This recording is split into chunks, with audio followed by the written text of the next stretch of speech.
In Moro's narration, Ji Yuhang heard a story. In this story, the Iron Armor battle group was not very different from the many other loyalist battle groups within the empire. They were brave and wise, and together with the Fairy Flame and Bedrock Shield battle groups, they firmly held the region known as the Insect Disaster Star Zone in the Princess Star Domain. This was a star sector originally named Enkaya, which was long destroyed. An insect disaster erupted here, and from the void, an insect race fleet appeared, destroying this star sector in a short time. The Iron Armor battle group, whose home star was within the Princess Star Domain, responded to the call for help and defeated this not-so-strong insect race fleet. But the crisis had just begun. What they had repelled was merely an advance fleet. In the 14 worlds of this insect disaster star zone, insects continuously emerged. It seemed as if a huge insect race tentacle fleet was on its way, wave after wave, navigating the cosmos without using the Star Realm tunnel, surging towards the insect disaster star zone. The Iron Armor battle group steadfastly stood guard here, diligently and carefully. They built a defense line in the insect disaster star zone, and when the enemy was few and weak, they could contain the situation within this star sector. But during severe conditions, the defense within the star sector would collapse, and the enemies would ravage the entire star domain, even expanding to the cosmos domain. First, the space domain government, then the imperial central government began to gradually pay attention to the persistent ailment in this area.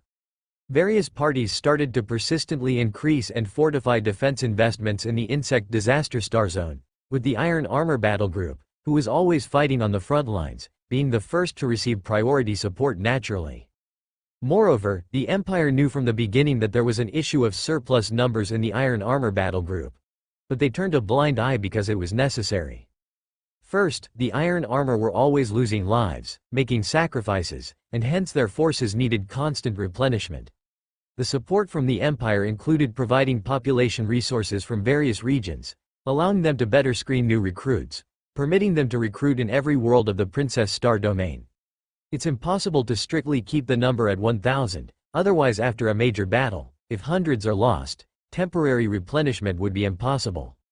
Second, strictly limiting it to a scale of 1,000 would not control the situation within the Princess Star Domain. Either the Empire would have to invest more resources, more battle groups, and more fleets, or allow the Iron Armor to exceed numbers. A choice had to be made. The result was obvious. The Empire chose the latter, not pursuing Iron Armor's overbirth activity but providing more support, as long as they can hold back the insect race for us. The practical situation was as expected by the Empire. The Iron Armor battle group, including at most a few allied battle groups in the vicinity and the strength of the Princess Star Domain, managed to hold back the insect disaster. Similar scale disasters often required the Empire to pay a far higher price to quell. Not to mention, the insect disaster star zone here was a persistent disaster. Without a dark expedition against the source of the insect swarm fleet, targeting the dark outer domain not connected by the Star Realm tunnel, and eradicating the problem, the swarm here seemed to refresh continually in various sizes. If they could manage with this minimal cost, it couldn't be better. The Alfonso sect also during this period, funded by the Empire, provided resources to the Iron Armor, and subsequently established a fairly good trade relationship with the Iron Armor battle group. Their stronghold Alfonso was just next to the Princess Star Domain and had to rely on Iron Armor to hold back the insects. Additionally, the vast amount of void insect beasts' bodies, even live specimens, provided by Iron Armor, were highly desired by the Alfonso sect. These peculiar creatures with strong and inspiring body structures were greatly helpful to the Alfonso sect for conducting some special research. Even collecting some of the lower-tier insect race corpses had significant biomaterial value. Some armor units produced by the Alfonso sect were made using the chitin exoskeletons of the insect race, which were comparable to steel, and then remodeled and crafted. They continued this long-term cooperation and their relationship grew increasingly better. In such a situation, the Empire was not overly concerned about things getting out of control. Though the Iron Armor received acknowledgement, even extra support, had a star domain as a backing, and had a powerful mechanical sect with 3 founding worlds as allies, the threat of the insect nest they faced was ever present and extremely severe. Their strength was constantly being depleted, roughly equal to the reinforcements they received.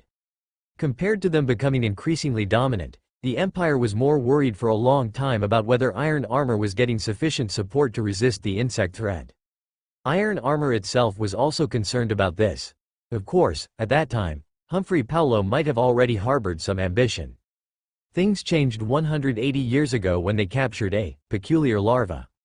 Later, the Alfonso sect's research on it suggested that it was a larva of a queen, or rather a mother insect of the void insect species. The birth method of the void insect species primarily depended on the queen, who designed and produced all the void insect beasts in an entire insect swarm fleet, including the living vessels of the insect race.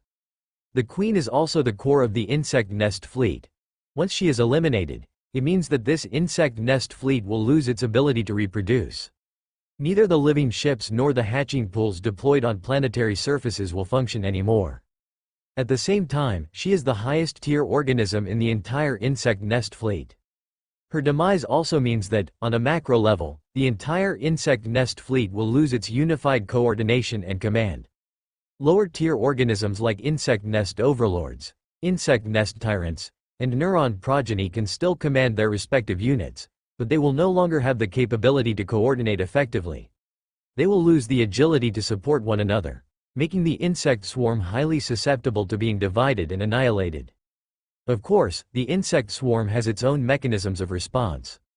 Before her death, the queen would hatch multiple larvae. These larvae are currently the only known insect race organisms that exhibit a juvenile stage. These larvae remain dormant while the queen is alive. Once the queen dies, they become activated and begin competing and devouring one another. Eventually, one of them evolves into a new queen. The lower-tier swarm organisms will quickly reconnect to the new queen, signifying that the new queen has taken over the entire swarm of her predecessor. It was under Humphrey Paulo's personal leadership that the iron-armored forces launched a raid on the core of an invading, albeit small-scale, insect nest fleet. They were incredibly brave, even described as death-defying, as they boarded the largest insect race ship. Calling it a ship is perhaps misleading. In reality, it was a massive, specialized living organism, colossal like a starship, but alive. Boarding it was akin to throwing oneself into the belly of a gargantuan beast. Inside, they not only had to face the massive number of enemies spawning from the hatching process but also the living ship itself, which was altering its internal structure with the sole objective of killing them. For instance, spraying highly corrosive acid without warning or launching bone spikes. No one knows exactly how Humphrey Paulo managed it, but he accomplished what was deemed an almost impossible task. He beheaded and eliminated the queen of this swarm and successfully returned alive. This provided the opportunity to completely annihilate the insect nest fleet, granting humanity another glorious victory. However, very few people know that upon his return, Humphrey Paulo also brought back a larva. They killed all the other larvae and took this one away before it could mature and take over the insect nest fleet. After the swarm was destroyed, the remaining larva no longer had any subordinates to command. Its development was severely stunted due to malnutrition. Without additional biomass to supply her with, enabling her to produce insect beasts, she was essentially rendered inert and was ultimately imprisoned and sent to the Alfonso sect. They called her the princess. The Alfonso sect regarded her as a priceless treasure, but she was not a gift from Paulo. Instead, she was part of a top-secret mission to study the queen in order to control the swarm. This, to the extent of Sebastian Moro's knowledge, is the full story. As one of the Alfonso sect's upper echelons and one of the 3 founding generals, even Sebastian only knows about this incident that occurred 180 years ago. In fact, aside from the imagery he shared with Ji Hang, which he personally witnessed, much of the other information was pieced together through his own investigations or even speculation and may not be entirely reliable. But roughly, this is how things unfolded. As for what happened afterward, he has no concrete intelligence or evidence. Great sage Martin Valak personally took over the research, with only sage Dubo assisting him in this project.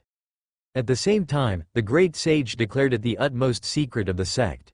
Of those who accompanied him in handling the captured larva, apart from the 3 founding generals and 1 principal sage, the rest had their self-awareness and memory centers of their brains surgically removed, turning them into machine servants to ensure no information would be leaked.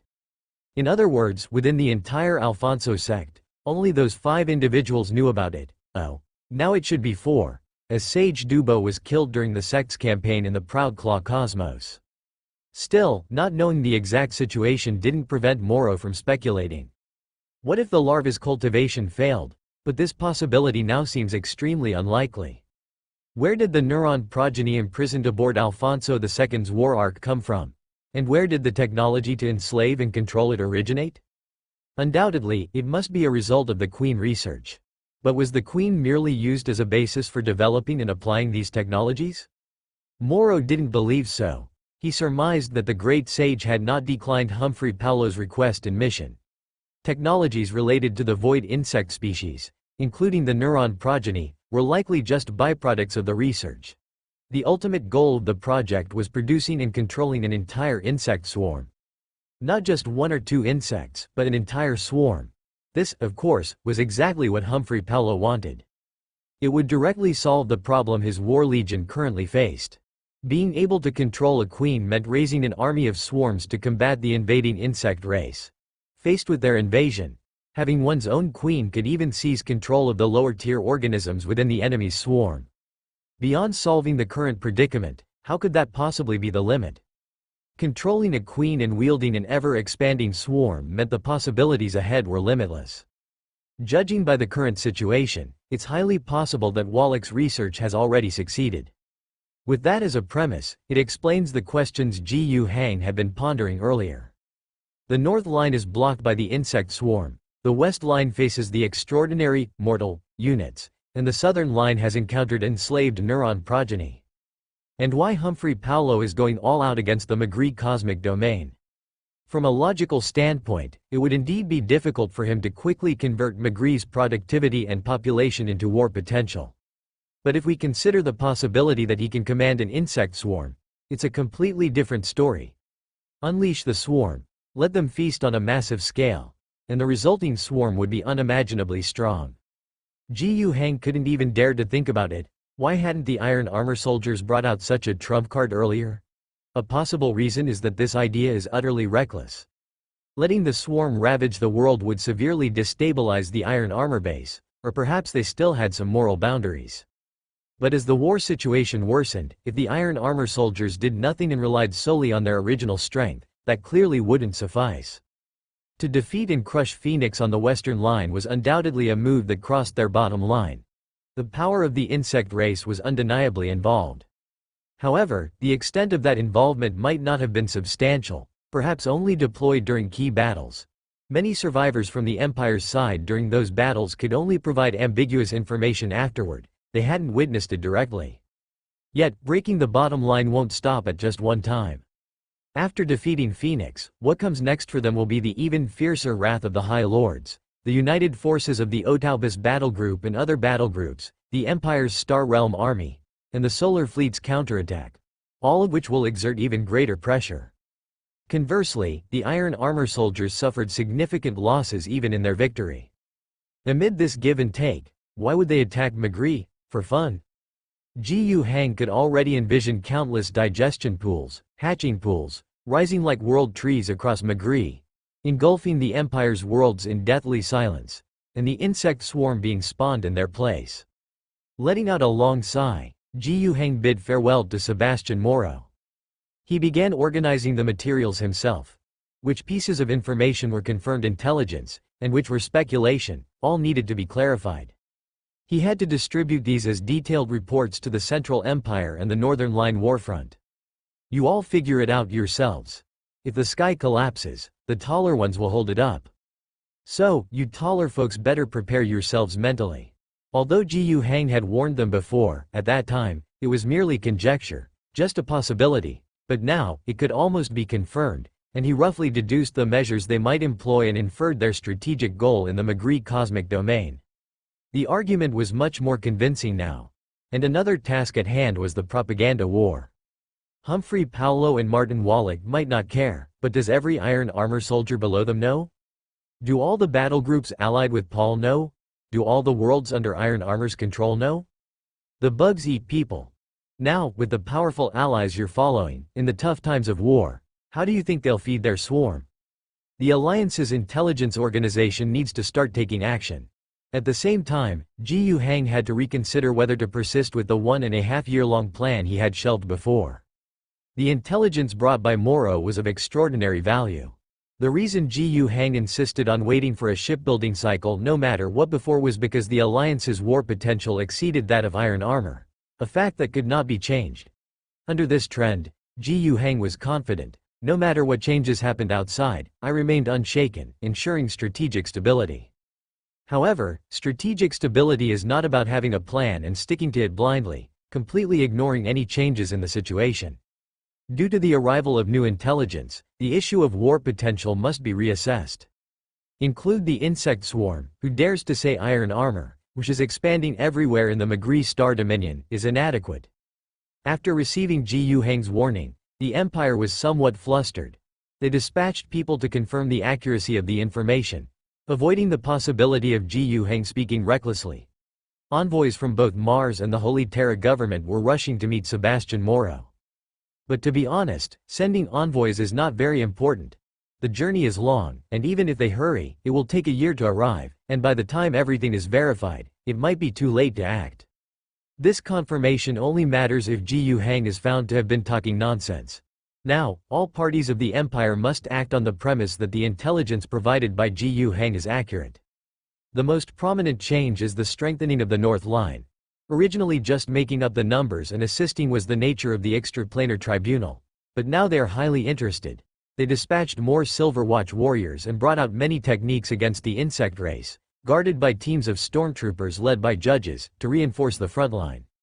The main goal is to strengthen the offensive on the North Line, hoping to help Marshal Mathieu Leroux to quickly resolve the insect swarms on the North Line and officially initiate an offensive against the core areas of the Iron Armor Battle Group. At the same time, their manpower is pouring into the Magri cosmic domain to investigate and even prevent the Iron Armor Battle Group from possibly releasing insect swarms to devour world after world, as guessed by Ji Hang. The Solar Fleet, which had been in a state of gathering, finally departed. Some ships had not yet arrived, and some Star Realm Army Corps were not fully staffed, but the situation had reached such a critical point that there was no condition to wait any longer. They halted the gathering work and hastily set off for the Skywatch starfield, continuing to maintain the connection between Skywatch and the Spiderweb domain while also launching an attack on the Magri cosmic domain. The follow-up troops were still on their way, which could only be supplemented later in the line. Honestly, this is quite a risky decision. But fortunately, the worst-case scenario did not occur. The leader of the Otaubus battle group, Lu Solis, personally led the team and opened the Star Realm tunnel from the Skywatch starfield to the Magri cosmic domain. Iron Armor had indeed occupied this place first, but their stationed forces were insufficient, and even the two worlds connecting the tunnel were not fully pacified by Iron Armor. Under the strong assault of the Otaubus battle group, they were quickly repelled. Saliu's warlord then further dispersed his troops, surrounding the Star Realm tunnel connected to Skywatch, controlling more than a dozen worlds, striving to establish a strategic buffer, providing a relatively stable base for his entire force. Meanwhile, they also dispatched ground troops into these worlds. The judges of the Anti-Extraterrestrial Alliance were particularly important. They needed to evaluate whether the surfaces of these planets had suffered invasion by the insect race. The results indicated there was indeed invasion. They discovered signs of insect infestation on almost every world. This is very bad news. Even though Ji Hang was prepared, his heart sank when he learned of it. Even the worlds near the Skywatch starfield in the Magri cosmic domain have been infected. The Iron Armor Battle Group had just reached these worlds not long ago. Their movements were incredibly fast. Even more worrying is if these peripheral areas are like this. What about those worlds already captured by Iron Armor? How about the major bases like the Princess Star Domain? Of course, people can't only think of the worst. Among these bad news, there is relatively better news, which is that these worlds are not severely corrupted. In general, only some cults supported by Iron Armor or organizations secretly spreading insect corrosion under the guise of the Imperial State religion exist. Insect eggs parasitize humans, fostering symbiotic insects, which alter human physical forms and thoughts. Infected individuals are essentially beyond saving and would spread further, infecting more people. But fortunately, the number of infections is not too high and can still be managed. The most severe worlds merely have widespread issues. In addition to a few void insect species digestion and incubation system hiding beneath nest capitals and in mountain forests, cultivating some insect armies. Even in the worst affected worlds, the local governing institutions are still functioning.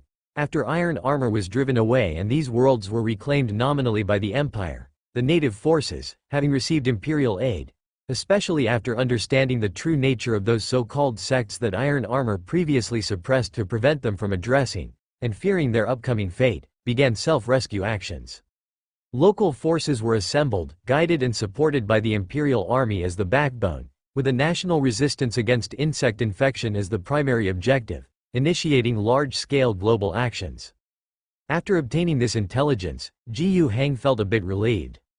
The leader of the Otaubus battle group, Lusalis, still proved to be quite reliable and clear-headed. Jiyu Hang was worried that with such a top-tier interstellar warrior as the commander, they might become irrational. Many interstellar warriors considered themselves above mortals, indifferent to them, focusing solely on eliminating the Empire's enemies. As a result, they act rashly and confusedly, causing chaos. But luckily, Salius is not like that. His approach aligns with Jiyu Hang's ideas. Resolving the various degrees of insect corruption and preventing the swarm from ultimately consuming an entire world cannot rely solely on the power of the Imperial Central Army. If it were, a cosmos domain with thousands of worlds would render any amount of forces too dispersed, unable to solve the problem. It's essential to mobilize the local powers of these worlds, making the local inhabitants aware they are in a life and death crisis, to inspire them to resist. That's the chance for victory.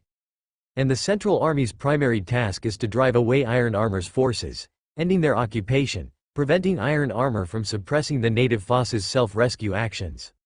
Secondly, to tackle resistant areas, making local resistance smoother. Also, providing abundant resources to support the local forces of each world, enhancing their resistance capabilities. Seeing Salius accomplishing these aspects quite well, Jiyu Hang felt assured. In fact, he was also preparing to do the same.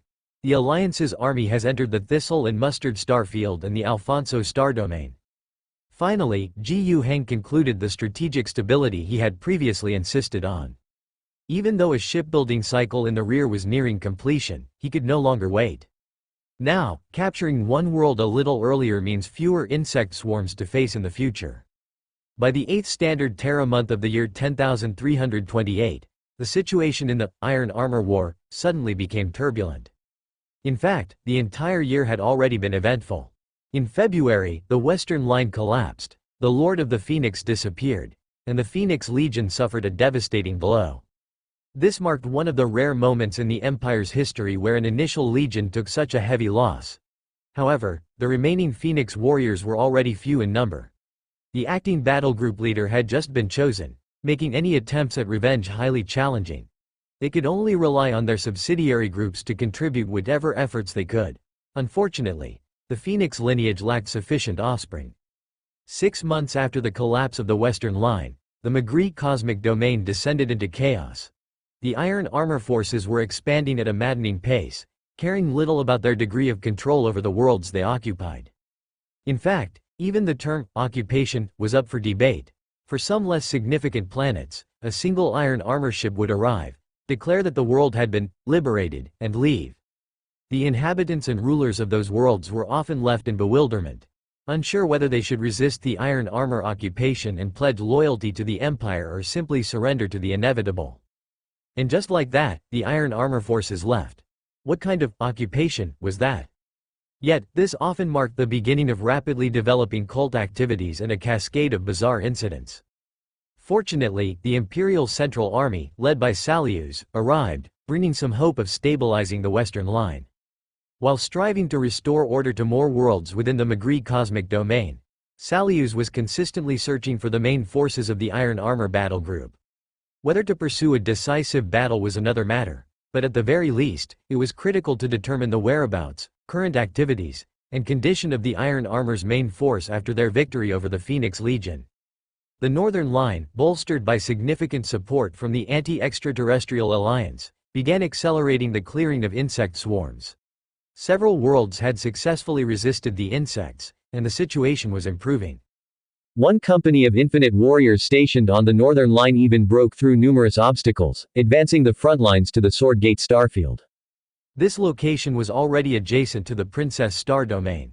Meanwhile, on the southern line, Ji Yu Hang also made his move.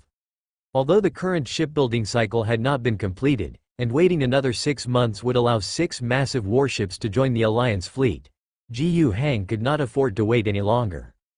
Fortunately, the ships previously captured had already been repaired. The Alliance's attack targeted both the Thistle and Mustard starfield and the Alfonso star domain simultaneously. Ji Yu Hang's strategy involved a significant leap from initial passivity to an aggressive two-front offensive. Of course, this did not mean dividing forces evenly. At the outset, the Alliance concentrated its fleet in full force and first captured the other side of the Star Realm tunnel leading to the Thistle and Mustard starfield.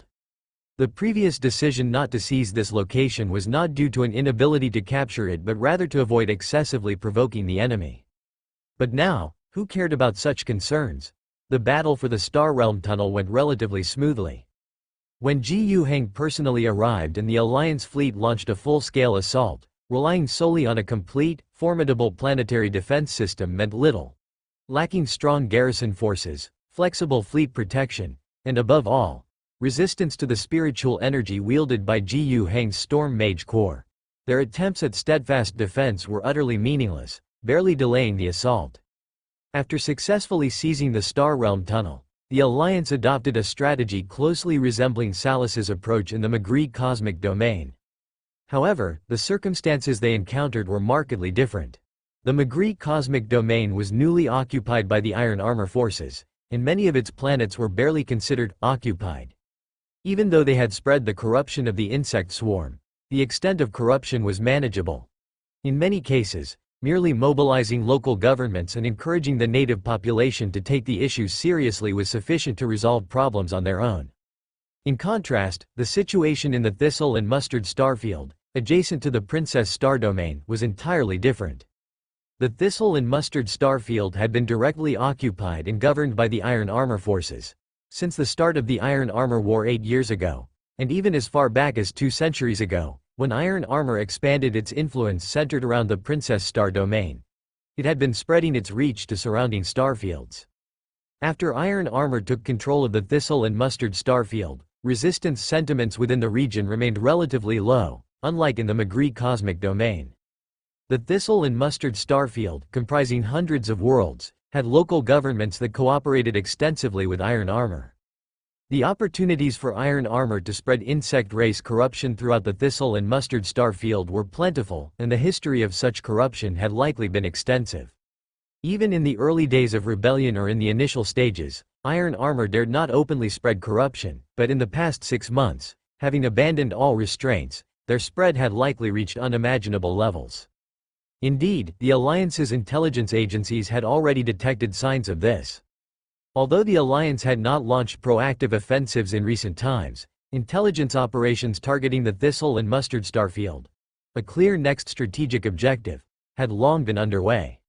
Even before they uncovered any connections between Iron Armor and the insect swarm, they had already noticed the severe presence of cults and insurgent forces within many planets in the Thistle and Mustard starfield. At the time, they had not found it particularly significant. Cults and insurgents were hardly unique to any Empire world. Even within the Alliance's core worlds like Coralia, reformed through alliance systems and decentralization, there were still occasional reports of local judicial bodies and garrison forces dismantling small-scale cult organizations. After all, with a population of 40 billion and dozens of nest capitals, eliminating every issue was impossible. If Coralia had such occurrences, one could hardly expect anything different from the broader Empire worlds. While the cult organizations within the Thistle and Mustard starfield were relatively numerous and showed signs of collusion, if not overt cooperation, with local ruling classes, most fell under the category of heresy. Among these cults, only a few had connections to the chaotic abyss, and intelligence operatives had not identified any major concerns in this regard. Most cults tended to distort or misinterpret the doctrines of the imperial state religion, which, relatively speaking, was more tolerable. Initial assessments suggested that the risk posed by cults was high but within acceptable limits. However, in hindsight, it became clear that the initial investigations had taken a somewhat misguided approach. The Alliance's experience dealing with disasters like the insect swarm was relatively limited. When they thought of cults, their primary concern had always been chaos corruption. But when viewed through the lens of parasitic infection by the insect swarm, the gravity of the situation skyrocketed. Not to mention the thistle and mustard star field, even within the Proudclaw cosmos, such issues were becoming increasingly prominent. The internal problems within the Proudclaw cosmos are relatively easier to resolve. After all, it is separated from the Princess Star domain, the heavily fortified stronghold, by the Thistle Muster star field, and the influence it has endured over the past century is not as severe as that of Thistle Muster. More importantly, when Ironclad abandoned its bottom line, the Proudclaw cosmos was already under the Alliance's control, and thus never experienced the largest scale spread of corruption that other regions faced. On the contrary, as soon as the Alliance received intelligence, it immediately established a pest control office on every planet in the region. Alliance dispatched specialists directly took charge, and local planetary governments were required to fully cooperate with the pest control office's work. This cooperation was even incorporated into core performance assessments. Those who performed well were commended, their ranks and status elevated, and they accrued merits for future position advancements. Poor performers or those who caused issues were swiftly dismissed without exception. Rewards and punishments, however, were secondary. The critical component was ensuring effective propaganda work. The first task of the specialists sent from the Alliance's central government to these local regions was often to educate the ruling class about the threat of infestations, exposing the terrifying reality of how this calamity unleashed by Ironclad would escalate into a cosmos domain-level catastrophe of unparalleled horror. A multi-pronged approach. First, make people realize that this is a massive disaster capable of obliterating entire worlds. When the insect swarm devours worlds, no one can escape. This is the survival of the species tied to the survival of individuals. Then, utilize the Alliance's internal reward and punishment system to manage daily operations and ensure that the measures are carried out effectively. Relying solely on appeals to morality would be insufficient. After all, disasters don't manifest overnight, and there will always be those who believe it's not immediately their concern and thus choose to muddle through. And this addresses the issue of motivation. If anyone remains unmotivated and drags their feet, they're either foolish or malicious. Malicious actors should first and foremost be suspected of infection. If confirmed, they are to be eliminated immediately. Fools, while not eliminated, are nonetheless removed from the team. Ultimately, successful actions still rely on the entire society's mobilization capacity and governance standards. Some worlds fared quite well. Others were in such a chaotic mix of feudal systems and slave societies compounded by the disarray of corrupt capitalism. It became an unmanageable mess. Expecting them to accomplish major operations or effectively control the spread of infestations was a naive dream. In such cases, the Alliance can hardly afford the luxury of proceeding gently. The Alliance system was forcibly advanced under the conditions of military support and an intense existential crisis, which, objectively speaking, ironically became an ideal opportunity to promote the Alliance's system. These backward societies, a mix of feudal and capitalist structures, were being propelled headlong into the Alliance system era. Recently, those corrupted cults have been running rampant. Many people have gone missing, natural ecosystems have rapidly shifted, and the cult organizations have militarized, resisting official purges. On some planets, large-scale infestations of the insect swarm have directly emerged. In the lower levels of the nest capital, in slums, in desolate wilderness areas, and even with hatcheries being discovered. Turbulence became inevitable across all the worlds of the Proudclaw cosmos. But under the Alliance's diverse measures, and with the thorough mobilization of local planetary forces, most issues could be suppressed independently in the majority of cases. On planets with relatively better conditions, counter-cult operations were the primary focus, led by the legal department with military support, functioning almost like a counter-terrorism war model. On planets with more severe situations, actual conflicts that could be classified as warfare broke out, and the defense army was capable of exterminating the enemies. In essence, the most formidable weapon of the insect swarm is their sheer numbers. However, on any of the planets in the Proudclaw cosmos, they've yet to procure enough biomass to generate a sufficient number of swarm members or parasitic infected. Before their numbers rise, as long as the authorities treat the issue seriously and respond with full force, the threat posed by the infestation can be effectively controlled.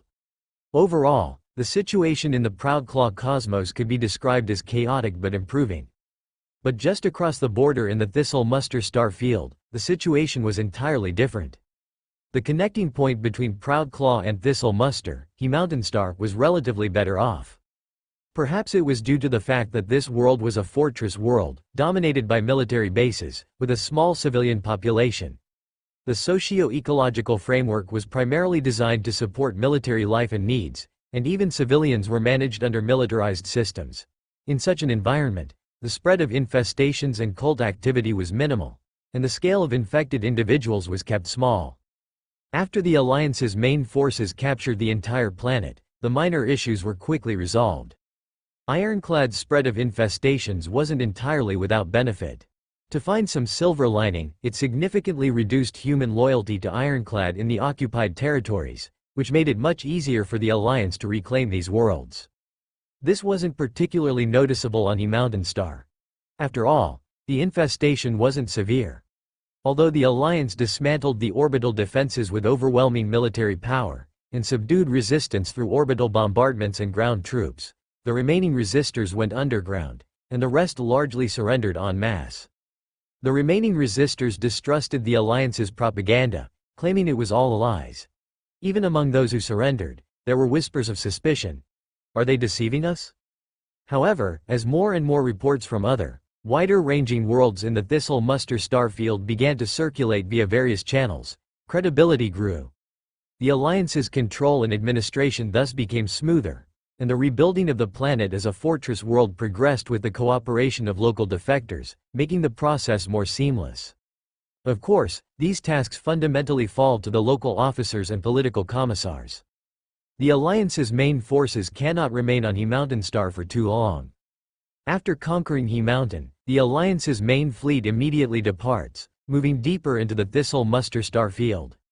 The worlds ahead will not enjoy the stable, long-term military governance seen on Mountain Star. The corruption caused by the insect infestation, in Gu Heng's view, is exceedingly severe. However, for the vast majority of worlds, things haven't yet reached the point of complete annihilation. In those worlds, the Alliance must gradually exert its influence and take action. The branch fleets dispersed from the main fleet can often establish cooperation with local forces. These worlds also have the desire for self-rescue. The first step in cooperation is to eliminate the influence of the Ironclad forces on these planets. Kill or capture the Ironclad representatives stationed on native worlds. These might be detachments of the Princess Legion, administrative officials embedded in local governments, or individuals in native governments closely allied with the Ironclad forces. At the same time, establish pest control offices on various planets. This step was largely completed in the Proudclaw cosmos. But in reality, there are significant differences. The most notable difference is that many worlds in the Thistle Muster star field can no longer rely solely on their own strength to resolve internal issues. The insect swarm howls in the wild, launching periodic attacks on human settlements. Within human society, cults spawned by the infestation have corrupted every aspect of social order. In fact, compared to the corruption of the upper echelons of society or the ruling elite, the more terrifying issue is the large-scale corruption at the grassroots level. The former, while troublesome, is easily identifiable due to its high visibility and is straightforward to clean up. Once dealt with, the Alliance simply replaces them with its own personnel. But widespread corruption at the grassroots level, now that's a major headache. Simply put, no matter what policies are devised or solutions proposed, they all rely on grassroots administrative bodies for execution and implementation. If the foundations collapse, then everything falls apart. The Alliance is capable of resolving this.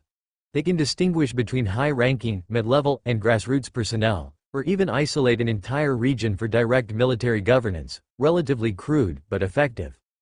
However, the Alliance has always strived to avoid such situations, but in the Thistle Muster starfield, this approach is evidently unavoidable. Severe illness demands strong medicine. Of course, this drastically drains and disperses the Alliance's strength. This also drives the Alliance's strategic command staff to madness. The Alliance cannot realistically march through hundreds of worlds, conquering each one and then sending troops to resolve each planet's local issues. That's simply not feasible. Even if they managed to do so, the Alliance would likely be bogged down in the Thistle Muster star field for untold years. That is absolutely unacceptable. Fortunately, conquering planets is not particularly difficult. When the Alliance fleet approaches a world, it is greeted with gifts, cheers, and welcoming celebrations akin to receiving a liberating army. In fact, some planets not even on the Alliance's planned offensive routes would hurriedly send signals, asking, "When will the Alliance arrive? We surrender. Please send troops to help us deal with the insect infestation." As for troop distribution, it is indeed necessary to divide forces. But they cannot be equally distributed. And that's where the work of the Alliance's strategists comes into play. Using the detailed intelligence collected below, they must discern which planets require urgent, significant reinforcement and which can afford to receive fewer resources for the time being. For regions relatively better off, sending an Alliance army group will generally suffice. 1 million troops, supplemented by emergency administrative officers recruited from Alliance home worlds, will form the core of the Pest Control Office. A million-strong Alliance army can serve as a stabilizing force, ensuring peace in one area. Using them as the nucleus, they work to purify and rebuild the local grassroots administration, while recruiting local forces to expand their military and administrative capabilities to cover larger areas. As for any local factions foolish enough to oppose them, those will be destroyed. If one army group isn't enough, reinforcements will be sent immediately. However, if such situations arise, the strategist who made the initial assessment will face reprimand or even demotion. Analyzing the cooperativeness of local forces is one of their key responsibilities, after all. Overall, in the 4 months since the Alliance advanced into the Thistle Muster star field, they have conquered roughly over 200 worlds, about half the star field. Approximately 1/3 of these worlds are relatively better off. The remaining 2/3 fall into categories of either poor or extremely dire conditions. On some worlds, both the upper and grassroots levels of society have nearly collapsed, necessitating massive Alliance intervention to rebuild from the ground up. However, even these are considered the better cases. The solution boils down to a stricter application of the Pest Control Office model, entirely abandoning reliance on local forces and starting over. The initial work will be grueling and resource-intensive, but with the moral high ground of saving the world, ordinary civilians and reorganized local militias will ultimately accept Alliance rule and actively participate in the mission. These cases are the relatively easier ones. A much worse scenario is when local forces are strongly loyal to the Ironclad, exhibit extreme independence, or have short-sighted, selfish rulers who refuse to cooperate with the Alliance for any reason. In such places, the infestation and insect swarm numbers may still be within a manageable range. However, the problem lies in that upon arriving, the Alliance will have to contend not only with actual insects but also with human pests. Some hot-headed generals propose radical solutions. Lump these opposing factions together with the insects and eliminate them all at once. However, Gu Heng vetoes these ideas. The issue is not one of kindness or compassion but practicality. Spending precious resources and manpower on such worlds is simply not worth it. In these cases, the next army group may not even be deployed.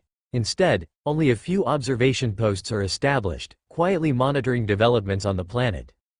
If local forces manage to resolve the situation themselves, that's ideal, less trouble for everyone, even if they reject Alliance rule. It doesn't matter. A single planet poses no threat to the Alliance across the vast star sea. They can be left on their own until the Alliance has the resources to deal with them later. These are internal disputes within the species. If they can't manage, the Alliance's ambassadors will increase contact and involvement. Ultimately, it comes down to one question. Have you stopped being stubborn? If they relent, then the Alliance proceeds with established methods. If not, the Alliance won't let them perish entirely. They will evaluate the situation and send major reinforcements to resolve the planet's issues, while eliminating the obstinate or malicious factions in the process. Once all planetary issues are classified, the Alliance's most crucial and elite forces can focus on approximately 30 worlds with the most severe crises. These planets have already descended into hell on Earth. While complete extinction of populations may not yet have occurred, there has already been large-scale loss of life. Cultists infected with parasitic insects dominate mainstream society, and they bred enormous numbers of genuine insect swarms. For these worlds, the Pest Control Office model alone is inadequate to save them. On-planet enemies are numbered in the billions or even tens of billions. In such cases, nothing short of a full-scale, apocalypse-level war is required. Massive ground forces, interstellar warriors, and orbital ships providing fire support. Every asset must be deployed. Only with this mindset can the problems on these planets be resolved. The drop pods slammed violently into the fleshy carpet of the insect swarm, splattering juices everywhere. 4 doors opened from all sides of the pod, and Madden stepped out alongside 3 warriors who served as his trusted aides. Though their heavy Terminator armor made no effort to mute their steps, the sound of their boots on the fleshy ground was absorbed into the carpet, becoming softer and more muffled, only to be drowned out by the screeches of insect beasts. Maddens paid no attention to the disgusting energy-digestive corrosive tri-structure of the void insect species beneath his feet. His first priority was to raise his left arm and unleash destructive volleys from his rotary heavy bomb machine gun, sweeping annihilation across the surroundings. Countless insects suddenly emerged from the crevices in the flesh carpet and darted in from afar. Most were units like blade bugs and rifle bugs. Madden's rotary heavy bomb machine gun roared like a harbinger of death, shredding every insect beast charging toward them into fragments. His trusted aides, clad in Terminator armor, mirrored the battle group leader's actions, displaying astounding combat prowess. With the overwhelming sweep of explosive bombardments, entire waves of insect beasts were obliterated. The battle was unimaginably intense, and within moments, the corpses of the insect beasts had formed a mountain. However, the void insect species harbored no fear. Their duties remained methodically organized. Some dragged their kind's corpses away to consume and recycle the biomass for reuse in distant areas, while the majority plunged headlong toward the interstellar warriors. Maddens and his 3 trusted aides were quickly submerged in the encroaching swarm. Their weaponry was potent, but their ammunition reserves were limited. Despite the Terminators being capable of carrying a substantial volume of ammunition, even that paled in comparison to the overwhelming numbers of the swarm. To conserve ammo and avoid squandering it entirely on the low-level insects, they deliberately reduced their firepower output, focusing their heavy bombs on selectively targeting larger, stronger individuals hidden among the throng. Some warrior bugs and even assassin bugs were concealed within the swarm. The latter's carapaces bore a layer of camouflage, making them appear indistinguishable from scores of ordinary minor insects. These 2 types of insects were comparatively rarer within the swarm, but held the potential to threaten the lives of the interstellar warriors. Assassin bugs, in particular, exhibited combat capabilities roughly equivalent to those of ordinary warrior bugs in head-on battle. Yet their elusive and unpredictable movements could be brutally troublesome. Detecting and eliminating them in advance was undoubtedly the ideal outcome.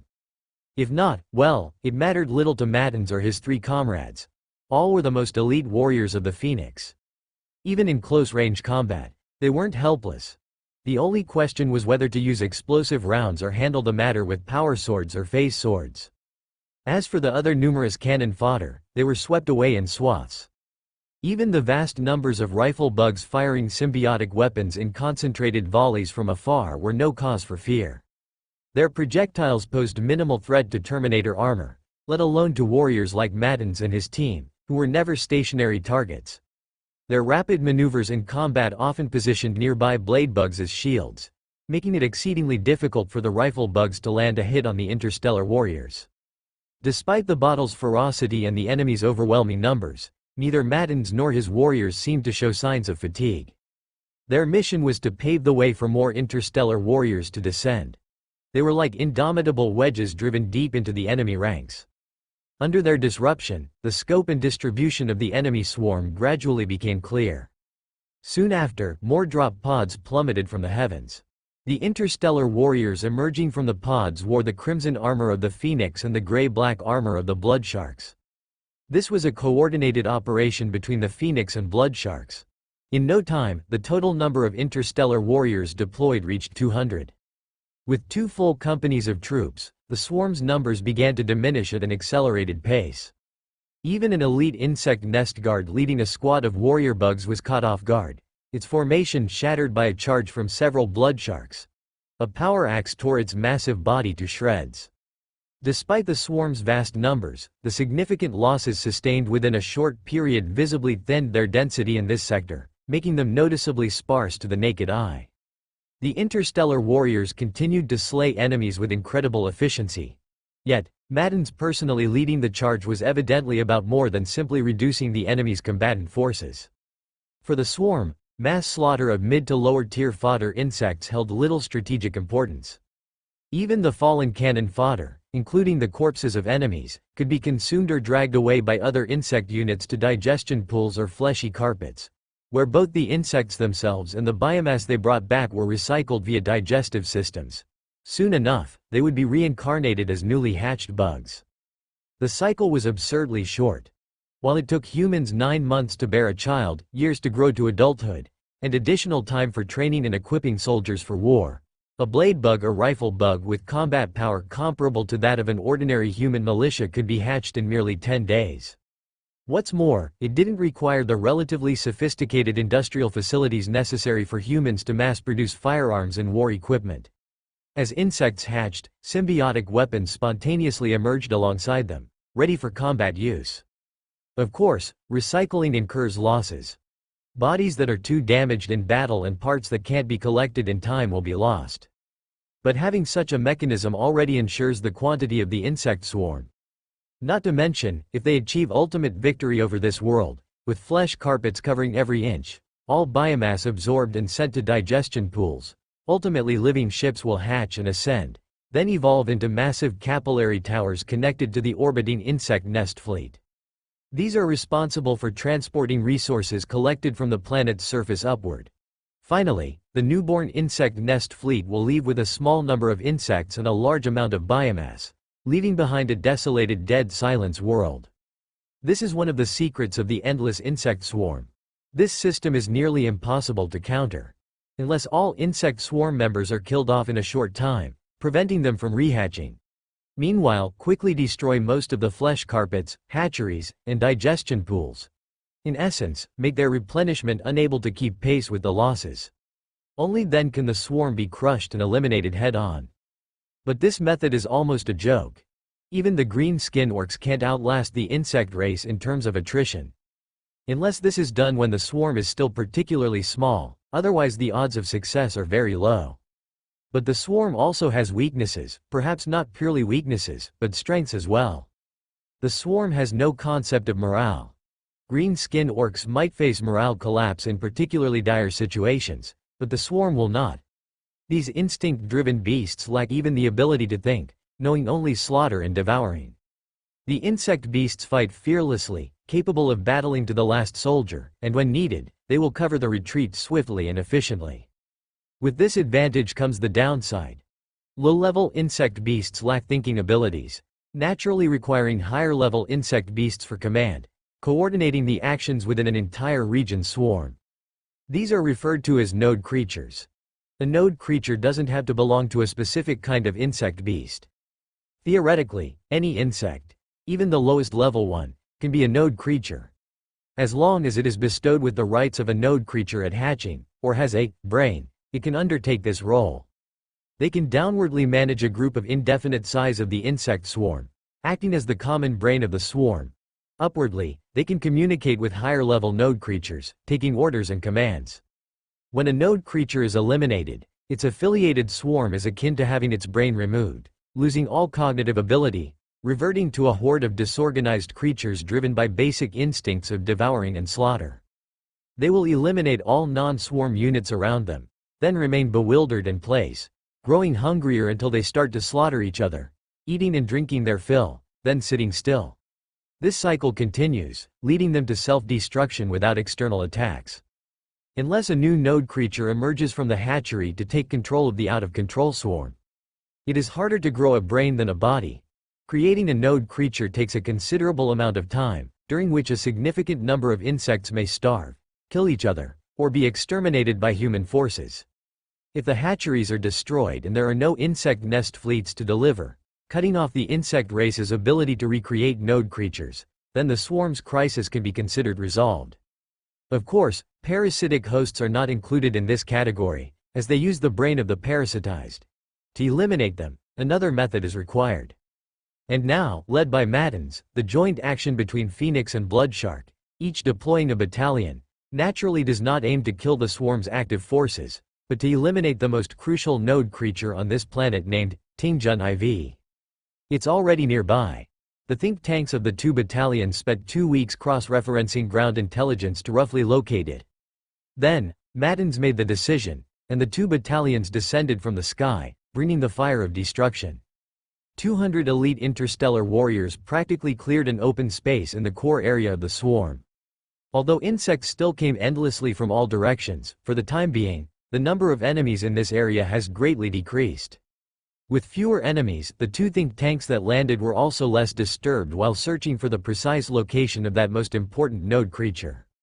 Meanwhile, the interstellar warriors, under Mattins' command, partly formed a defensive formation to protect the think tanks. The rest spread out to slaughter more swarm creatures. The entire process wasn't overly difficult. The immense swarm came in waves, and the interstellar warriors killed them wave after wave. Amidst the flying flesh and blood, bodies of insects piled up everywhere, and as time slowly passed, more and more high-grade insect beasts began appearing in scale. Groups of warrior bugs charged behind the cover of cannon fodder, instantly surrounding a squad of blood sharks with over 20 of them. Yet, after a fierce bout of flesh and blood, numerous cannon fodder, over 20 warrior bugs, and even an elite large-sized one were all chopped down. The blood sharks only lost 2. Then, a group of sky ghost insects attacked. These winged flight units, with torsos the size of young bulls, rained down machine gun-like blasts from the sky. Several blood sharks pulled out sniping blast bomb guns with long barrels and scopes, firing shot after shot, taking down the sky ghost insects. The variety of enemies increased, numbers began to swell, and the interstellar warriors faced rising pressure, with casualties gradually appearing. But overall, they were still far from the point of being overwhelmed. At this moment, the think tank's search yielded results. As soon as the report reached Mattins' hands, he immediately commanded the entire army to launch a strategic assault on the target location. Despite the 5-kilometer distance and obstruction by the insect swarm, the interstellar warriors, with their capabilities, would crash through in merely 20 or 30 minutes. Their assault direction alarmed the node organism. Finally, it stopped hesitating, prioritizing escape over the destruction of the interstellar warriors. Simultaneously, the aerial units that had only been harassing from above initiated fierce dives, synchronizing with the ground swarm in a full-scale counterattack. A blood shark think tank suddenly unleashed its spiritual energy, sending an invisible wave in a semicircular arc sweeping through the air. A large batch of insectoid flying units was knocked away. The units weren't killed, the think tank was clearly experienced. Killing enemies is arduous, but for aerial units far weaker than ground ones, targeted strikes to cripple wings or destroy flight organs can neutralize threats more efficiently. The Phoenix Warriors and Blood Sharks fought side by side. Phoenix Warriors led to crush masses of enemies. Blood Sharks periodically accelerated outside the formation to eliminate high-threat units, while retreating inside to snipe targets with pinpoint firepower as support. Their advance even outpaced the node organism's escape. Mattins' hawk-like eyes were astoundingly perceptive, sensing the panic of the node organism. The chaos within the swarm wasn't a random frenzy but rather that of mindless disarray. The organism was desperately trying to break free from the battlefield's constraints, attempting to flee into deeper hive depths. Ultimately, the monstrosity was intercepted. Facing the interstellar warriors, it revealed its terrifying true form, a towering 6-meter predator with immense power. Its grotesque alien head opened into rows of sharp fangs, with 6 pairs of predator eyes scattered across its head, ensuring precise enemy tracking. 8 forelimbs armed with various weapon types, massive recurved hind legs facilitating rapid movement, and a long, barbed tail trailing behind, all turned it into a creature of pure lethality. Its appearance was utterly horrifying. At this moment, the insect nest tyrant finally realized escape was futile. It turned its colossal body, radiating despair and wrath, leading an elite squad of insect beasts charging aggressively at Mattins. The swarm surged forth like a tide, but against the firepower of the interstellar warriors, they were no more than suicidal ants. The cooperation between Phoenix Warriors and Blood Sharks was impeccable, their tactical synergy seamless, as if they'd been battling side by side for years under identical training. To some degree, that wasn't entirely wrong. The Blood Shark Sect squad mainly consisted of new recruits drawn from the Alliance through blood taxes. Despite merely half a year within the battle group, those rookies distinguished themselves with an astonishing level of performance, albeit only on simulation ranges. By the Blood Shark Sect's standards, growth isn't complete without baptism by the life and death struggles of real battlefields. This didn't bother Maddens, though. When Blood Sharks insisted on sending such a team for joint missions, he didn't complain about getting mere rookies, rather, he felt relieved. These Blood Sharks, how to put it? They seemed like Phoenix warriors specializing in different areas. Each bore distinct bloodlines, their genetic seeds shaping contrasting styles and techniques, yet their core spirit was strikingly unified, fighting for the Alliance. These quiet, young Blood Sharks, with full morale, eagerly followed Madden's commands. Besides, rookie or not, Maddens knew their capability was unquestionable, on par with experienced Blood Shark veteran squads. If given veteran Blood Sharks instead, surprisingly, they wouldn't be as effective as these rookies. Under Madden's orders, the Interstellar Warriors adopted defensive stances. Maddens himself stood prominently at the forefront, ready to confront their leader head-on. Each step of the insect nest tyrant resonated through the ground, its antennae thrashing as if attempting to tear apart the sky. Following it, a pack of savage elite insect beasts with eyes of cold instinct and burning hunger surged forward. Two armies faced each other, forging a battlefield of inevitable death. While the Interstellar Warriors clashed against elite insect nest guards and warrior bug formations, Maddens personally advanced to confront the tyrant. In his grip, the phase sword glowed a ghostly green, a blade forged from pure energy, sharp enough to slice through all matter. The tyrant roared deafeningly with its wide maw, while Maddens wordlessly countered, his decisive actions speaking louder than words.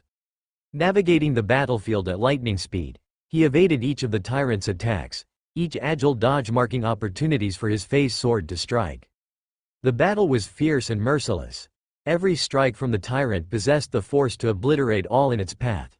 Yet Maddens narrowly escaped each assault, wielding a swordsmanship of devastating ferocity, every swing severing chunks of the tyrant's flesh. Finally, in a perfectly timed strike, Maddens lunged with precision, his phase sword slicing through the tyrant's shell, embedding into its vital core.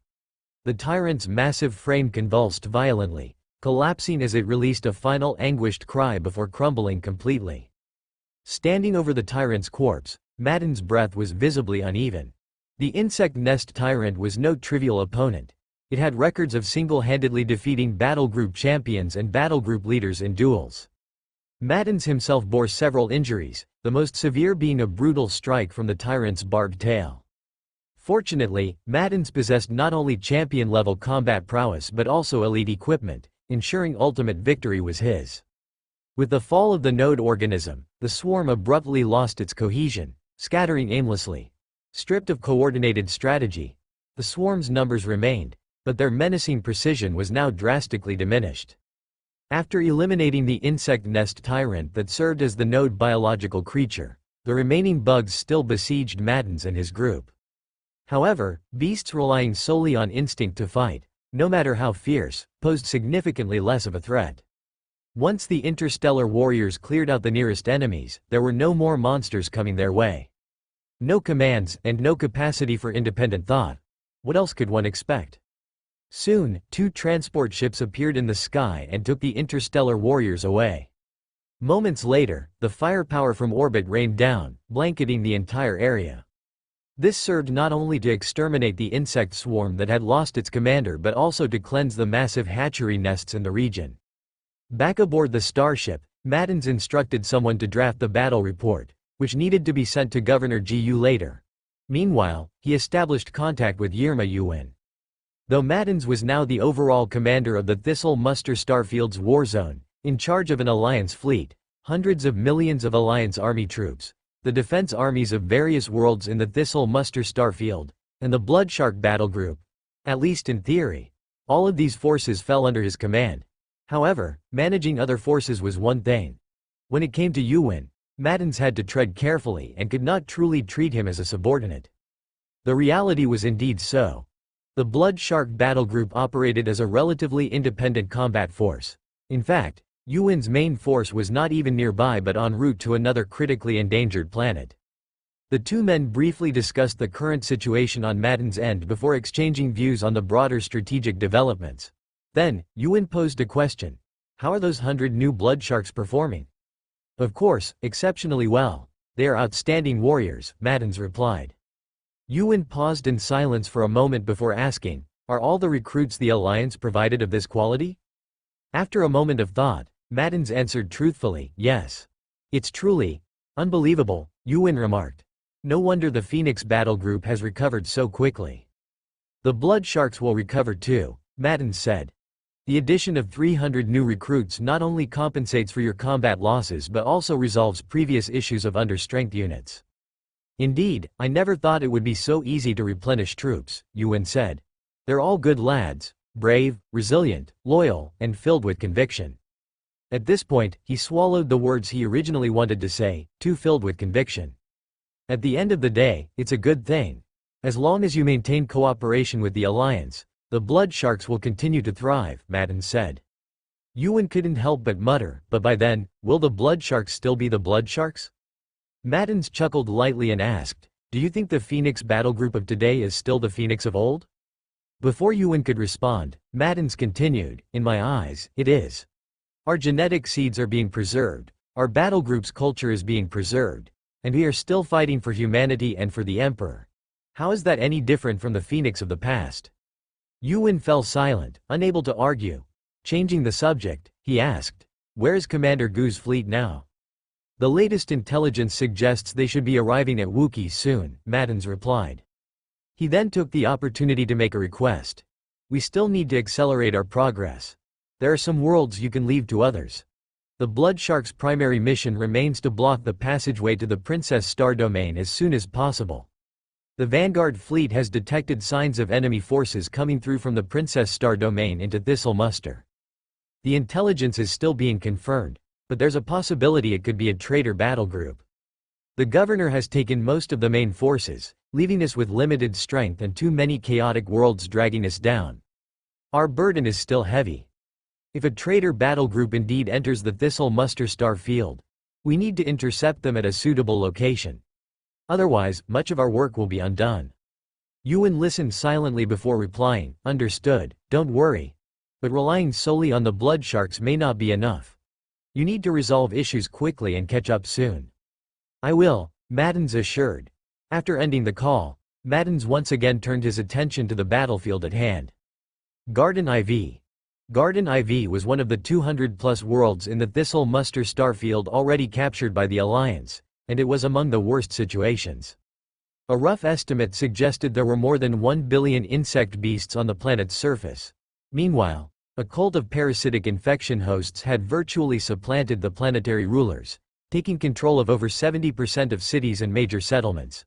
Under their domain, they maintained order in the cities and continually hosted various religious ceremonies, claiming that only by worshipping their god could salvation be attained.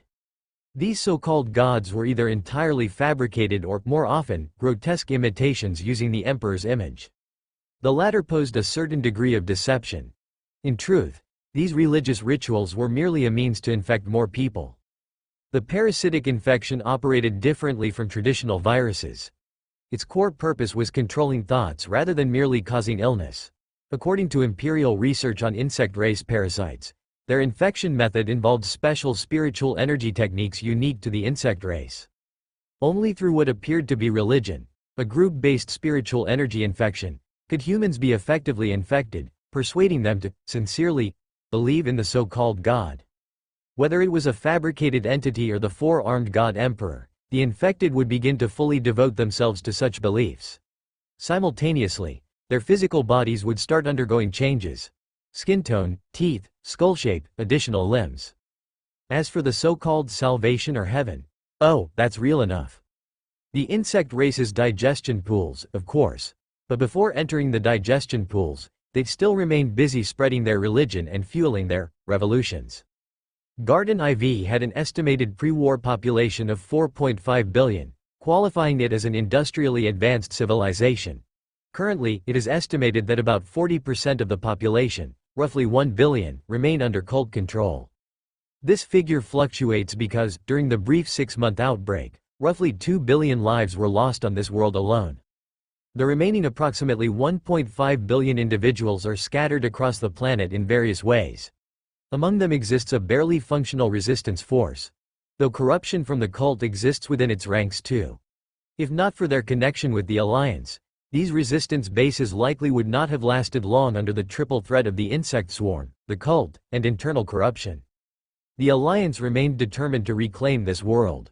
The 2.5 billion living souls were the primary reason.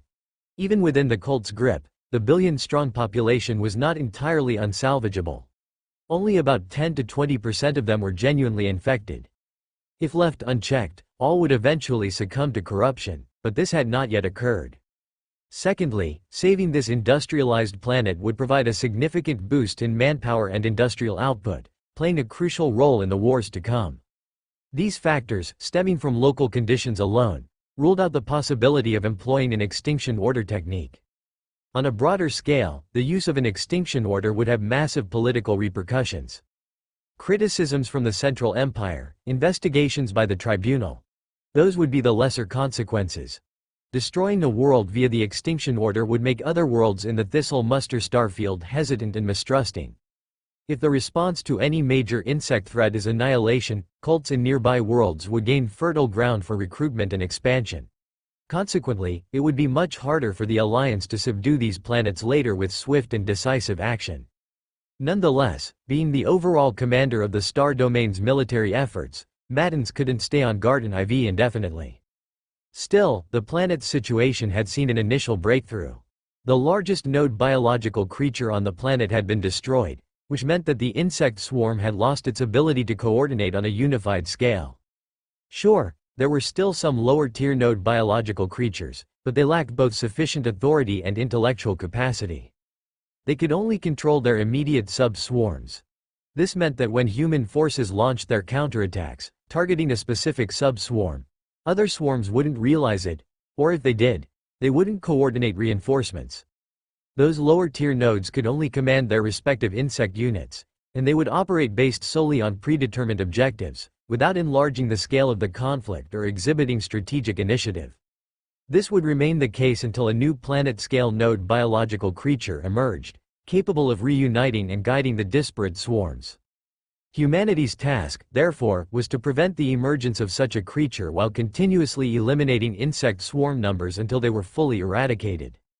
In addition to exterminating the insect swarm, their other critical objective was to liberate cult-controlled territory, reclaiming the population. By stopping further infection and freeing those enslaved by the cult, this population could rejoin the production force and form local armies. In summary, the challenges on Garden IV were far from fully resolved. But Maddens no longer had the luxury to remain here. 50 Phoenix warriors would stay behind to continue the task. Assisting them would be 3 Alliance Army Group armies, totaling 60 million warriors. The overall command would be handed to an Alliance Lieutenant General. As for Maddens himself, he had to head to the next crisis-ridden world. His itinerary included 4 worlds that required his immediate personal oversight to resolve crucial issues. Once those worlds were stabilized, the rest would be left to the Alliance Army and Navy task forces, with instructions to mobilize local forces for defense. At most, 4 units would be left behind, on duty to put out fires. As for Maddens himself, he would lead 6 other units and urgently regroup with the Bloodsharks. The enemy forces advancing from the Princess Star domain were not to be underestimated. Protecting everything they had gained in the Thistle Muster starfield meant he couldn't allow those traitors allied with the insect swarm to wreak havoc. Greater battles awaited him. A month later, intelligence about this enemy force was confirmed. The bad news: it was indeed a traitor battle group. The good news: it wasn't the Ironclad. Yu Hang, who was currently en route to the Alfonso star domain, had also received the news. The Alliance's ultimate strategy was still to engage on both fronts.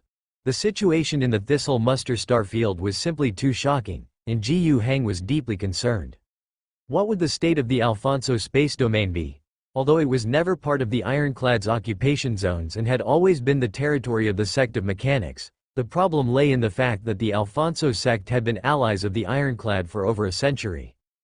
Due to the unique nature of the sect of mechanics, they were relatively independent. Moreover, although the members of the sect of mechanics could still be considered human, the higher their rank, the less human their physical form appeared. Additionally, regardless of these traits, they were, after all, a religious organization, worshipping the god of all machines, a being considered one with the divine emperor. For a variety of reasons, objectively speaking, the corruption within the Alfonso star domain might be relatively limited. But that didn't mean there weren't problems.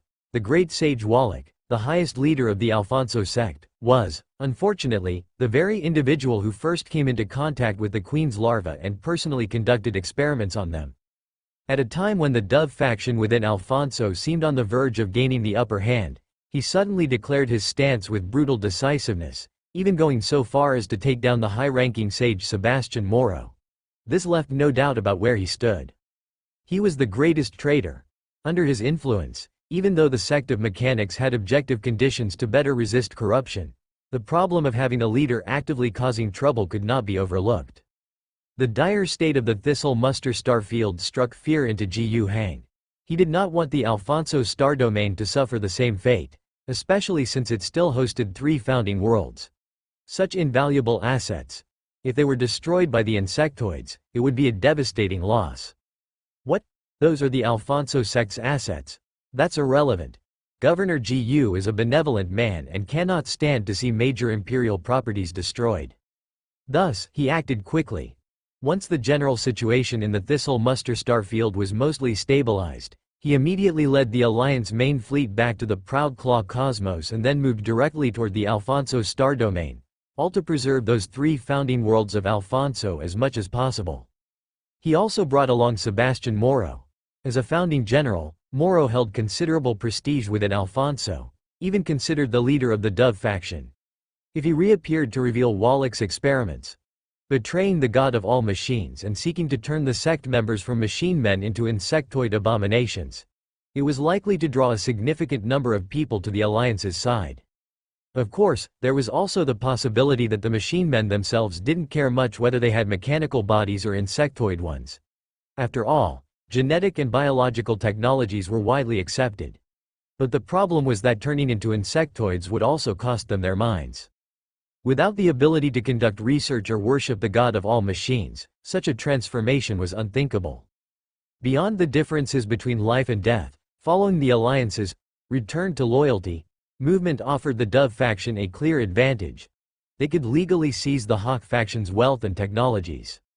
Granted, when faced with overwhelming disparities in power, that might not be feasible. However, with the Alliance providing strong external support, their courage and ambitions could grow substantially. The Dove faction within the Alfonso sect already had countless reasons to go head-to-head with the Hawk faction. Once Ji Hang's Alliance main fleet entered the Alfonso star domain and Sage Moro rallied the Doves with his call to arms, there was a significant chance of seeing the Doves rise in rebellion. Ji Hang wasn't fantasizing. This strategy had the backing of Moro's guarantees and the Alliance's intelligence analysis and assessments. So, there was no reason to delay. Of course, the Thistle Muster star field couldn't be ignored either. Nearly the entire Phoenix battle group was left behind, with Maddens appointed as the commander for the battles in the Thistle Muster star field. The Blood Shark forces, acting as allied troops, were tasked with full cooperation. Additionally, in terms of warships, the Firebath Nova battleship, along with the Furious Owl and Winged Flight battle cruisers, were also left behind, placed under Maddens' command. Combined with the Blood Shark flagship, Ghost Evil Shark, and the Phoenix flagship, Burn Feather, 2 combat freighters, they now had a formidable fleet of 5 capital ships. This fleet was already quite substantial, except for the Firebath Nova battleship, which might show some sluggishness in action. The other 4 ships were capable of swift and flexible maneuvers critical for special combat missions. Incidentally, the Phoenix flagship, the so-called Burn Feather, was originally the Fury Flame battlegroup's flagship, Triumphant Flame. During the war, the Alliance seized this combat freighter, and after repairs, it was now fully operational. Conventional human navies could never fully harness the unique capabilities of an interstellar warrior's combat freighter, barely managing to operate it. Thus, Ji Hang had simply reassigned it to the Phoenix Group as their flagship. 5 capital ships, along with over 180 additional vessels of various sizes, composed a fleet of considerable strength. The presence of 2 fully manned battle groups ensured that their elite forces would not lag behind. Even if an ironclad main fleet emerged from the Princess Star domain, it was expected that Madden's forces could at least retreat and ensure their own survival, if not claim a victory. The remaining ships, however, accompanied Ji Yuhang. As for the interstellar warriors by Ji Yuhang's side, he didn't lack for them. The New Torch and Fury Flame chapters, for instance, were now following him. Both battle groups had surrendered to the Alliance on the Phantom Moon and were sentenced to atonement expeditions of 100 and 200 years, respectively. The verdict bore the joint signatures of the Flash Judgment Court and Ji Yuhang, and after being reported to Holy Terra, it became official. Indeed, some in Holy Terra argued that these traitors deserved execution and demanded that Ji Yuhang eliminate them all. But Ji Yuhang couldn't care less. Reporting to them was out of courtesy. If they wanted to make it difficult, Ji Yuhang would simply ignore them. Thus, the 2 atonement battle groups joined Ji Yuhang's operations. And they were both fully staffed. Though created from seeds of subpar infinite warriors, whose main flaw lay in limited potential, the proportion of sergeant-level warriors they could produce was minimal, to say nothing of elite champions whose numbers in these groups rarely exceeded 20 per chapter. In comparison, the Phoenix fielded 100 to 200 champions per chapter, making any comparison absurd. Even when ostensibly placed on the same level, these new warriors couldn't match the combat prowess of the Phoenix or Bloodshark forces. But that didn't matter, they weren't leagues apart. Against non-interstellar warrior enemies, the difference was negligible. The only downside was that achieving the same battle results would cause higher casualties. But Ji Yuhang didn't mind that. Although Ji Yuhang had already led the main force to the Alfonso Star domain, that didn't mean he didn't care about the situation in Thistle Muster. He had analyzed in advance that Ironclad likely didn't have spare strength to intervene in the Thistle Muster conflict. Ironclad's main forces were still stationed on the Western Line. That was the primary battlefield, whether during the previous Phoenix-dominated era or the current Otaubus-dominated era. Of course, just because their main forces weren't present didn't mean Ironclad would entirely disregard the Southern Line. But even within the Southern Line, there were distinctions. Although the Thistle Muster Star domain was near the Princess Star domain, its internal situation had already descended into chaos due to the corruption brought by the insect swarm. The entire region was a chaotic mess. The Alliance's forces were bogged down here. While it was a strategic choice by the Alliance, objectively speaking, the troops led by Mattins barely had the ability to launch an offensive against the Princess Star domain. They were already struggling with suppressing and addressing the internal problems of the Thistle Muster Star domain, lacking the manpower and forced to stretch their forces across numerous fronts. By comparison, the Alliance's military actions against the Alfonso Star domain posed a far greater threat. The interstellar warrior units participating in this campaign consisted of the 2 atonement battle groups formed by defeated forces. In principle, their morale should be low and their ranks incomplete. However, these were still battle groups. Moreover, the Alliance's main fleet was dispatched, featuring numerous ships, large vessels among them, led personally by Ji Yuhang. Their offensive intent was significantly more proactive. The importance of the Alfonso Star domain itself was also much higher. Even if it were entirely devoured by the insect swarm, the founding world would still hold immense strategic significance. Letting this territory fall into Ji Yuhang's hands would dramatically boost the Alliance's war potential. When it came to the threat to the Princess Star domain, the Alfonso Star domain provided a direct route to the Princess's territory. If Ironclad were to strongly intervene in the Southern Line's battle, whether by reinforcing their defenses or launching proactive strikes, Alfonso Star domain would undoubtedly be the better target. It wouldn't be worthwhile to launch extensive operations targeting Thistle Muster Star domain.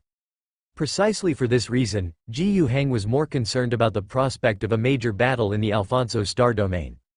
To prepare for this possibility, aside from the 2,000 personnel from the 2 atonement battle groups, he also brought an additional 1,000 warriors from the Shadow battle group, created using the Phoenix gene. They could be considered akin to another Phoenix battle group, possessing extraordinary strength. Of course, it would be ideal if he didn't have to deploy them.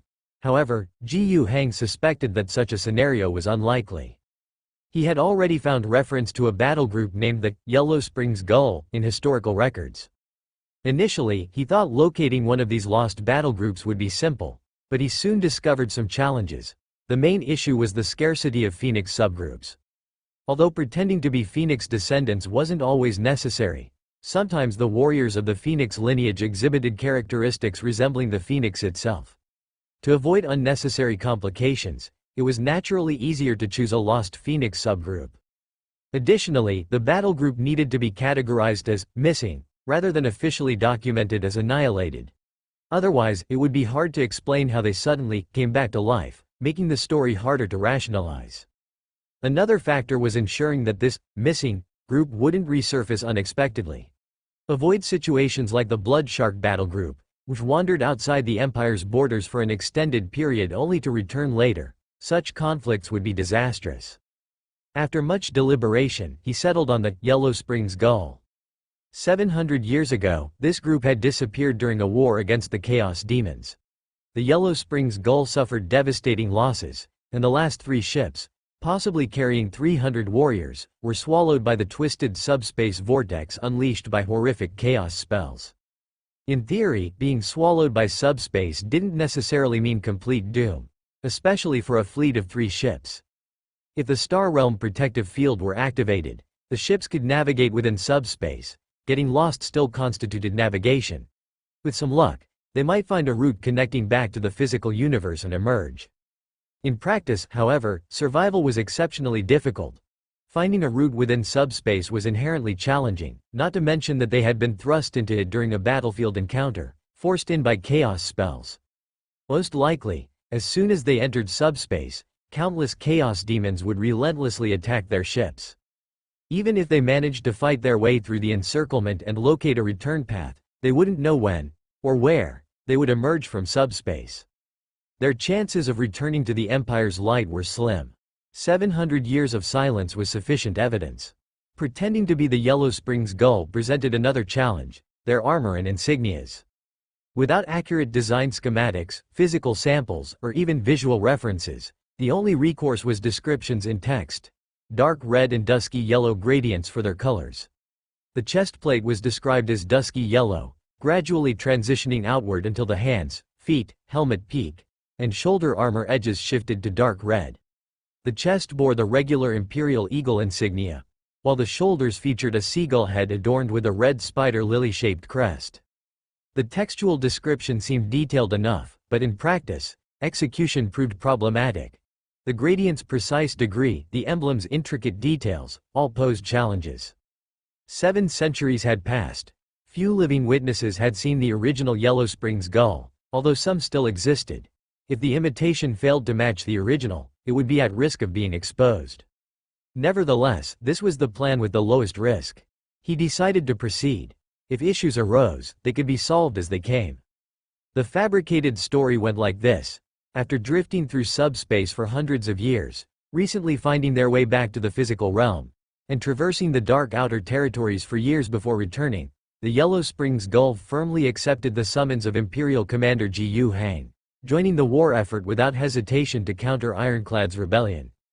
As for why they were lost for hundreds of years, going from 300 people to 1,000, of course, it was because during those years navigating the dark outer domain, they encountered some human worlds, supplemented their numbers, and preserved the genetic seed bank of the chapter fairly well. For more detailed matters, the clerks of the Alliance will concoct a very reliable history. Though unprovable, it's equally irrefutable. That's enough. Overall, the combat strength Gu Hang acquired from Alfonso is quite sufficient. However, before he reached the Alfonso star domain, news came of a defector chapter from the Thistle Muster star field. Initially somewhat concerned, he later learned this chapter was named the Spear of the Dragon King, and its bloodline stemmed from the founding legion, the Giant Dragon Legion. Coincidentally, the Alliance's intelligence department had some analysis concerning this chapter. The Spear of the Dragon King chapter was also a group originally stationed in the Spiderweb domain, having quite amicable relations with the Iron Armor, frequently aiding each other. When the Iron Armor Rebellion first broke out, they were bewildered, even confusedly considering the Iron Armor's statements reasonable. That indeed Holy Terra was being nonsensical, that the Iron Armor Battle Group was the persecuted party, hoping to fight as a means to foster peace, to help Iron Armor clear their grievances. They weren't even that opposed to Holy Terra. Unlike the New World Torch, they hadn't engaged in any backstabbing, massacres on battlefields or such actions. On the contrary, this chapter still maintained quite a good relationship with civilians, holding a decent reputation. Once embroiled in the war, their battles were somewhat chaotic. Eventually, they couldn't stop themselves as records show multiple activities on the Western Front, fiercely fighting against the battle nuns of the Blood Roses. But as the war progressed, warriors of the Spear of the Dragon King gradually began to realize, no, this rhythm is a deathmatch, fundamentally not the mere internal military conflict they initially thought. Under such circumstances, the Spear of the Dragon King started to waver. Especially after the onset of infestation corruption, heavily propagated by the Alliance and the Empire, their hesitation grew even larger. Several times they volunteered to suppress the infestation corruption, only to be rejected by Humphrey Paulo, after which they began to act on their own. Humphrey Paulo simply transferred them away. This time, arriving at the Thistle Muster Star Field was not on anyone else's orders, but their own doing. Coming to surrender? Not really. They just heard of fierce fighting by the Alliance in the south, and with nothing else to do, they decided to come and see if they could guard. And why does Ji Yu Hang understand the Spear of the Dragon King's motives and thoughts so clearly? That's because an operative from the Alliance Foreign Intelligence Bureau, a woman named Amanda, is acting alongside the fleet of the Spear of the Dragon King. In fact, in the latest report, Ms. Amanda applied, hoping for enough negotiation authority to promise things beyond her original capability to win over the Spear of the Dragon King. Precisely, she wanted to induce the Spear of the Dragon King to defect at the critical moment. The Foreign Affairs Bureau supported its agent's idea. Director Chen Shu sent a letter to Ji Yu Hang, believing the success probability is quite high and the value very substantial. Ji Yu Hang didn't think long and replied, "Yes, this affair indeed bears no cost."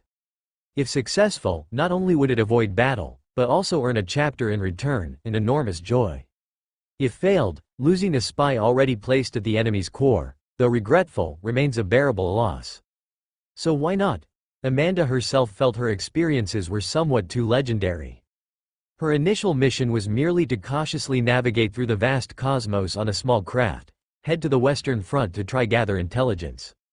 Many agents like her were deployed by the various intelligence agencies of the Alliance. It was nothing more than a small-scale traveler, equipped with anti-surveillance features.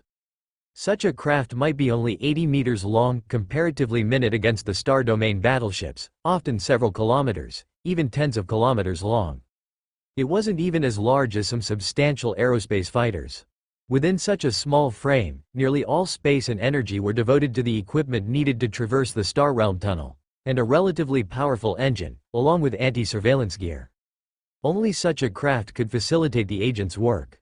The Spear of the Dragon King chapter was also a group originally stationed in the Spiderweb domain, having quite amicable relations with the Iron Armor, frequently aiding each other. When the Iron Armor Rebellion first broke out, they were bewildered, even confusedly considering the Iron Armor's statements reasonable. That indeed Holy Terra was being nonsensical, that the Iron Armor Battle Group was the persecuted party, hoping to fight as a means to foster peace, to help Iron Armor clear their grievances. They weren't even that opposed to Holy Terra. Unlike the New World Torch, they hadn't engaged in any backstabbing, massacres on battlefields or such actions. On the contrary, this chapter still maintained quite a good relationship with civilians, holding a decent reputation. Once embroiled in the war, their battles were somewhat chaotic. Eventually, they couldn't stop themselves as records show multiple activities on the Western Front, fiercely fighting against the battle nuns of the Blood Roses.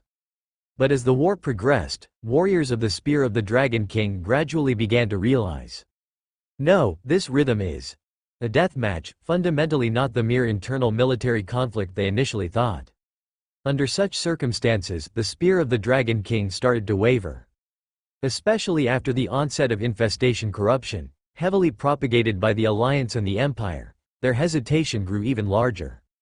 Several times they volunteered to suppress the infestation corruption, only to be rejected by Humphrey Paulo, after which they began to act on their own. Humphrey Paulo simply transferred them away.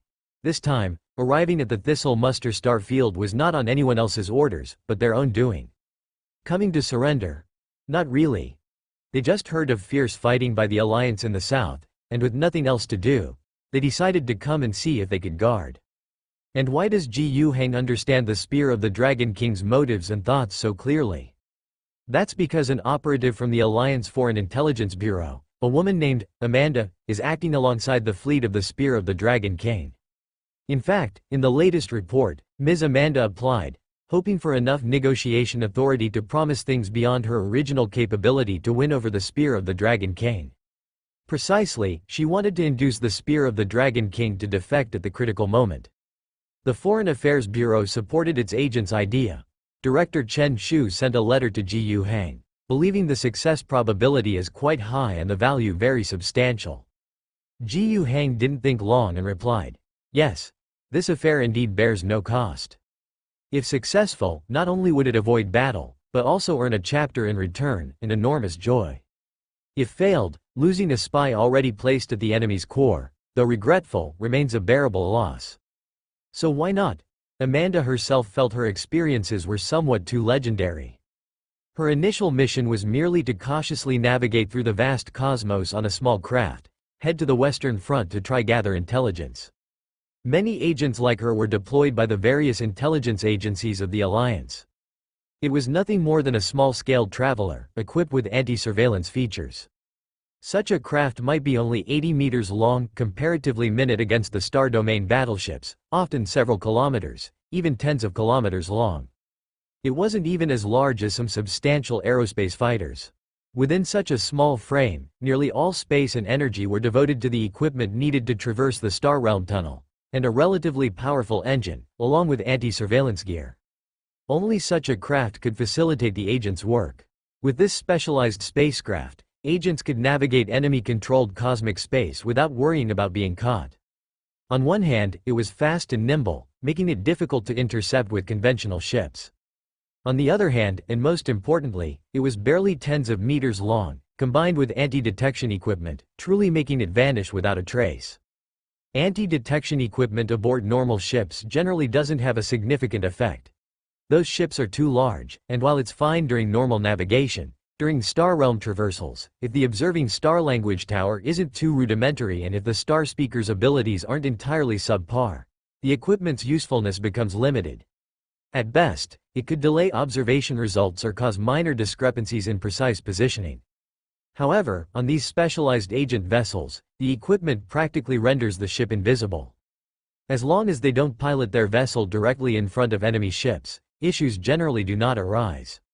Even during a Star Realm tunnel traversal, even if the opposition has checkpoints or even star fortresses stationed at the jump point, traversing a point isn't straightforward. In reality, these points span a range that could encompass 7 to 8 stars at its smallest or dozens of stars layered together at its largest. Checkpoints and star fortresses cannot cover all possible positions. If a large ship traverses through, it is bound to be detected. But a small, 80-meter vessel equipped with anti-detection equipment, operating from several stars' distance away, is genuinely difficult to pinpoint. Of course, nothing is absolute. Several of Amanda's colleagues got discovered during such traversals. However, getting discovered doesn't necessarily mean getting captured. These nimble, compact, and fast agent ships are not built for combat, but as long as they can put some distance between themselves and the pursuers, the anti-detection systems can typically disrupt the lock and facilitate their escape. In truth, only a few dozen unlucky agents ever died on the spot. None were ever captured. Amanda herself faced a few precarious moments but ultimately reached the Western Front safely. The agent ship could silently infiltrate certain planets with less rigorous defense measures. After all, most planets lacked surveillance systems capable of covering all orbital regions. By piloting the ship covertly and leveraging stealth functionality, moving at relatively low speeds to enter the atmosphere, finding an uninhabited area to land, activating the camouflaging system, and gathering local materials to conceal the ship, the operation could generally succeed. There wasn't just Amanda on board the ship. There were 5 agents in total, each specializing in different skills, and hailing from disparate departments. Amanda didn't know them personally. This didn't hinder their shared fate. United on the same rope, reliant on each other. Amanda herself was, in fact, the team leader for this operation. The 5 agents began their mission, utilizing advanced star language equipment to eavesdrop on star language communications. They stopped at key locations on the planet to observe. They attempted to integrate into the local society to gather intelligence. Upon completing the intelligence collection for a planet, they would retrieve their hidden vessel, depart, and head to the next destination. This process usually did not take much time. Most worlds hold no major intelligence value. They were simply assessed, documented, and the findings sent back to headquarters. Amanda's original mission was supposed to lead her to the Magree cosmic domain, where she would collect first-hand intelligence. Otherwise, the Alliance's awareness of Magree's domain would rely solely on information supplied by the Empire. Beyond questioning the reliability of such data, the lag in timeliness was unacceptable to the Alliance. It was far better for the Alliance's agents to gather intelligence tailored to their needs. However, en route, they passed by a planet temporarily occupied by the Spear of the Dragon King. Amanda became intrigued by this battle unit and decided to integrate into the local society, fabricate an identity, and, under this guise, infiltrated the Spear of the Dragon King as it recruited personnel on the planet. She joined as a battle unit servant and civilian consultant. Her actions carried high risk, but she did not fear. Her 4 teammates had already departed on the spacecraft, leaving her alone. Even if she failed, it wouldn't expose the others.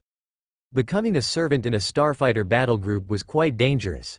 Even excluding those groups that disregarded human life entirely, most still showed indifference towards civilians. Attempting to accomplish anything within such groups was challenging. However, Spear of the Dragon King was different. Its lineage traced back to the giant Dragon Legion, who respected civilians, much like their parent group. This provided Amanda with an opportunity. Her fabricated identity was, in truth, quite susceptible to exposure, but, upon thorough analysis, that hardly mattered. As long as she successfully infiltrated the battle group, she would leave the planet soon thereafter. Once exposed, local civilians revealing her would be inconsequential. Of course, there was also a chance she wouldn't succeed in infiltrating the group. But even so, she possessed far greater advantages than most candidates on the planet. She was, after all, a highly trained elite agent cultivated by the Alliance, with a proven track record, including having orchestrated the overthrow of a planetary government with outstanding results. It wasn't arrogance, it was genuine confidence.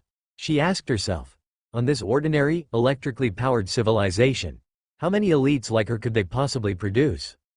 Throughout the entire Alliance, she is a rare talent. And indeed, she was successfully selected. Armed with extensive knowledge, former experience working for the Empire Commerce Guild, and traversing countless worlds, she had a broad perspective and profound insights that managed to capture the attention of a captain within the chapter. She shed the usual status of mortals serving as chapter attendants and, as a consultant, was frequently summoned by the upper echelons of the Spear of the Dragon King. Initially, most consultations revolved around local customs and the cultures of nearby worlds. For these matters, Amanda answered fluently. The intelligence she had gathered from various planets on her journey played a reliable and crucial role at this stage. Later, her profound understanding of the prevailing circumstances, particularly her exceptional familiarity with the Alliance, made her stand out even more. The interstellar warriors were astonished to discover that this consultant not only provided intelligence but often offered highly valuable opinions on the state of affairs and on problems that puzzled the interstellar warriors. They began consulting Amanda on more matters. While they did not strictly follow her advice, they found it worthwhile to listen, as it often sparked new ideas. During this process, Amanda gained considerable insights into the Spear of the Dragon King. She unraveled the reasons and consequences behind their involvement in this war. She comprehended the chapter's history and understood its culture. These 2 factors were critical, as they enabled Amanda to grasp the mindset of the Spear of the Dragon King. As a result, Amanda could perceive the dilemma they faced and the internal struggles within their hearts. The Spear of the Dragon King never intended to be part of this war. From the very beginning, they merely sought to mediate, assist Ironclad, and engage with the Empire in reasoned dialogue. They had never intended to engage in a life-or-death battle against the Empire's myriad forces that sought to annihilate them. Simultaneously, Ironclad completely concealed their use of the insect swarms from them. In fact, the mindset of the Spear of the Dragon King also shifted as the incidents of swarm corruption unfolded across regions. At first, large-scale swarm corruption is impossible. This must be slander maliciously aimed at us. Later, it appears to be true, but it couldn't be Ironclad's doing. The threat of the insect race is growing. Everyone should stop fighting. Recently, it might have been Ironclad's doing, but that doesn't seem right. What should we do? This encapsulates their evolving mindset. Amanda seized the opportunity. In reality, the Spear of the Dragon King's voluntary descent southward, without orders, was greatly influenced by Amanda's persuasion. Along the way, witnessing the horrific aftermath of swarm infestation and noting how Ironclad's main force remained elusive, their mental wavering intensified. Now, Amanda believed the timing was right.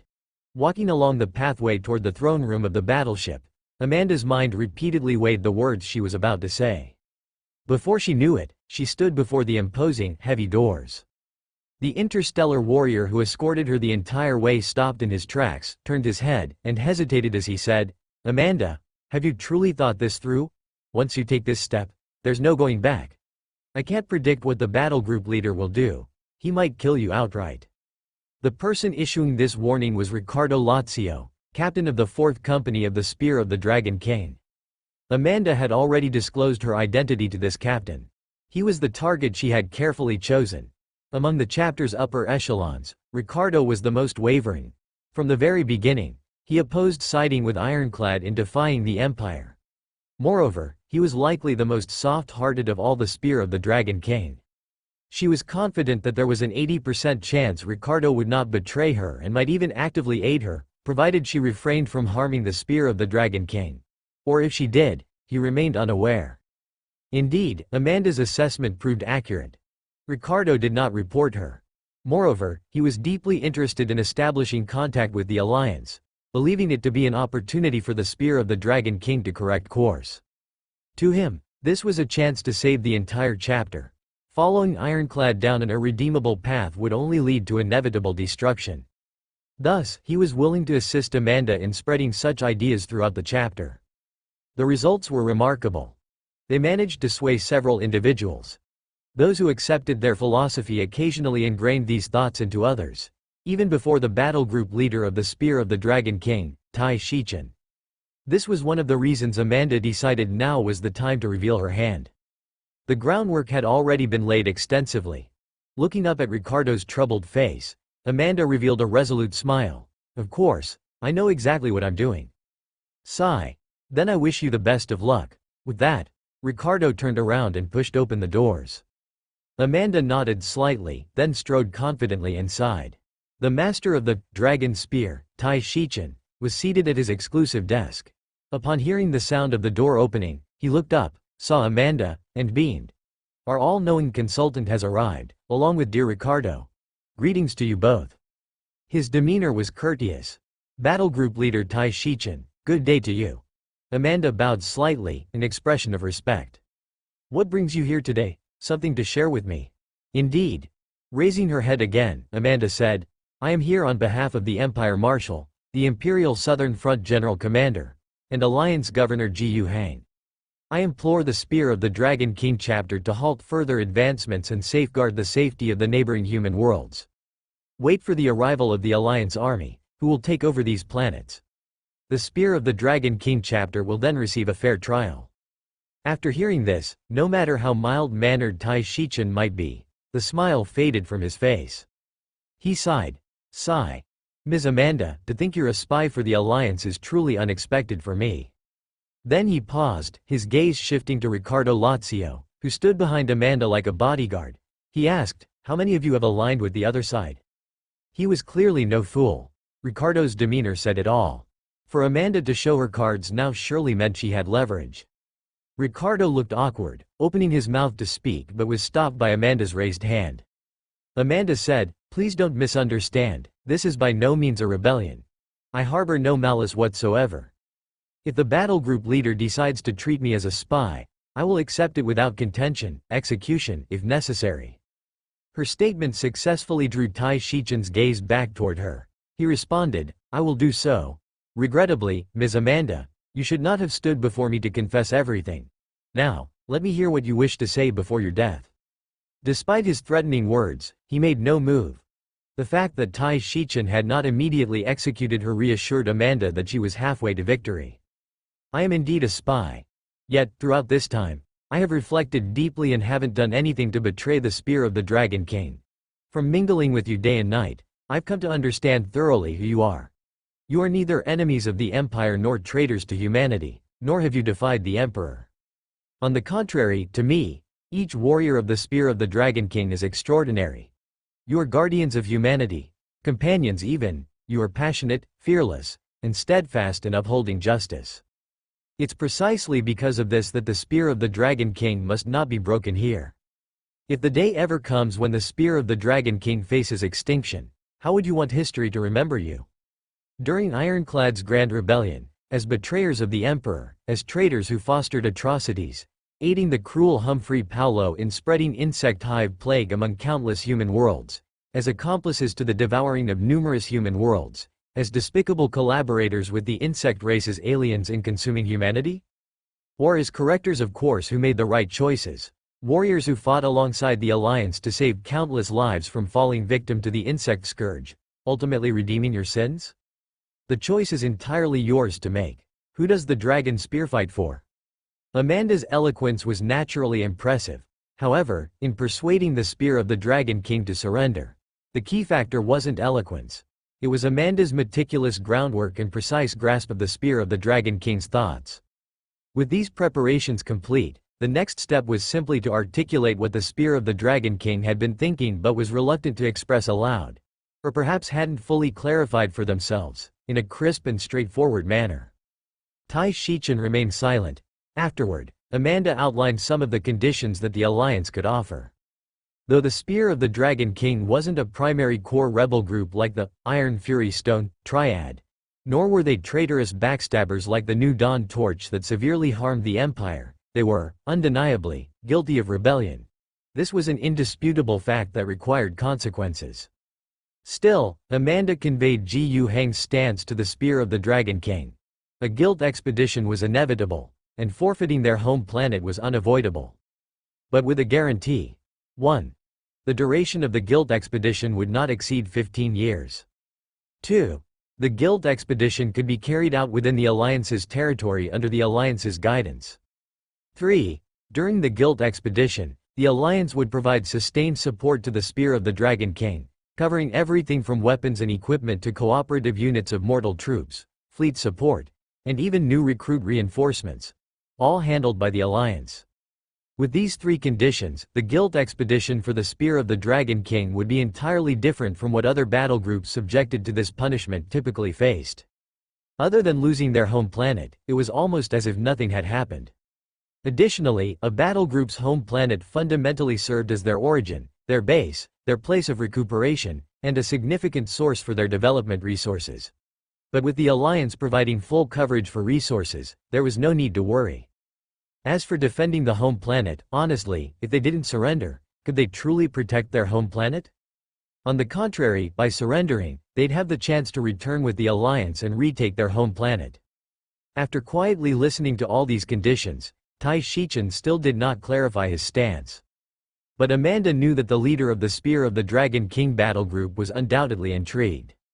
Thinking calmly, this was almost the most favorable treatment the Spear of the Dragon King could hope to receive. Amanda recognized Tai Shichen's interest because after hearing the conditions, he requested Riccardo Lazio to take him away and imprison him. His attitude was actually quite clear. Earlier he had talked about execution, but nothing of the sort was carried out. Instead, Amanda was allowed to finish her speech. Once she was done, execution was no longer mentioned, and Tai Shichen only called for imprisonment, entrusting Riccardo, who had already defected to the Alliance's side, with Amanda's detention. What else was there to say? It was merely that Tai Shichen still needed some time to convince himself. Riccardo felt a sense of relief. He nodded and escorted Amanda out of Tai Shichen's office, accompanying her to meet with many members of the battle group. 2 days passed, and Tai Shichen remained inactive. He had yet to make any explicit statement but had also been indifferent as Amanda, who should have been confined and restricted, privately collaborated with Riccardo to network and lobby various company commanders, sergeant majors, priests, technical officers, and others within the battle group. Amanda then decided that she could afford to be bolder. She went so far as to contact Maddens, informing him of the situation and urging him to swiftly dispatch a force to occupy the planet where the Spear of the Dragon King was currently stationed. Maddens was initially bewildered upon receiving the message. He had been preparing defensively, strategizing how to counter the incoming attack from this rebel battle group in the Thistle Muster starfield. In his estimation, it would likely be a fierce battle. While his forces were numerically superior, they had been severely stretched thin. A significant part of his army was scattered across over 200 worlds in the Alliance-occupied Thistle Muster starfield, suppressing local unrest. Numerous ships were allocated to these planets to provide ground support for the land forces. Even the interstellar warriors had to spread their units, stationed on the worlds facing the most critical crises. Even if only 1 or 2 squads were stationed per planet, limited to areas where mortal troops couldn't handle the issues, this still tied down over 1,500 interstellar warriors. The Blood Shark and Phoenix forces totaled only around 2,000 warriors.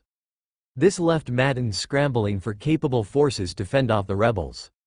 Relinquishing control of numerous worlds throughout the Thistle Muster starfield was something Maddens was reluctant to do, particularly the worlds in the most precarious situations. If their defenses were withdrawn, all the previous investments would be undone. Take, for instance, the operations he personally led to annihilate the planet-level apex organism on Tingjun IV. While the situation had greatly improved, removing a group or two of its stationed armies or withdrawing the 50 Phoenix stationed there could potentially lead to failing to suppress the insect swarm or cult activity. If that happened, another planet encompassing apex organism might quietly emerge, undoing all prior efforts. Maddens's original plan was to set layer after layer of defensive lines, using minimal forces in a resolute manner to delay and lengthen the battlefront, looking for opportunities. If the enemy truly advanced deep enough, revealing a critical weakness along the drawn-out battlefront, he'd promptly decide to mobilize forces from various planets for a swift, decisive strike. His hope was to deliver a single devastating blow to the enemy. Even if he couldn't achieve total annihilation, his fallback aim was to inflict severe pain and fear, crippling their ability to attack. But no matter what, speed is of the essence. The mobilized forces must quickly return to their original battlefield to fulfill the duties that remain unfinished. In this plan, the delay in the front followed by rapid strikes at the back are both anticipated to involve tough battles. How many lives will be sacrificed, how much will be paid, and how many worlds occupied by the enemy during the delay will suffer worsening insect swarm disasters due to the lack of suppression? And now, he's told that none of this needs to be worried about, that the battle hasn't even started on the other side, and they've already surrendered? All I need to do is go there, and I can occupy it? The Spear of the Dragon King won't resist? That Alliance agent named Amanda, is that capable? She alone can stand against 1,000 troops, is that it? If that's really the case, then of course, it's a cause for celebration. But as the Supreme Commander of the Thistle Muster starfield, entrusted personally by Governor Gu, Maddens dared not show the slightest carelessness. What if Amanda had been deceived? What if Amanda had been turned against them? What if the Spear of the Dragon King went back on their word? There were countless potential scenarios. Maddens couldn't risk betting everything on a single move. But he also wouldn't let excessive caution cause him to miss an opportunity. He developed a meticulous occupation plan. First, the main mobile forces were assembled, 500 interstellar warriors, as well as the flagships of the Phoenix and Bloodshark battle groups, were present. They would march toward the target star system, but not at full speed. Along the way, they would inspect the status of each star system, leaving observation posts and patrolling fleets to ensure safety along the route and avoid enemy ambushes. The entire main fleet would concentrate its actions to prevent being picked off one by one. Before entering the target star system, Maddens stationed the Bloodsharks in the rear. This group of killing machines wasn't particularly good at communication or diplomacy, and such political and diplomatic phases had little to do with the Bloodsharks. The 200 Bloodsharks, along with their flagship, Ghost Evil Shark, under Commander Yuan's leadership, would stay one star system away. If nothing happened, they could continue their assignments. If something did, they could leverage the Bloodshark fleet's speed advantage to quickly break into the battlefield and support Maddens. As for Maddens himself, he would approach the Spear of the Dragon King as the theater commander and battlegroup leader, acting as Ji Heng's representative. He would carry out the occupation of the target star system and oversee the disarmament of the Spear of the Dragon King. Following that, everything would wait for further orders from Governor Ji. Throughout the occupation and takeover of this planet, Maddens remained extremely cautious. The Burn Feather carefully approached the planetary perimeter. Observations showed that the Spear of the Dragon King's battlegroup fleet hadn't moved a single ship. Their flagship, a combat barge, and all their other vessels, were docked at the starport. An Alliance destroyer advanced cautiously and approached the starport. No attacks were made.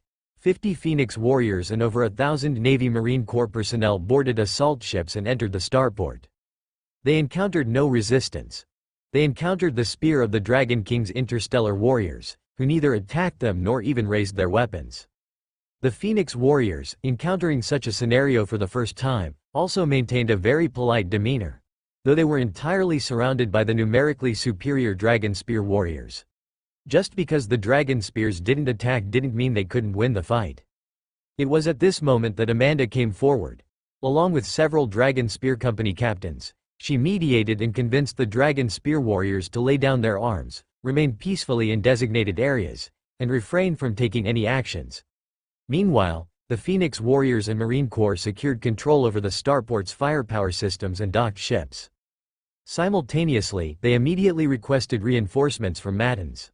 Controlling those strategic points with just this limited number of troops was far from sufficient. Maddens responded decisively. At this stage, the chances of a trap were minuscule.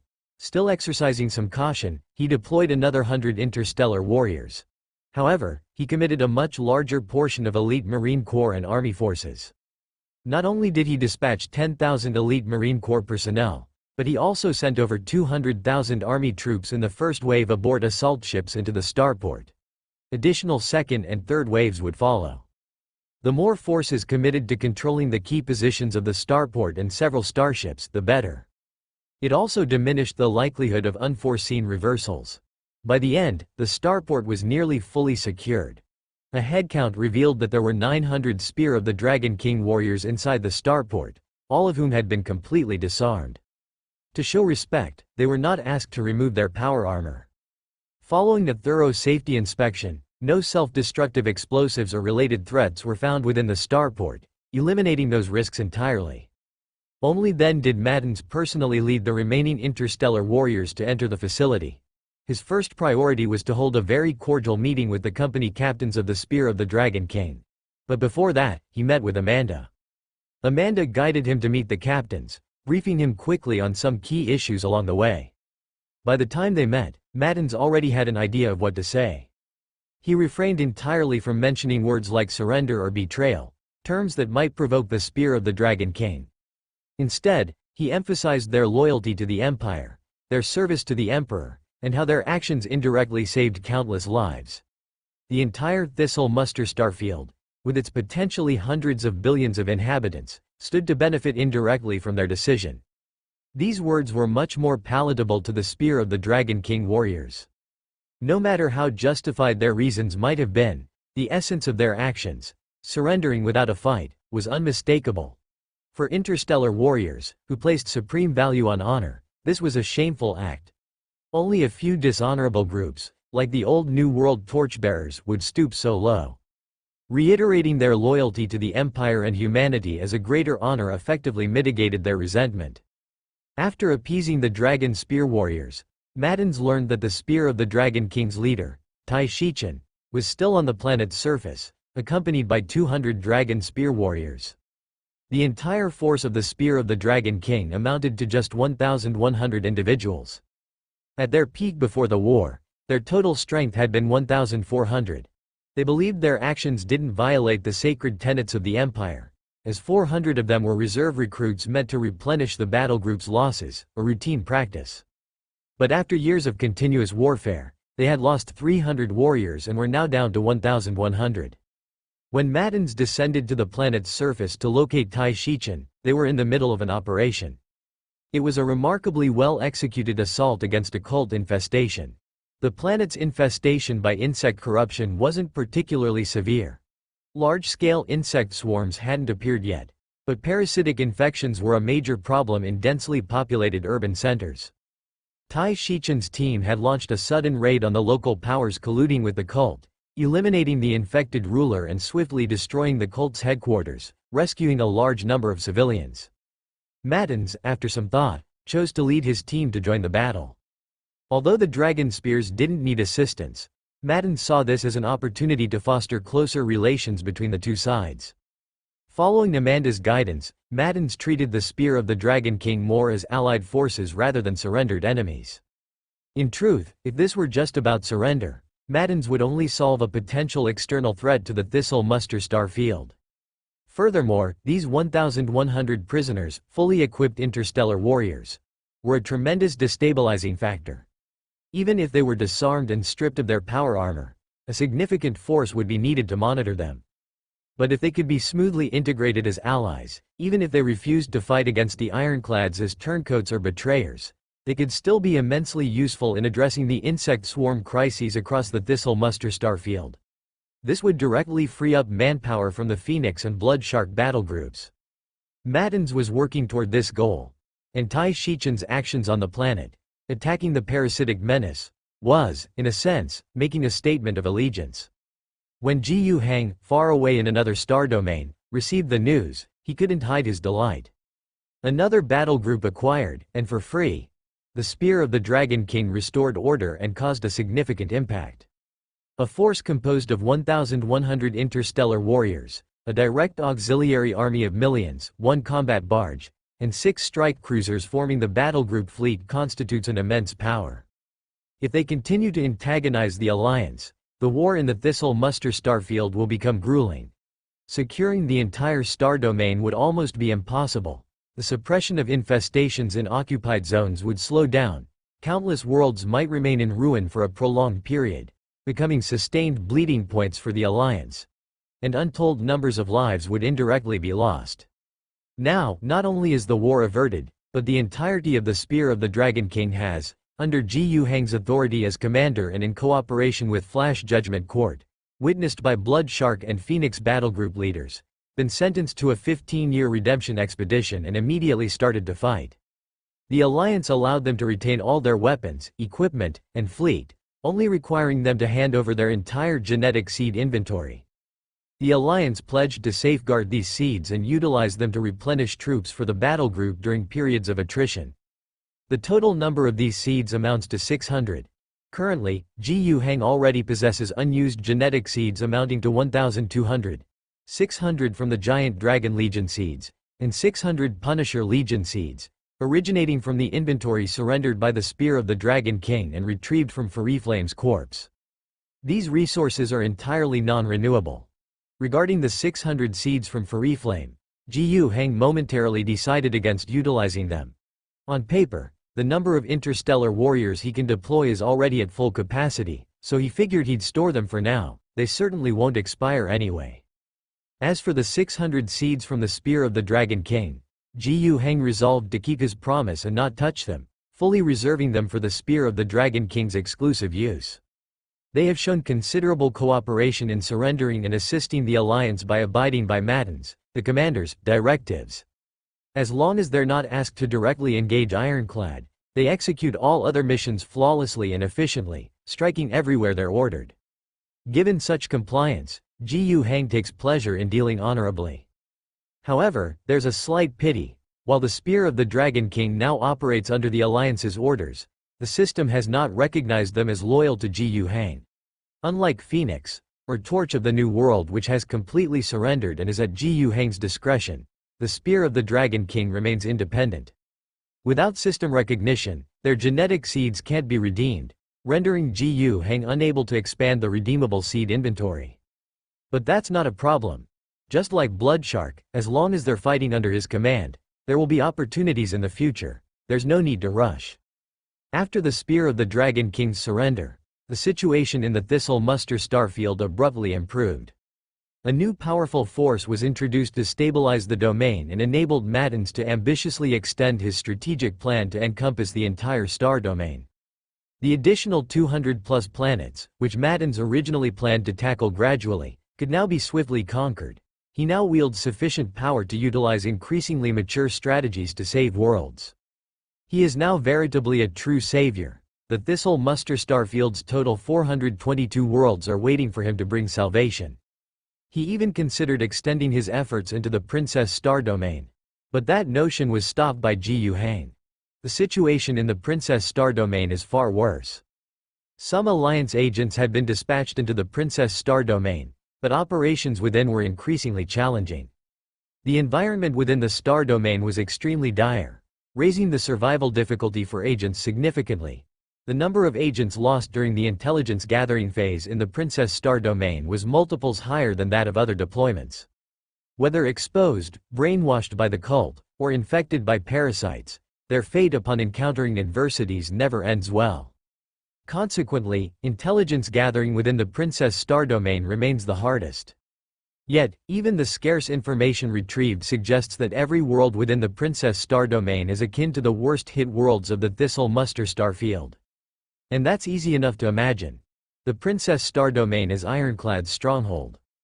Humphrey Paulo's ideology has permeated all 550 worlds of the Princess for over 200 years. Here, every planetary government has fully embraced the infestation cult. Large-scale infections have become uncontrollable. The insect swarm has appeared in significant sizes, planetary ecologies are collapsing irreversibly, and the immeasurable planetary resources are being absorbed by the spreading insect swarm's flesh carpets. On some of the most deteriorated worlds, massive hatchery pools have already spawned bio-organic ships for the swarm. For this reason, Madden sought to enter the Princess Star domain, reasoning that making an early move, even rescuing just one world, would be worthwhile. It would also suppress the emergence of the insect swarm. At least among the Alliance's high-ranking officials, a consensus has essentially been established. An epic war against the genuine insect swarm is inevitable. Saving one world now not only preserves its population and productivity for use but also reduces the portion of the swarm they'll have to contend with later. On such premises of urgency, the crisis within the Princess Star domain necessitates intervention. Otherwise, relying solely on limited planetary resistance while their ruling classes intentionally facilitate the infestations, planetary extinction and swarm expansion could occur swiftly. We must act now, or it will be too late, this was Madden's thought. Ji Hang agreed with everything he said, except for the last point. He believed it was already too late.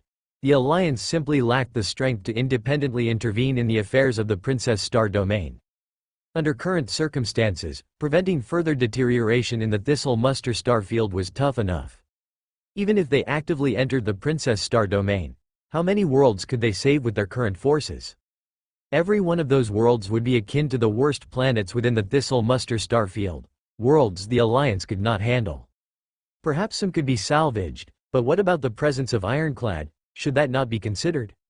Ironclad is known to still have a force of tens of thousands of interstellar warriors. The Bedrock Shield forces numbered 3,000. Recklessly entering the region would not save many worlds and would likely cost them their own forces as well. A coordinated advance of armies from 3 directions would be the only viable solution. The current situation looked decent, at least on paper.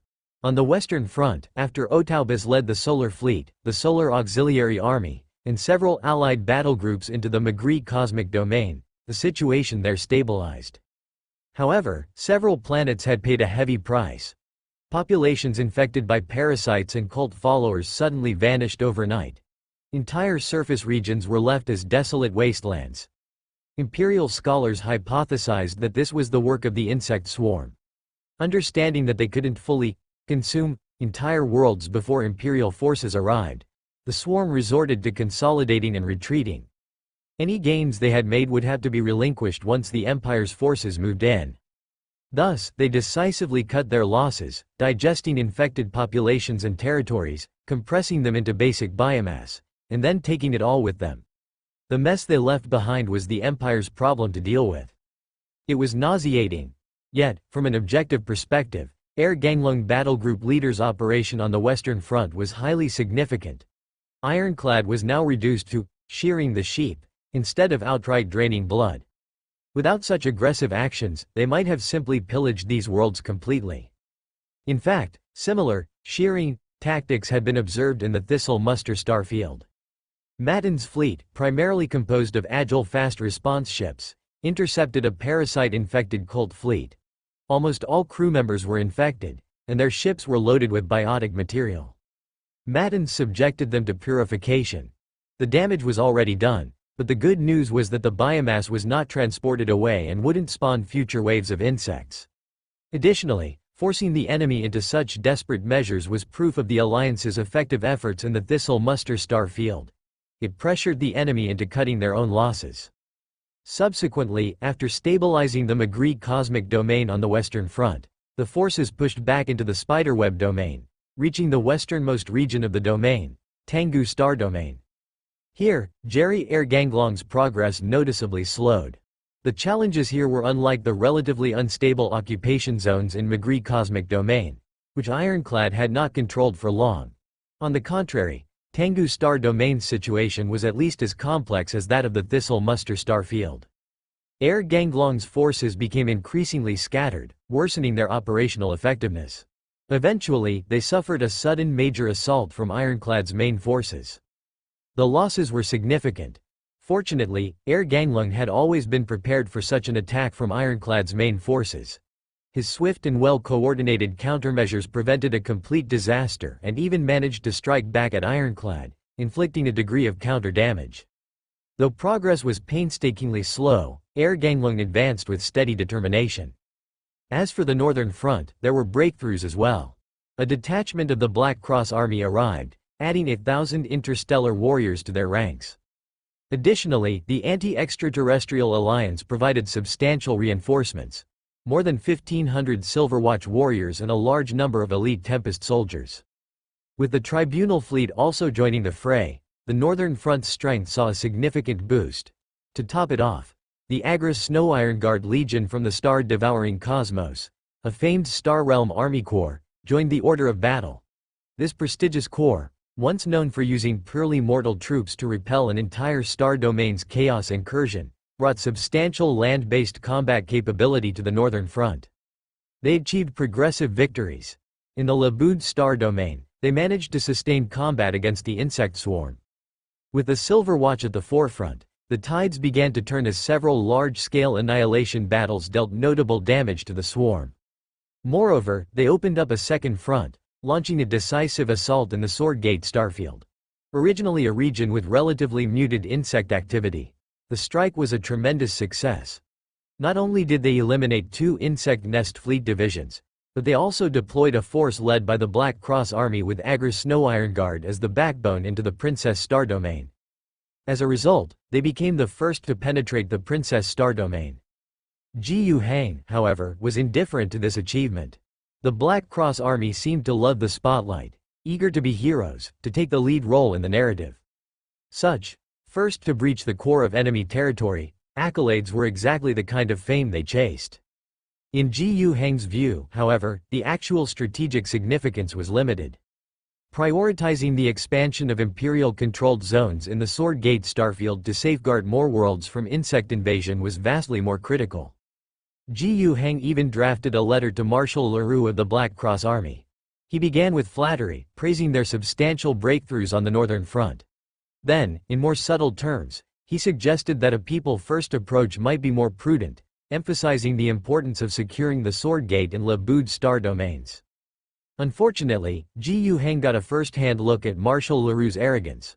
While Leroux did not outright ignore Jiyu Hang's transmission, after all, Jiyu Hang was the Southern Line commander, who single-handedly transformed the overlooked Southern Theater into a major victory zone.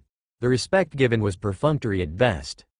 Leroux's tone was hardly cordial, bluntly stating that he had the Northern Front entirely under control and did not need Jiyu Hang's unsolicited advice. Furthermore, he issued requests of his own, urging Jiyu Hang to resolve the issue in the Alfonso star domain swiftly, at the very least holding back the rebellious sect of mechanics. Additionally, in the Thistle muster star field, the Alliance needed to be bolder and advance directly into the Princess Star domain. This would allow both fronts to aim for a decisive rendezvous within the Princess Star domain.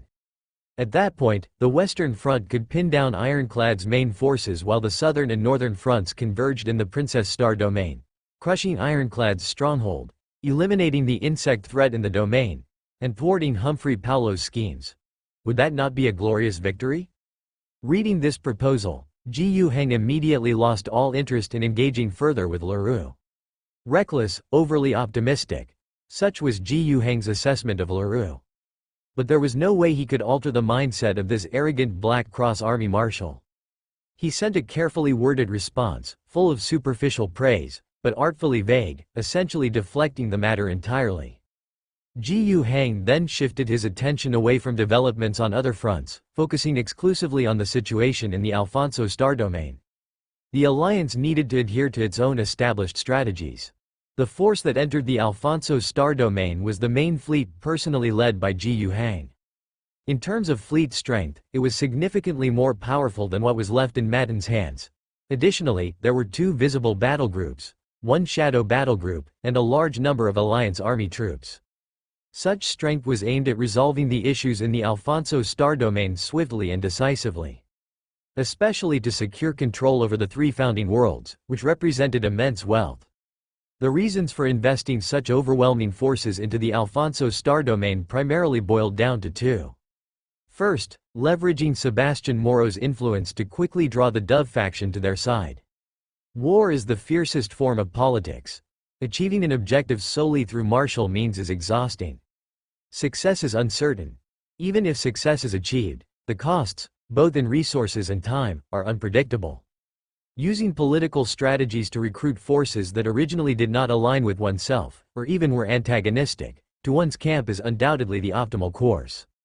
However, the so-called Dove faction, even if opposed to Wallach's Hawk faction and the latter's behavior of aligning with the insects, and even if oppressed by the Hawk faction, is not necessarily inclined to side with the alliance.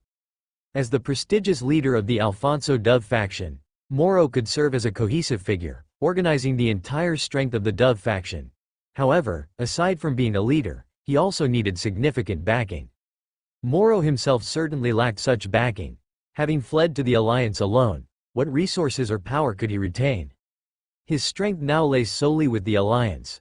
Only if the alliance demonstrated overwhelming strength as his support could others see potential in following him, thereby enhancing his ability to unite forces.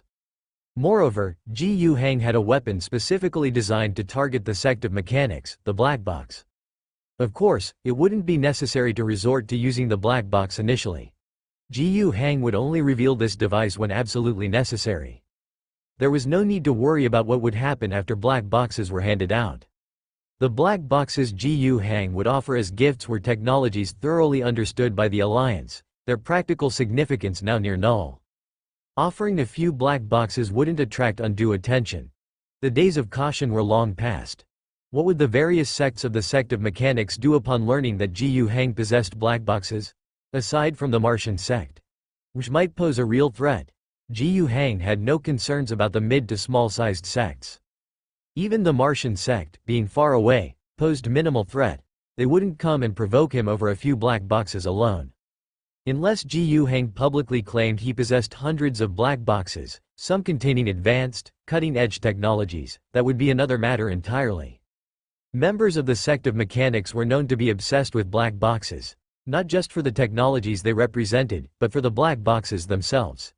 As products of humanity's golden age, they were seen as sacred artifacts brimming with profound truths, holding both scientific and religious significance for the sect. Thus, even a black box that produced simple materials, like plastic steel, would fascinate them, not for the material itself, but for the novelty of the black box artifact. In reality, the black box was indeed a crucial tool.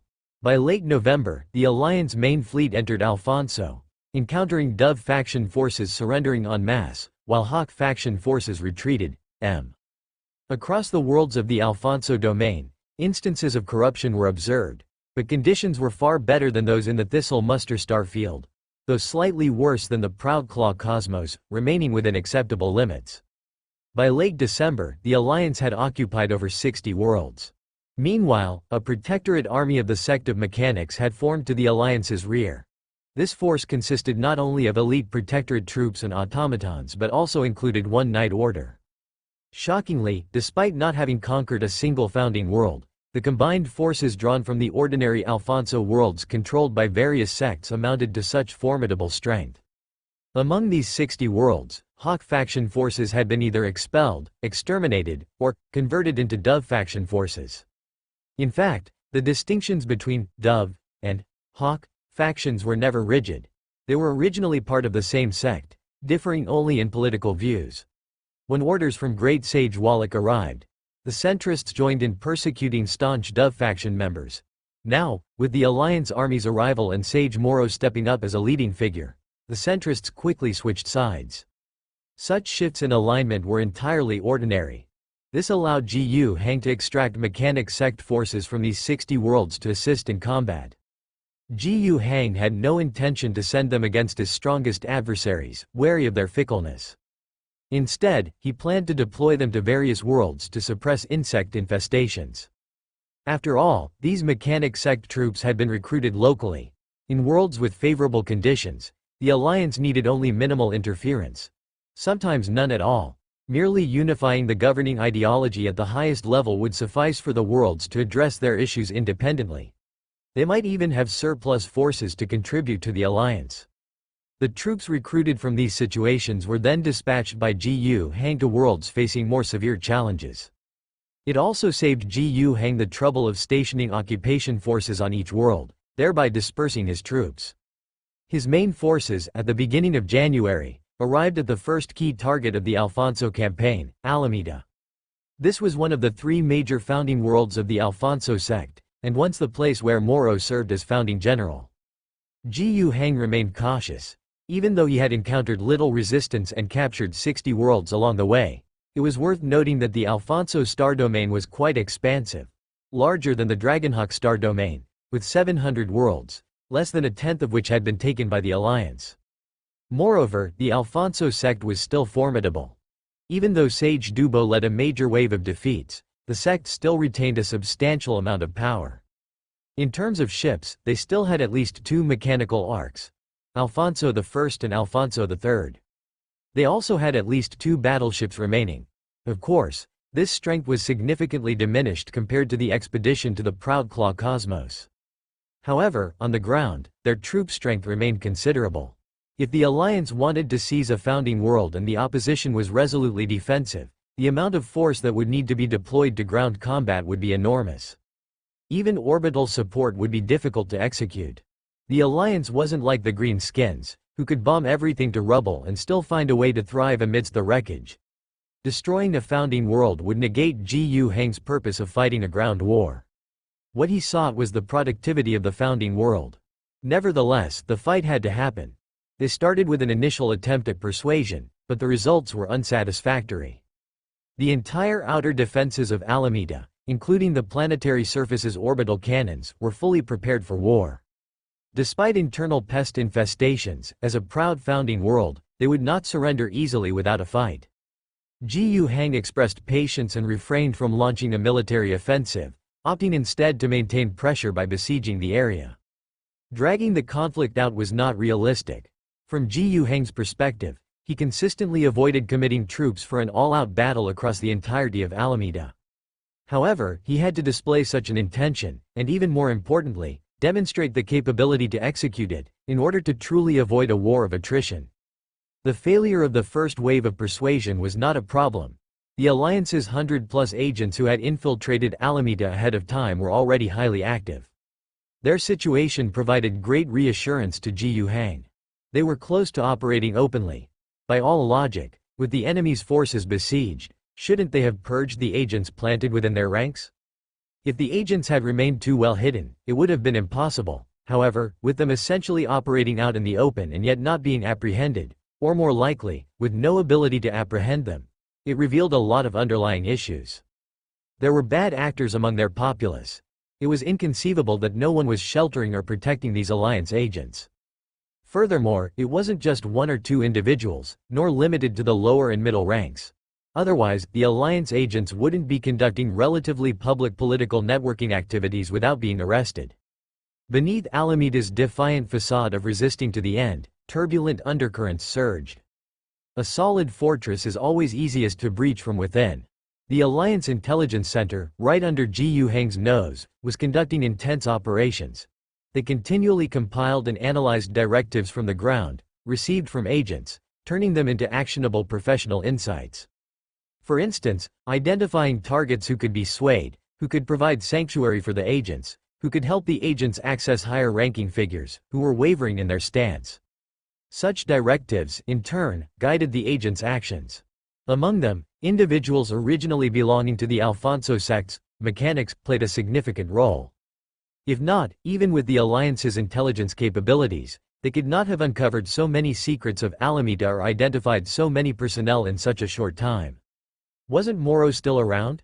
Having served as founding general of Alameda before, he knew far too much. Moreover, it wasn't just him alone. The people gathered by the Alliance along the campaign included many former mechanics of Alameda, ranging from mechanical priests to dominant bishops, across various hierarchical levels. Most of them shared one characteristic: being labeled as Moro lineage. After the great sage Moro was captured and imprisoned, many of these people naturally underwent their own round of purges. As a founding general, Moro had plenty of loyal followers, and even after one round of purges, many remained untouched. Later, when Arno rallied his loyalists to rescue Moro and succeeded, Moro himself fled, but many of his followers left trapped in Alameda had to endure yet another round of purges. And this time, the purge was especially severe. Many were executed, many imprisoned, yet a significant number, uncertain whether connected to Moro lineage or not, but suspected to be, were exiled. From the 60 Alfonso worlds the Alliance captured, many of these exiles were rounded up. While they might not have been staunch Moro loyalists in the past, because if they were, they'd either be dead or in prison, they certainly were now. After all, they'd already been branded as Moro faction by Alfonso. What more was there to worry about? Previously, it had been a disaster, now, it was an opportunity. And these individuals, living in Alameda for countless years, naturally provided a wealth of suggestions to the Alliance's intelligence department, aiding their operations. Unfortunately, the current analysis suggested that directly securing Alameda's peaceful surrender remained highly unlikely. It was the Hawk faction, under the will of Great Sage Valak, and their two major purges that had severely weakened Alameda's Moro-affiliated political and military powers. Following this, Valak had dispatched his own people to replace key positions across the planet. Attempting to turn them was highly challenging.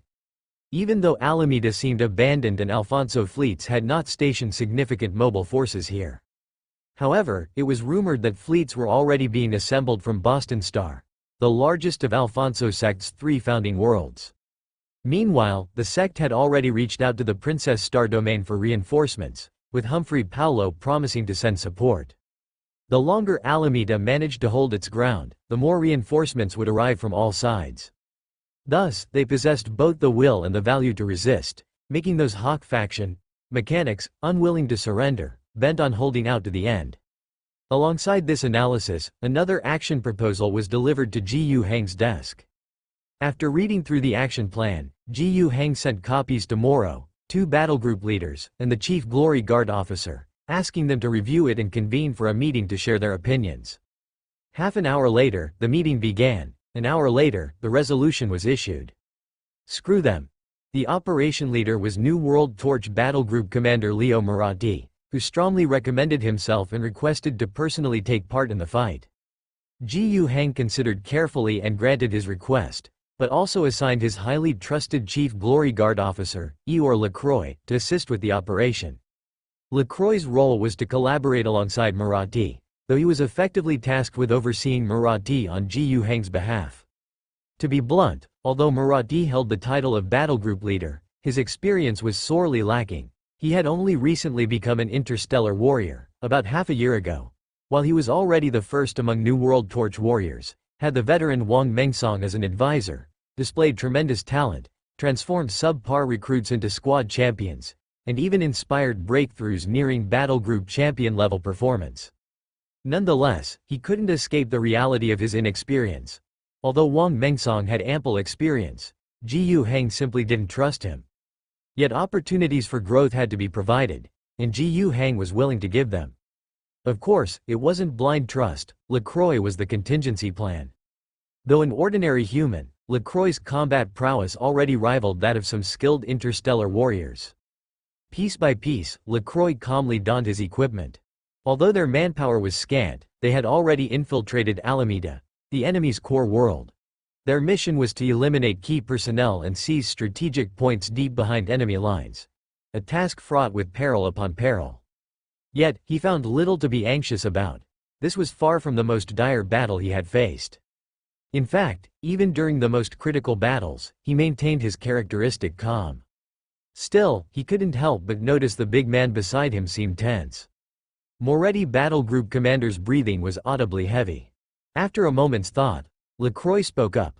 "Try not to be too nervous, it might lead to mistakes." The young commander turned his head to gaze at LaCroix, who barely reached his stomach in height, yet bore no trace of disdain in his expression. How could he dare to look down on him? This 50-year-old veteran, though merely human, had earned a reputation that spread widely throughout the Alliance. He was a hero who had fought alongside Mr. GU on Rage Owlstar, surviving life-or-death battles and achieving great feats across countless warfronts. The elite mortal troops of the Glory Guard Legion, evolved from the former 10th Special Warfare Brigade, had even been modeled after him. Though LaCroix had always refused to assume the role of commander or leader, positions held by others in the Glory Guard Corps, it was undeniable that he was still the most renowned Honor Guard warrior, hailed as the Chief. In fact, during the founding phase of the Neo-Torch Warriors, when 800 recruits had just completed implantation procedures and commenced intensive training, LaCroix served as their instructor for an entire month.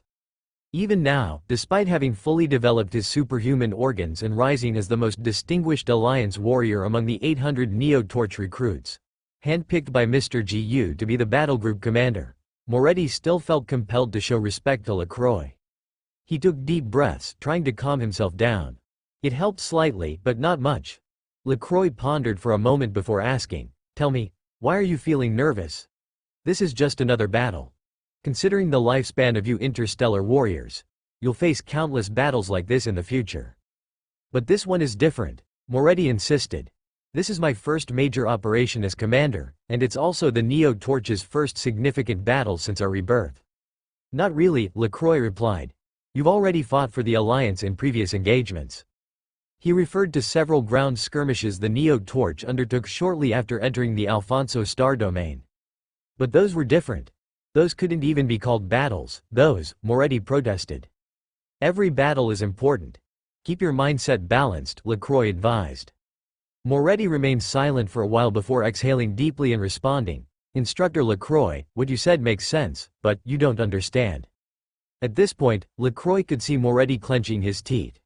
"You truly don't understand. We, the Neo-Torch warriors, were born with original sin. Our ancestors committed grave crimes. They betrayed the Empire, allied with the Alliance, and even repeatedly backstabbed comrades on the battlefield. The 100-year redemption campaign they were sentenced to feels far too lenient in my eyes. Frankly, many of the brothers in the group have grumbled, wondering why we weren't assigned to Phoenix instead. We're all children of the Alliance, raised under Mr. Gu's leadership, and have consistently proven ourselves exceptional, eagerly awaiting every opportunity to pledge loyalty to him. Yet, when the time came for us to serve the Alliance and Mr. GU, we were designated to a battle group tainted with sin, born without honor," Moretti continued. "But I won't say it's unfair. This was our choice. To become interstellar warriors, eternally serving the Emperor and the Alliance, is an unparalleled honor. What we can do is to achieve greater feats and demonstrate unwavering loyalty to prove to the world that the Neo-Torch warriors are completely severed from the sins of the past. I will achieve indisputable results to silence all critics. Those small-scale skirmishes weren't enough. Anyone could have handled them. It wouldn't have made a difference to send in the Glory Guards, or even just special forces from the ground army. Our deployment was merely an exercise, a test for a newly formed unit, but that's not what we aspired to. Alameda is what we want. We know this battle will be dangerous, and many of us may lose our lives here. However, each and every one of us is fully aware and ready. Some stains can only be wiped clean through achievements earned with blood. Now you see how crucial this operation is for us, don't you? We cannot fail. Failure is not an option." LaCroix nodded slightly before shaking his head and saying, "I understand. But what I want to emphasize is that, while I may not fully grasp your concepts of honor, there's one basic fact. The less composed you are now, the higher the odds of failure. You're the commander. Focus on planning the battle, scrutinize every detail. Don't dwell on things like meaning, value, accomplishments, or shame. These words were spoken with genuine intent. LaCroix had always been a pure soldier. Moretti nodded, though his tension hadn't significantly eased. LaCroix added, "You can consult Wang Mengsong for advice." Moretti's response was resolute. "No, absolutely not. He's a criminal who dragged the Neo Torch into the depths of the abyss. The mere fact that he's alive and allowed to shed his last drop of blood in the redemption camp is already a lavish reward from Mr. Gu. His opinions hold no worth." Moretti showed no signs of relenting. LaCroix chose not to press further. Instead, he said, "All right, then. How about you walk me through your plan from start to finish? Will you help me correct it? I'm not capable of that," LaCroix admitted. "But by recounting it multiple times, you might discover any points you've overlooked. And if I don't find any, then it means there's no problem, you're the best." This statement was delivered in a dry tone, paired with LaCroix's stoic expression, creating an unusual effect. "Ha," Moretti chuckled softly. Despite the hint of sarcasm and ambivalence, his mood unexpectedly improved. As LaCroix suggested, he began verbalizing the plan, step by step. Thinking as he spoke, LaCroix sat silently, the most patient listener. Before long, the appointed hour arrived. "Then let's move out." Moretti's nerves had peaked, but at this point, there was no turning back. With his eyes closed, he issued the command for the troops to mobilize. Leading by example, he was the first to dash out and climb into an armored vehicle. The convoy began to roll out, heading into the industrial district's core thoroughfares in the Alameda casting world. Their target, the newly appointed Alameda founding general, had just concluded an inspection of the industrial zone and was en route to leave. According to intelligence, the general would traverse ground roads for approximately 15 minutes before exiting the sheltered areas of the manufacturing zones, where his hovercraft would then be able to take off. And thus, their window of opportunity was set. If there's a problem that's hard to solve, what should you do? Then solve the person who caused the problem. The Alliance's action against Arameda came from this very logic. Based on combined intelligence from various sources, the Alliance formulated 7 assassination targets. The others are manageable, but there are 2 principal sages who seem impossible to deal with using the forces the Alliance can mobilize on the planet. If agents take direct action, their numbers and combat abilities are insufficient to eliminate the targets. Utilizing the sect of mechanics elements that have turned to the Alliance doesn't seem feasible either. Moro's hardcore loyalists were largely cleaned out in earlier waves, and while the remaining individuals can provide assistance and harbor secret dissatisfaction with Wallach, they are unwilling to personally participate in assassination operations. The Alliance doesn't dare let them act, either. Distrust. Should the operation fail and alert the enemy, the Alliance would then have to pay a heavier price later on. It's unnecessary, still, their assistance is indispensable. Otherwise, how did those small ships carrying interstellar warriors manage to land on Arameda's surface?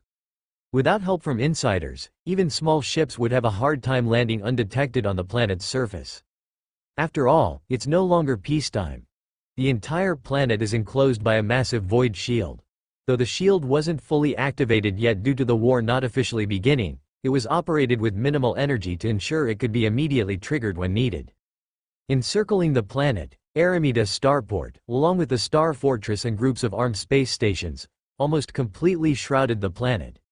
The radars, running at full capacity, were primarily monitoring the Alliance's main fleet, but any small ship attempting to intrude during this time would be easily detected.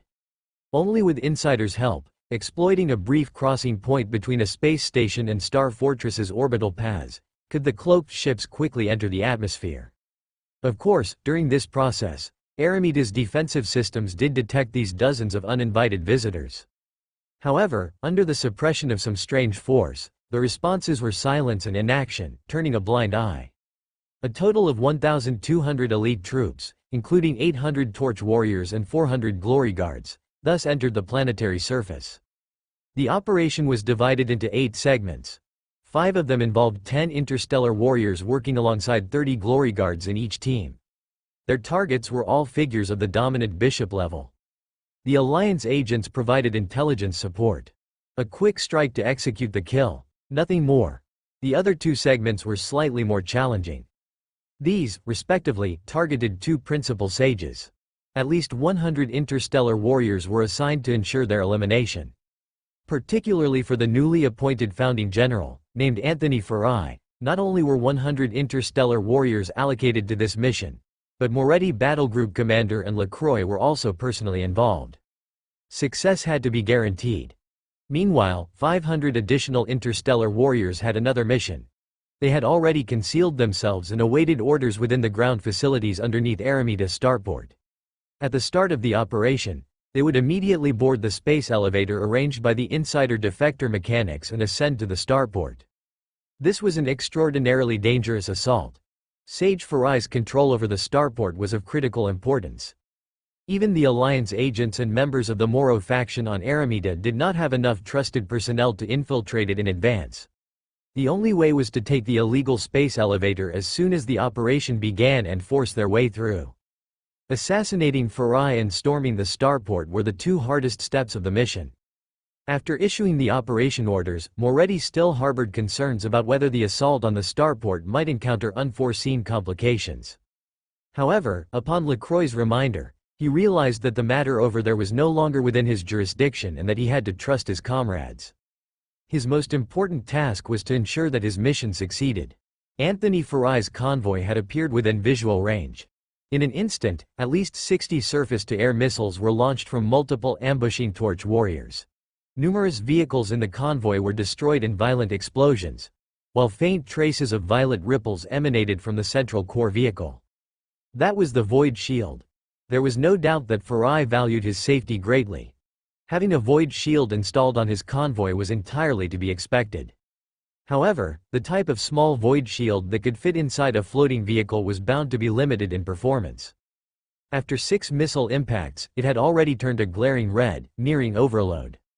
These weren't ordinary missiles. Each one was top of the line in the category of portable missiles. Even Farai hadn't anticipated being subjected to such a ferocious ambush on his own planet.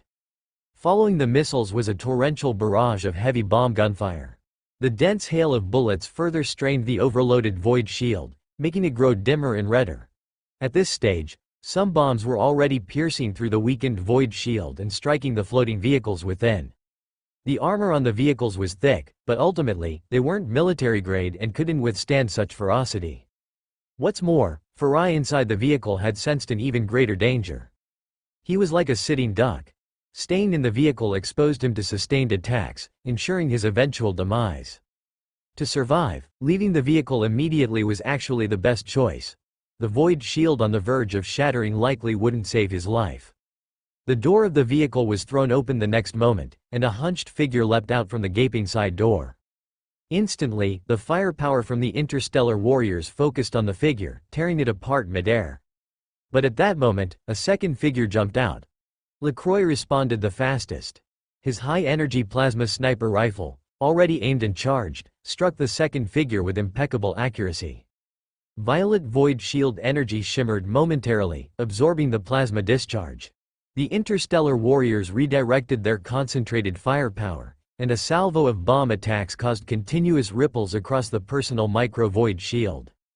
However, the earlier distraction from the decoy meant that their redirected firepower wasn't quite sufficient to break the shield. The figure managed a successful landing and darted swiftly into a nearby ground workshop. Simultaneously, Moretti received a warning in his earpiece from an Alliance agent. "They've activated the lockdown signal, you need to hurry up." The airdrop pod crashed heavily into the flesh carpet of the swarm, with juices splattering everywhere. The hatches in 4 directions opened, and Maddens, along with 3 of his trusted aides, stepped out. Even without intentionally controlling their steps to reduce noise, the heavy tread of the Terminator armor on the ground was absorbed by the flesh carpet, making the sound fainter and duller, soon drowned out by the roars of the insect beasts. Maddens had no time to consider the disgusting trinity of energy, digestion, and corruption beneath his feet from the void insect species.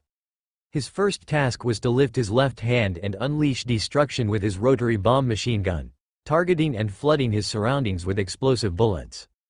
Countless insects suddenly surged out from the crevices of the flesh carpet and from a bit further away. Most were units like blade insects and gun insects.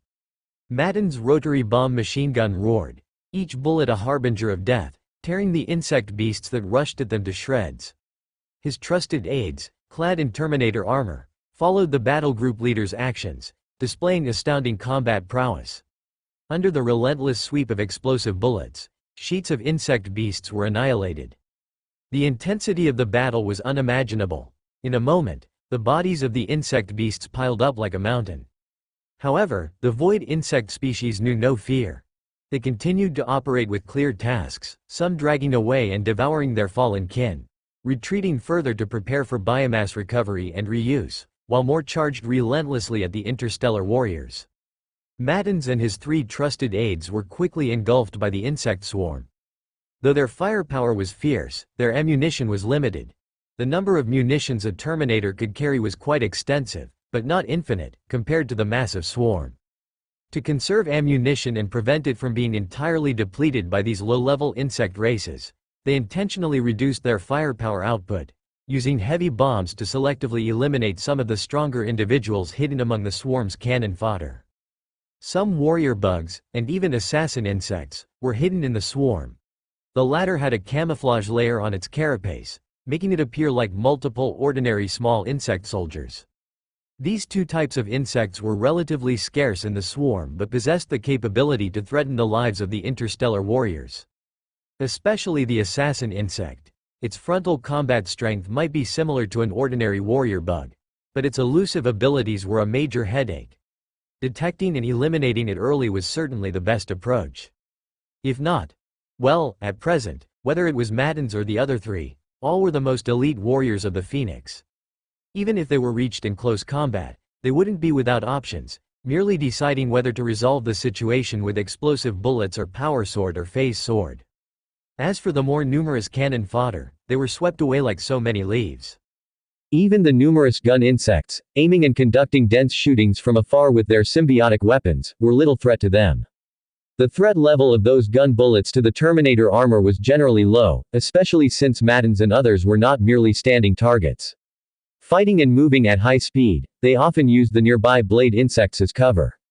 Thus, hitting the interstellar warriors was no easy feat. Despite the fierce battle and the vast number of enemies, Maddens and his warriors seemed unfazed by fatigue. Their battle was to create opportunities for more interstellar warriors to descend. Like an unbreakable spike, they penetrated deep into the enemy horde. With their disruption, the size and distribution of the enemy horde became roughly apparent. Soon after, one airdrop pod after another descended from the sky. The interstellar warriors emerging from the airdrop pods were adorned in the red armor of the Phoenix and the black-gray armor of the Blood Shark. This was a joint operation of the Phoenix and Blood Shark. Soon, the total number of descending interstellar warriors reached 200.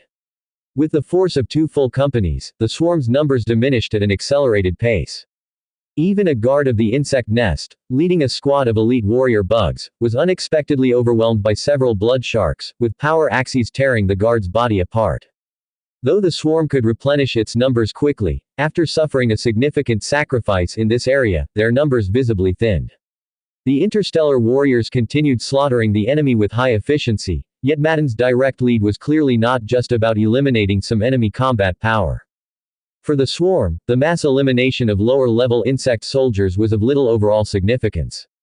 The dead cannon fodder, including enemy bodies, could be eaten or dragged away by other insect race, taken back to the digestion pools, or returned to the flesh carpet, where their biomass would be recycled by the digestive system and quickly re-incubated into insects. This cycle was quite short. Humans take 10 moon cycles to gestate, years to grow to adulthood, and require training and equipment to go to war. Whereas hatching a blade or gun insect with combat strength similar to an ordinary human militia only needed about 10 days. They didn't need, like humans, to have relatively complete industrial facilities to produce the thermal weapons for soldiers' use. As the insects hatched, symbiotic weapons emerged capable of fulfilling their role. Of course, there is a loss during the recovery process. Bodies damaged excessively during combat, as well as parts that cannot be recovered in time, will be lost. Yet with this mechanism in place, the insect swarm's numbers are guaranteed. Needless to say, if the ultimate victory over this world is achieved, the flesh carpet will cover every inch of the planet. All biomass will be absorbed and sent to the digestion pools, eventually giving rise to living ships that ascend to the skies, and then evolve into massive capillary towers. These towers will connect to the orbiting insect nest fleet, responsible for transporting resources collected from the planetary surface into orbit. Finally, the newly born insect nest fleet will depart with a small number of insects and a large quantity of biomass, leaving behind a devastated dead silence worlds. One of the secrets to the insect swarm's endless existence lies here. This system is almost impossible to counter. Unless, within a short amount of time, all of the swarm is eradicated before they can rehatch. Simultaneously, the bulk of the flesh carpets, hatching pools, digestion pools, in short, all mechanisms must be destroyed faster than the swarm can replenish its losses. Only then can the swarm be frontally crushed and exterminated. But this method is akin to wishful thinking. Even the green-skin orcs cannot exhaust resources faster than the insect race. Unless it's done when the swarm is at an exceptionally small scale, otherwise the probability of success is extremely low. However, the swarm does have weaknesses, which may not solely be weaknesses, but advantages as well. The swarm has no concept of morale. In dire situations, even the green skins can suffer morale collapse and defeat, but the swarm never does. These beast-like creatures, driven purely by instinct, lack even the most basic capacity for thought and solely pursue slaughter and consumption. Insect beasts know no fear, fighting to their final soldier. When necessary, they can decisively cover the retreat, or withdraw swiftly and reorganize like the wind. The benefits come with inherent drawbacks. Low-level insect beasts lack any cognition, naturally requiring higher-level insect beasts to command and coordinate the actions of all swarms within a given area. These higher-level entities are known as node creatures. Node creatures aren't limited to any particular type of insect beast. Theoretically, any insect, even the lowest grade, can serve as a node creature. As long as they are granted the node creature authority, essentially, growing a brain, during the hatching process, they are able to perform this function. They can command an indeterminate scale of swarms below them, acting as a collective brain for the swarm, while above them, they can communicate with more advanced node creatures, obeying orders and directives. When a node creature is eliminated, its affiliated swarm essentially loses its brain and reverts to being a disorganized mass of creatures driven purely by instincts of slaughter and consumption. They will annihilate all non-swarm units in their vicinity, before becoming perplexed and remaining stationary. Then, as they grow increasingly hungry, they will start fighting among themselves, consume each other to be sated, and fall into a stagnant cycle until they perish. Unless a new node creature hatches from the pool, taking control of the chaotic swarm. Growing brains is harder than growing bodies. Creating a node creature takes considerable time, enough for a significant portion of the insects to starve, fight to the death, or be wiped out by human forces. If the hatching pools are destroyed, and if no external aid from the insect nest fleet arrives, severing the insect race's ability to recreate node creatures effectively neutralizes the swarm. Of course, parasite-infected hosts are a different matter entirely. They utilize the brains of the parasitized entities. Eliminating them requires a whole other set of tactics. At the moment, Maddens leads the squad, and the joint operation between Phoenix and Blood Shark units is deploying one company each to execute a task that goes beyond merely inflicting casualties. Their mission is to destroy the most crucial node creature at the heart of the insect nest located on this planet, known as Tingson IV. It is already within reach. The two think tanks of the warbands spent 2 weeks earlier analyzing ground-level intelligence to roughly pinpoint its location. Afterward, Maddens gave the order. 2 companies descended from the skies, bringing forth fire and destruction. 200 elite interstellar warriors practically carved out a clearing in the core zone of this insect swarm. Although waves of insects still pour in from all directions, for now, the number of enemies in this zone has significantly diminished. The reduction in enemy numbers has greatly eased the interference faced by the 2 warband think tanks that just landed as they search for the precise location of the critical node creature. Meanwhile, under Madden's command, a portion of the interstellar warriors formed defensive formations to protect the think tanks, while others dispersed to slaughter as many of the swarm as possible.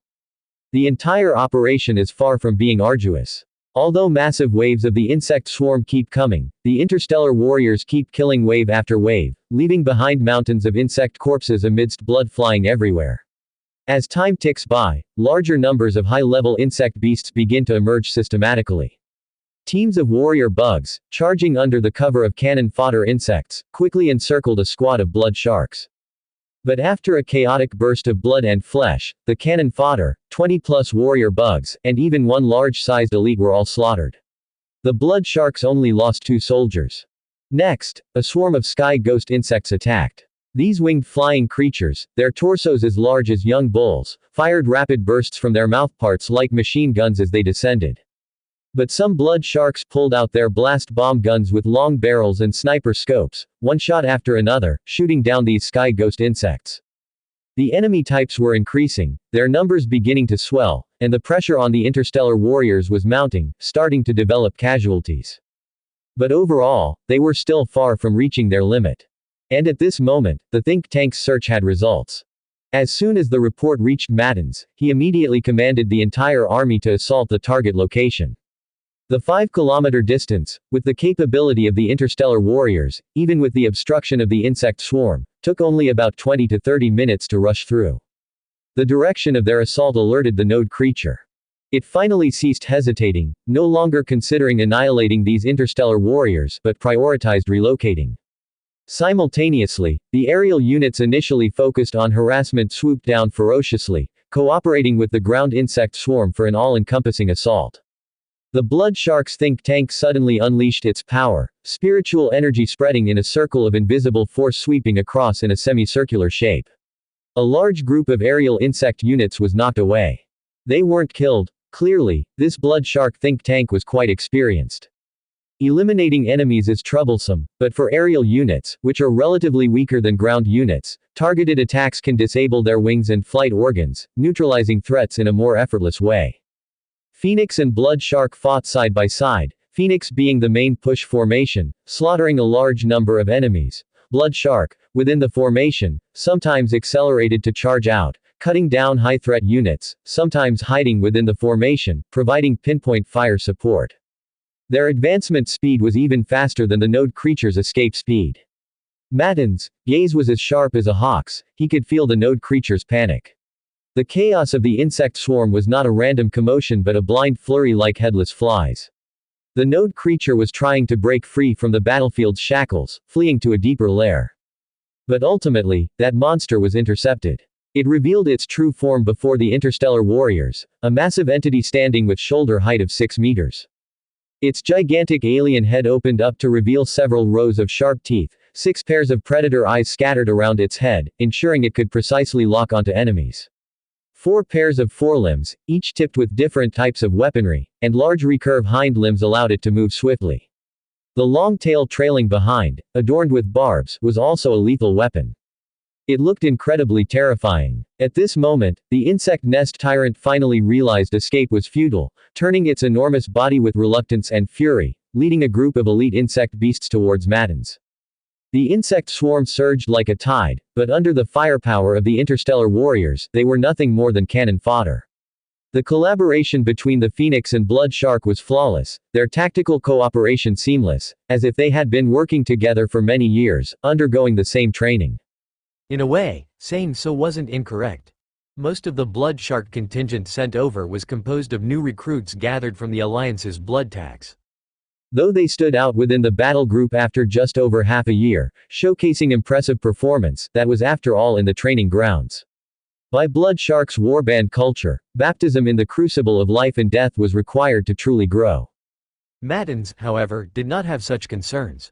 When Blood Shark decided to send such a team for joint operations, he not only wasn't displeased by receiving a group of rookies but actually felt relieved.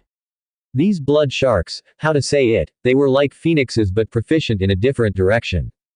Their bloodlines differed, due to different genetic seeds, their combat styles and skilled techniques were distinct, yet their core spirit was surprisingly consistent. Fighting for the Alliance, these silent new blood sharks were also highly motivated, quite willing to follow Mattin's command. Moreover, regardless of being new recruits, Mattins knew their capabilities were impeccable, even not inferior to the veteran blood shark companies. Had Mattins been given a squad of blood shark veterans, they might not have been as efficient as these new recruits. Under Mattin's command, the interstellar warriors set up a defensive posture. As for Mattins himself, he stood right at the front, ready to face the enemy leader. Each step of the insect nest tyrant brought ground tremors, its tentacles whipping as if wanting to tear the sky. Behind it was a group of sizable, fierce elite insect beasts, eyes filled only with cold instincts and burning hunger. The confrontation between two armies could only end in a fight to the death. As the interstellar warriors clashed with the elite insect nest guards and warrior bug swarms, Madden's personally confronted the insect nest tyrant. In his hand, the phase sword glimmered with a ghostly green light, a blade of pure energy capable of slicing through any substance. The insect nest tyrant opened its giant mouth, emitting a deafening roar, while Madden silently moved, his actions speaking louder than words.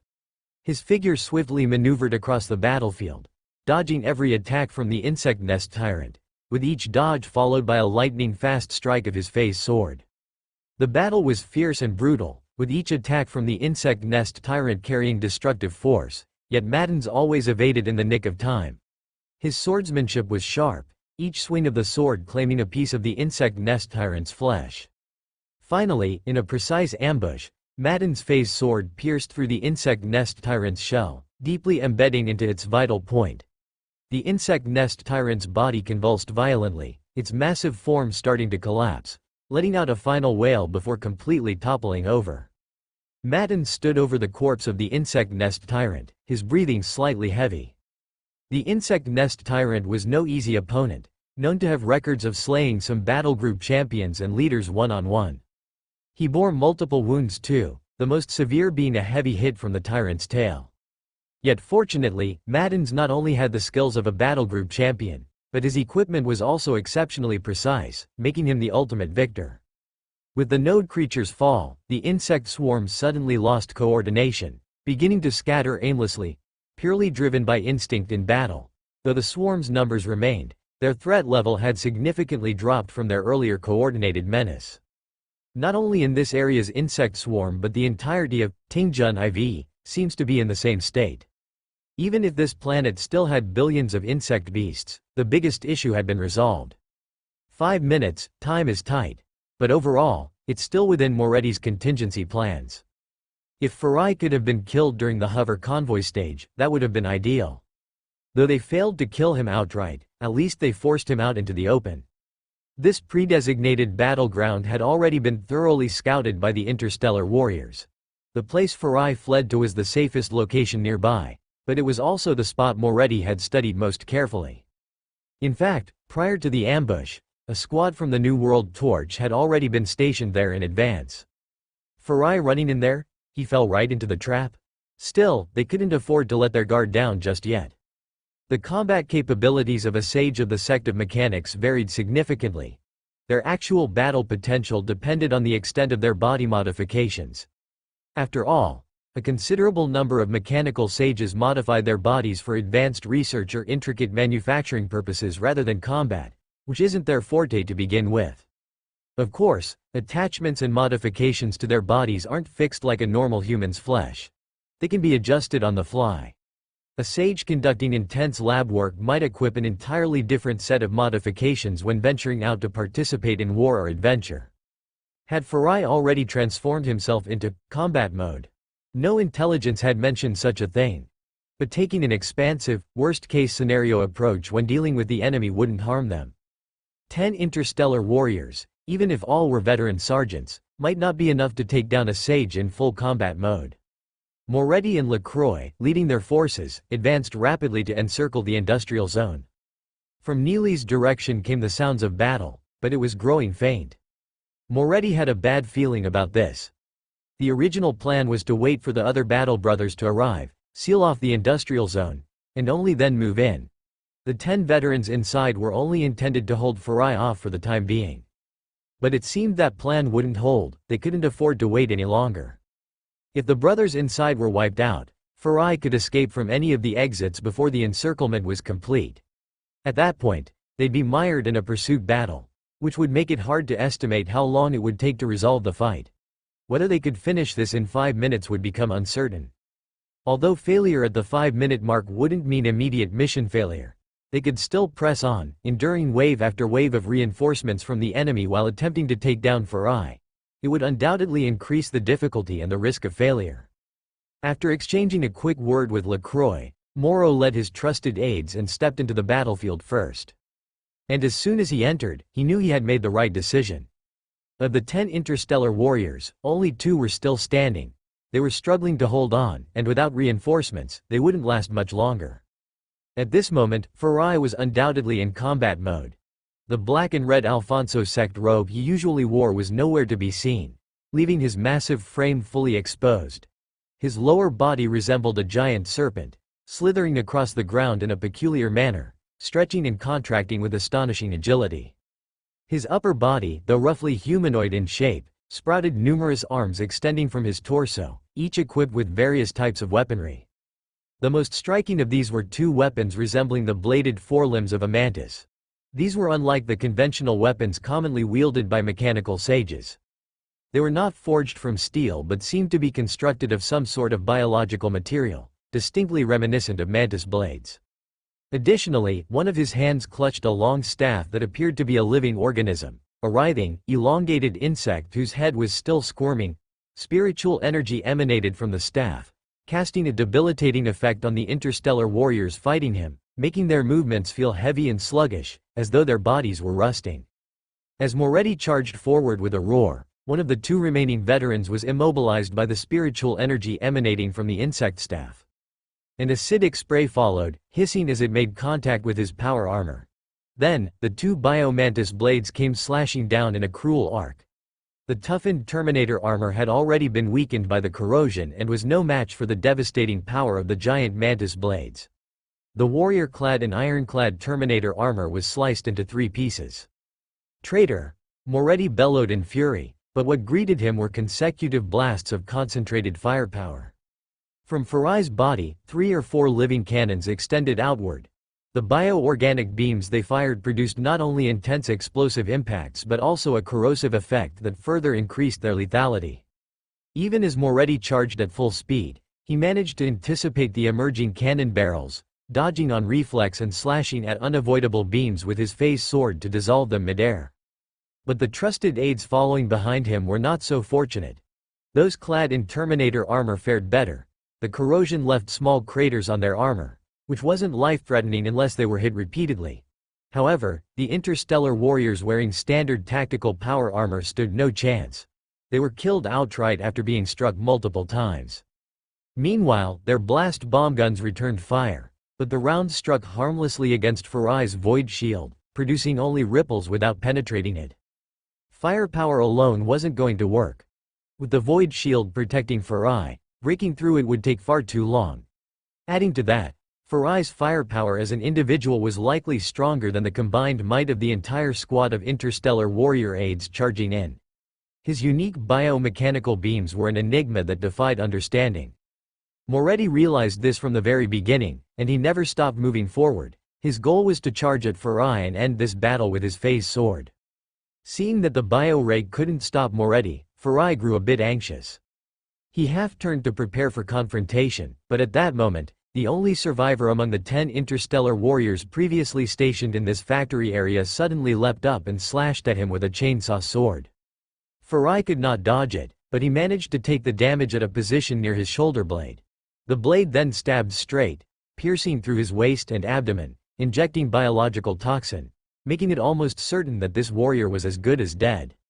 The intense paralysis from the biological toxin would cause him to completely lose all motor functions within a few breaths. Following that, his heart, muscles, blood vessels, and brain, all forcibly stabilized, would be disabled for a permanently lethal amount of time without an antidote. But before the paralysis took full effect, he struggled to pull out the plasma pistol strapped to his thigh. It was too late to charge it up, but with the distance so close, the muzzle was even inside the void shield, wielding considerable power. Farai, with a hole blown through him, couldn't care less about his own injuries. He tossed aside the doomed interstellar warrior and turned his head, slashing at Moretti with his pair of mantis blades, attempting to force him back. Yet at this moment, a ghostly figure appeared beside Farai. It was LaCroix, clad in the servant god's power armor. Using Moretti's charge and the temporary counterattack of the interstellar warrior, LaCroix quietly approached from a blind spot unseen by Farai. By the time Farai realized it, LaCroix was already closer than Moretti. The explosive force he displayed in an instant was even more shocking. Almost in a moment, he stepped right up to the void shield. A charged high-energy plasma rifle extended its muzzle into the void shield, then fired. The plasma beam precisely pierced through Farai's body. Not fatal, but it damaged the void shield generator. A small explosion occurred inside Farai. Simultaneously, amidst the smoke, the previously futile grenades fired by the interstellar warriors blasted onto him, rendering all Farai's prepared defenses and counterattacks useless.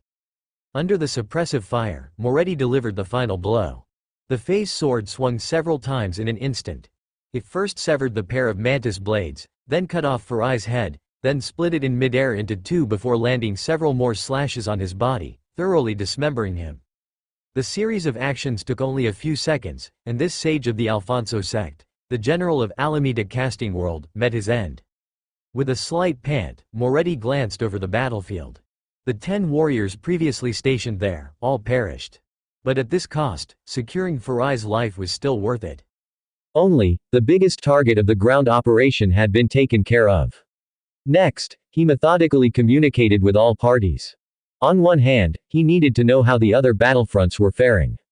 On the other hand, he had to inform the Alliance agents that their mission was completed. Next, they needed to figure out how to extract their people.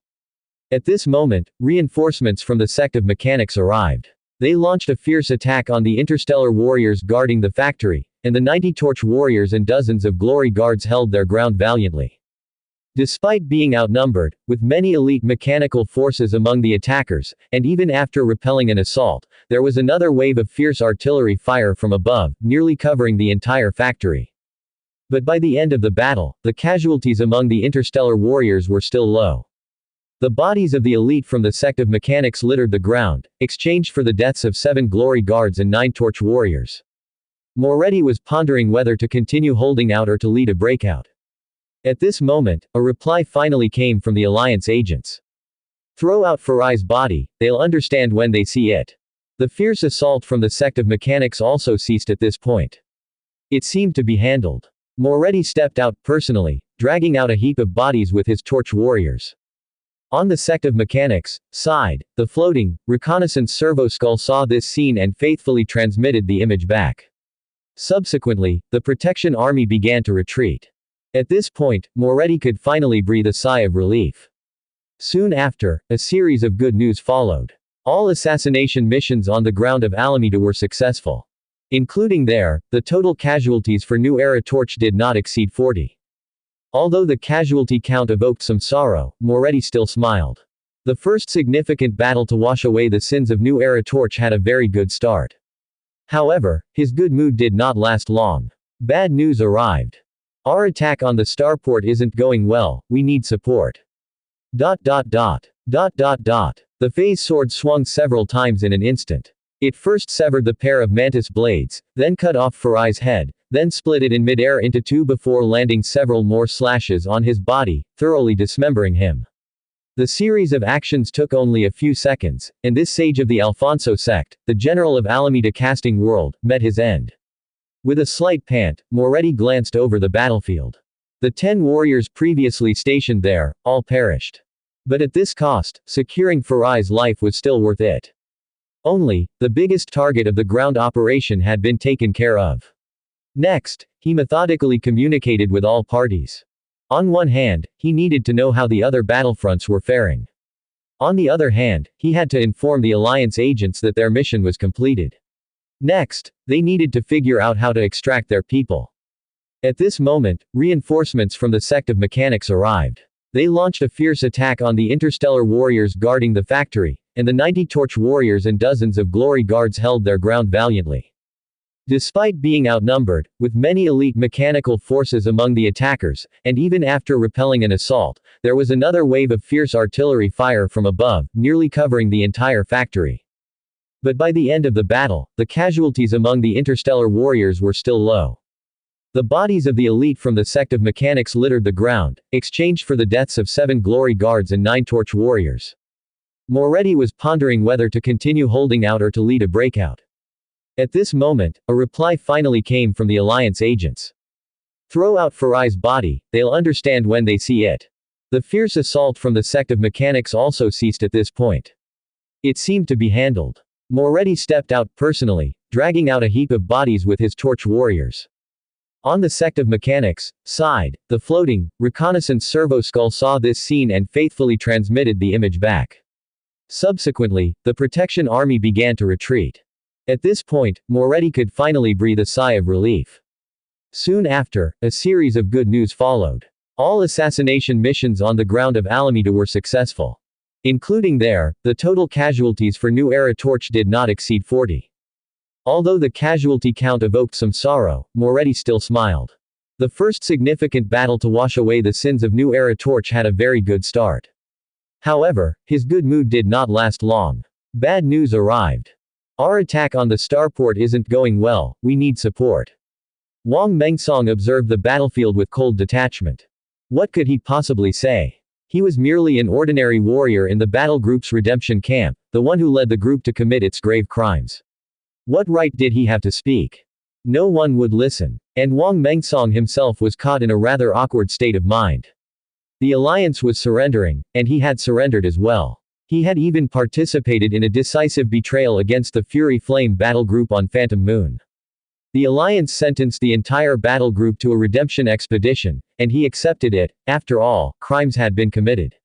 Besides, this supposedly punitive expedition under the alliance's protection was not much different from their usual missions, it wasn't especially grueling. The alliance stripped him of his battle group leader position, forbidding him from continuing to command and lead the group, and instead relegated him to the redemption camp. He accepted the two. Ji Yuheng wouldn't trust him, it was entirely understandable. Moreover, he had assured himself that everything he did was selfless and solely for the survival and development of the group. Not being the battle group leader was fine, being a regular warrior in the redemption camp didn't matter. For the group, he would do anything. But then, things started happening that made him feel uneasy. The battle group was replenished with personnel at an astonishing speed. The speed was so incredible that it left him baffled.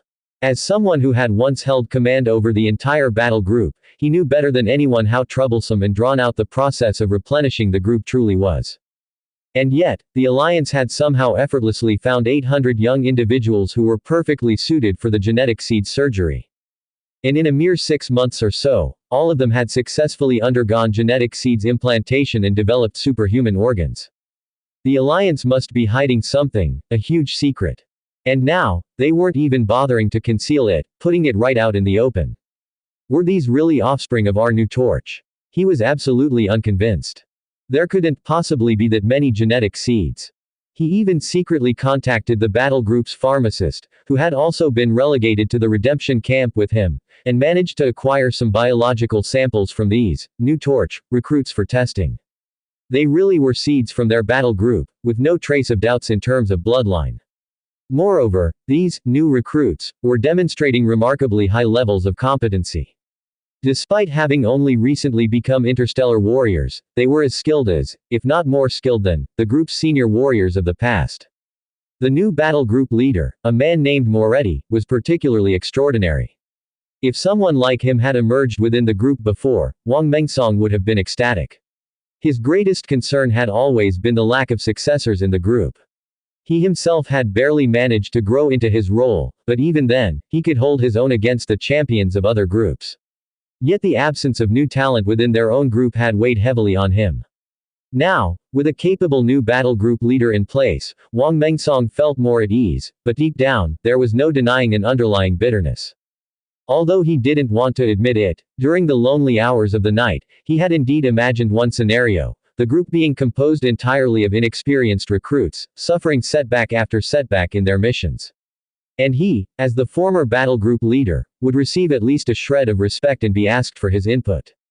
However, that situation never came to pass. The redemption camp, true to its name, was a place for sinners. The fresh blood of the group despised them. They hated Wang Mengsong in particular. These new recruits fully embraced their identity as New Torch, exuding a strong sense of honor and dedicating themselves to restoring the group's glory. But for this very reason, the traitorous acts the group had been condemned for, particularly the 2 incidents of treacherous backstabbing against friendly forces, had left their reputation in ruins, and the instigators of those acts were naturally loathed. The harsh treatment and ostracism made Wang Mengsong and the others feel terrible. Even if, according to the usual practice of redemption camps, they were assigned to the most brutal battles as expendable forces for punishment, they might have been able to endure it to some extent. But that didn't happen either. The new warriors saw every battle as an opportunity to redeem their sins and achieve honor, striving to execute each mission flawlessly, regardless of the cost. Under these circumstances, how could they possibly allow the redemption camp to participate? That would only tarnish their achievements. The feeling of being ignored and marginalized was even more excruciating. Furthermore, the internal culture that had developed among these new recruits was unusual. In terms of tactical style, they had never accepted guidance from the old Torch veterans, yet they naturally adopted a fighting style that resembled the old groups. This was logical, same bloodline, same seeds, so their strengths and weaknesses were bound to align, resulting in similar tactical tendencies. However, aside from tactical style, the rest of the battle group's culture had diverged drastically. The old new Torch hadn't paid much attention to such matters, their relationship with ordinary humans was neutral, neither hostile nor particularly friendly, and the internal atmosphere of the group was relatively amicable and respectful. But the new group's internal atmosphere was rigidly hierarchical, with an air of solemn bitterness among its members. What's more, they had deeply integrated the alliance's ethos into their structure. The group's priest functioned in a role similar to that of political commissars within the Alliance army. The entire battle group displayed fervent loyalty to the Alliance, believing that they were born tainted by original sin and that all sacrifices were merely their due. Such sacrificial spirit, with such a strong inclination toward martyrdom, is completely different from the new generation Torch of the past. Wang Mengsong had significant opinions about this, believing that this was nothing like the new generation Torch anymore. He even lamented that the new generation Torch was already gone, that what existed now was merely a loyal dog of the Alliance, resurrecting through the corpse of the new generation Torch. Of course, what he thought didn't matter at all, nor did it have any significance.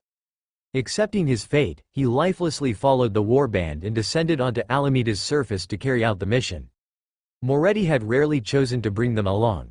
After all, the difficulty of the mission was evident, and its significance was beyond question. He had to employ the full strength of the warband, even including those from the redemption camp. Wang Mengsong was like an ordinary soldier. Well, that's exactly what he was, fighting alongside the warband. First, they forcibly entered the space elevator, a step prepared in advance by Alliance agents, with assistance from the local machine oil enthusiasts. The next step was to launch a swift assault after the elevator arrived at the starport. This mission was divided into 3 parts. First, expand the scope of combat, draw attention, and create chaos. Second, occupy key areas as much as possible. This aspect could be coordinated with the first point. Third, decapitate a Hawk faction sage of the sect of mechanics who was managing operations at the starport. Of course, Wang Mengsong wasn't fit for the third task and could only handle the first and second tasks. To be frank, he did a decent job. He and his old comrades in the redemption camp killed many enemies and captured multiple key points. Among those, they seized a command center, crippling communication across vast enemy areas. He had completed his mission. It was the supposed elite of the warband, tasked with the decapitation effort, who encountered difficulties. The elite forces of the sect of mechanics weren't as easy to deal with as expected. The sage, upon realizing what was happening, displayed formidable combat skills. A fully armed mechanical sage was no easy opponent.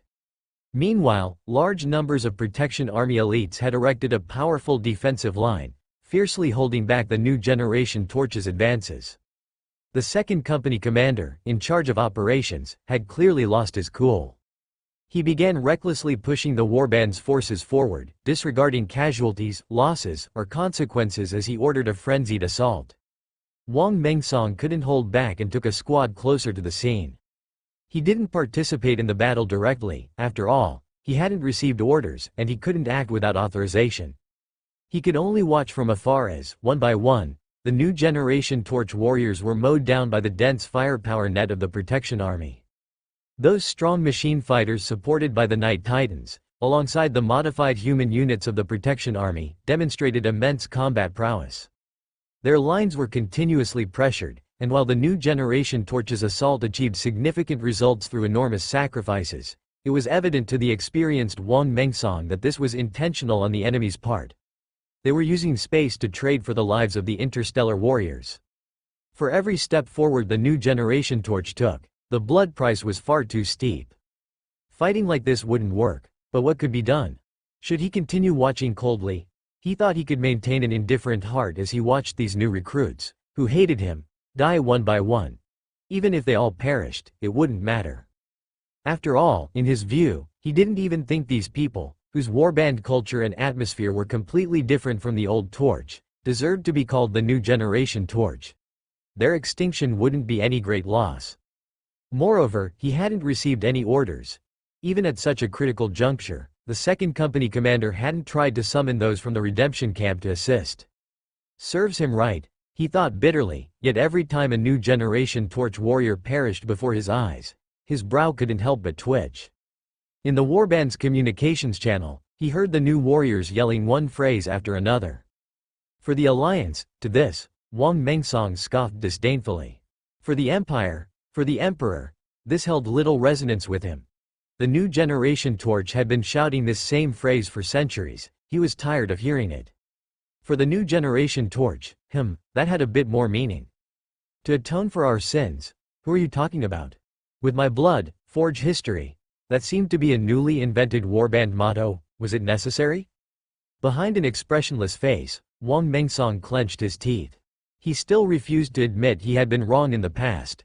After all, without his decisions, what would the current new generation torch look like? Probably long erased from history. Had he not turned against Iron Armor's rebellion, would Iron Armor have spared them? The war situation 7 or 8 years ago wasn't like today. Back then, the Empire's powers hadn't yet converged, and during that period, with the strength of the new generation torch, resisting Iron Armor would have been certain death, leading to total annihilation. Well, backstabbing Allied forces, destroying one warband, and shattering the first batch of troops belonging to the Heretic Tribunal was a bit messed up.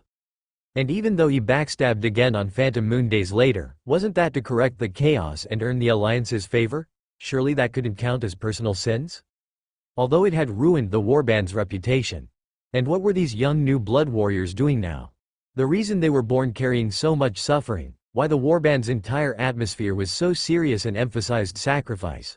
What was it all for? Even if he didn't want to admit it, he had to face the truth. It was all to fill the many pits left by the seeds he had sown. Why did the new generation torch cry out, with my blood, forge history? Because their past was nothing but disgrace. No matter how many objective reasons Wang Mengsong could provide to justify himself, the disgrace existed all the same. And now, could he truly feel at ease sitting here, watching his differing, even hostile juniors sacrifice themselves one after another?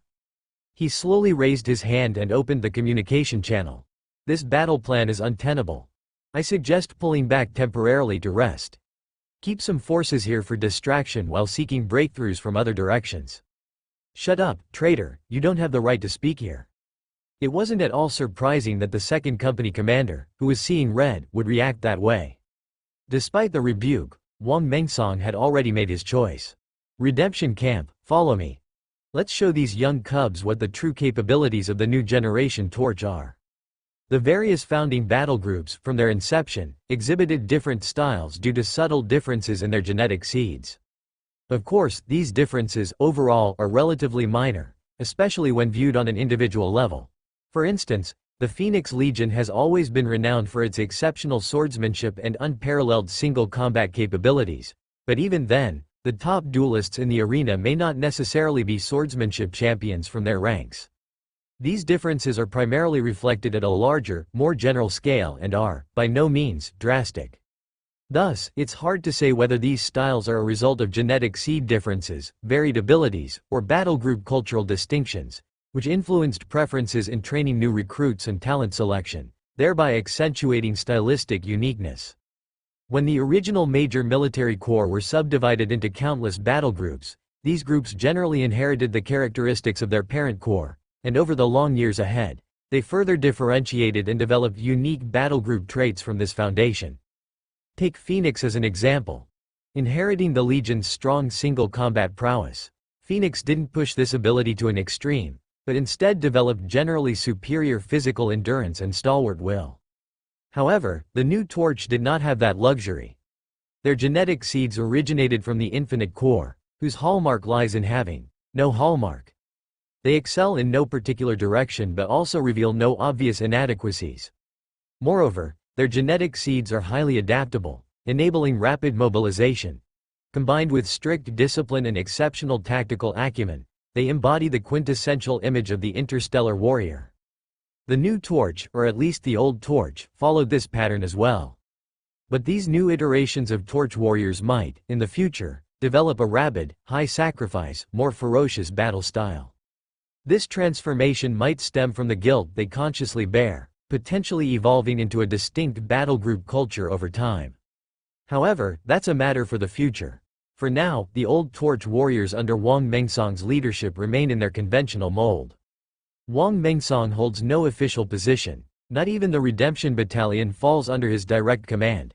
Instead, two new torch warriors act as the battalion's two company commanders. Ordinarily, the old torch warriors are obedient enough. They follow the instructions of the new commanders without question. Wang Mengsong is no exception. Yet, in moments of critical importance, when Wang Mengsong speaks up, who do these old torch warriors ultimately listen to? Of course, it's him. The old torch warriors wouldn't outrightly confront the new commanders. They simply devised some tricks, slipping away during missions under the cover of other old torch comrades, eventually regrouping with Wang Mengsong. At this point, the two new commanders discovered that approximately 70 to 80% of the Redemption veterans under them had mysteriously disappeared. They quickly reported this information. The Starport Operation Coordinator, the battle group's second company commander Leo Eric, furiously messaged Wang Mengsong, whose earlier suggestions were dismissed. "You traitor! What are you trying to do? Is ruining the battle group once not enough for you? You want to destroy it a second time? Let me tell you, you won't succeed. When this mission is over, I'll join the battle group leader in cutting off your head." But Wang Mengsong didn't respond. Gathered around him were 144 old torch warriors. Under Wang Mengsong's command, they maneuvered to the other side of the frontline battlefield. It was here that Wang Mengsong identified a risk that Eric had overlooked. And when they arrived, the risk materialized. A unit of over 600 elite Protectorate Army troops was rapidly advancing through a narrow starport passage approximately 12 meters wide. Every single one of them was equipped with Dragon Cavalry, mecha. Tall and extremely mobile, armed with beam lances effective at close and long range alike, these units posed lethal threats to interstellar warriors and even Terminators. This Dragon Cavalry Corps was indisputably a trump card. Eric's forces on the front line numbered merely 300, fully committed to combat. If a highly mobile elite unit like this were to launch a surprise attack on his flank, coordinated with the Protectorate Army's main force on the front line, New Torch would suffer devastating losses. If the casualties proved too staggering, the entire operation might very well collapse. But Wang Mengsong keenly identified this threat and had managed to intercept the Dragon Cavalry. Now, it was up to the Torch Warriors to launch an assault on these Dragon Cavalry units as they moved at full speed. The front line featured two squads tasked with intercepting the Dragon Cavalry, using their firepower to pin them down. Despite the advantages in firepower and mobility, the Dragon Cavalry's defense was far from impressive. Therefore, interceptions couldn't rely on mindlessly blocking their path, lest the 600 cavalry units, with just 2 rounds of beam lance volleys from their vanguard, blow everyone to pieces. The two squads employed ambush tactics, concealing themselves and unleashing rapid bursts from their blast bomb guns. Once the Dragon Cavalry passed, they swiftly charged into close range. Even though the Dragon Cavalry's beam lances could be switched to melee mode during close combat for even greater power, close-quarter combat still slightly favored the interstellar warriors. More importantly, when the melee battle ensued, the surrounding Dragon Cavalry units not only failed to advance further but also struggled to find opportunities for clustered attacks against the 2-meter-plus interstellar warriors amidst their ranks of towering 4-meter mechs. The Dragon Cavalry besieging them turned into cover instead. While they were thrown into chaos because of 20 interstellar warriors, dozens of interstellar warriors suddenly appeared at the tops of the 15-meter-high walls on either side. Holding blast bomb guns, they began an overwhelming barrage from above at the Dragon Cavalry.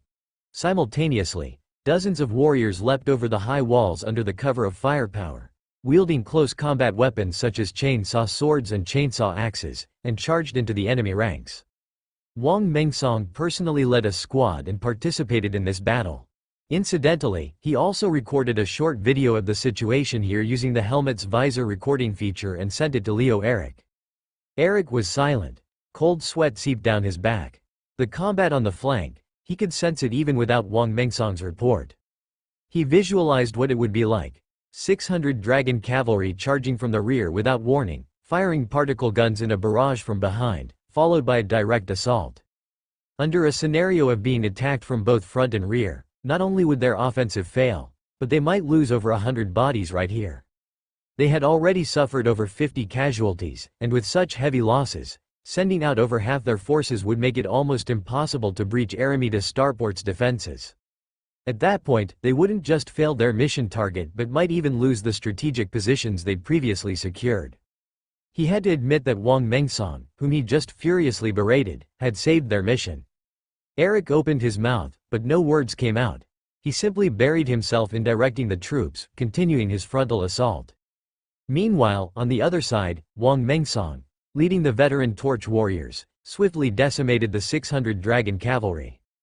These attackers, with high offense but fragile defenses, posed a significant threat when they used their mobility to launch a surprise attack from the battlefield's rear. However, when caught in a preemptive ambush where the interstellar warriors held the upper hand, their fragility became glaringly apparent. Moreover, the torch warriors engaged in close-quarters combat, maximizing their advantages while exacerbating the dragon cavalry's weaknesses. Only a small portion of the defeated dragon cavalry managed to escape. Wang Mengsong did not pursue them. Chasing down those long-legged mechanical creations would only waste time unnecessarily.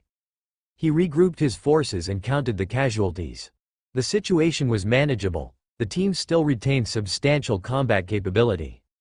The operation had to continue, of course. Wang Mengsong planned to open up a second battlefield on the flank, the origin of the dragon cavalry's route, to attack the enemy's position. He shared his plan with Eric. Eric did not reply. As the overall commander, he did not oppose it, since Wang Mengsong's earlier actions had demonstrated sharp judgment, correctness, and had indeed saved the team. Moreover, launching an attack from the flank, regardless of its success, would greatly assist Eric's own operations in the main battlefield. Nonetheless, no matter how right it was, Wang Mengsong's unauthorized troop maneuver was technically an illegal action. Coupled with past prejudices, Eric was unwilling to endorse his behavior. Wang Mengsong didn't care either. Whether or not Eric approved, he was going to act. If Eric coordinated with the frontal battlefield, that would be ideal.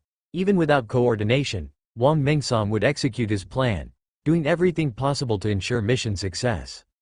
Let them see that we veterans, despite the blemishes on our record, are undoubtedly capable.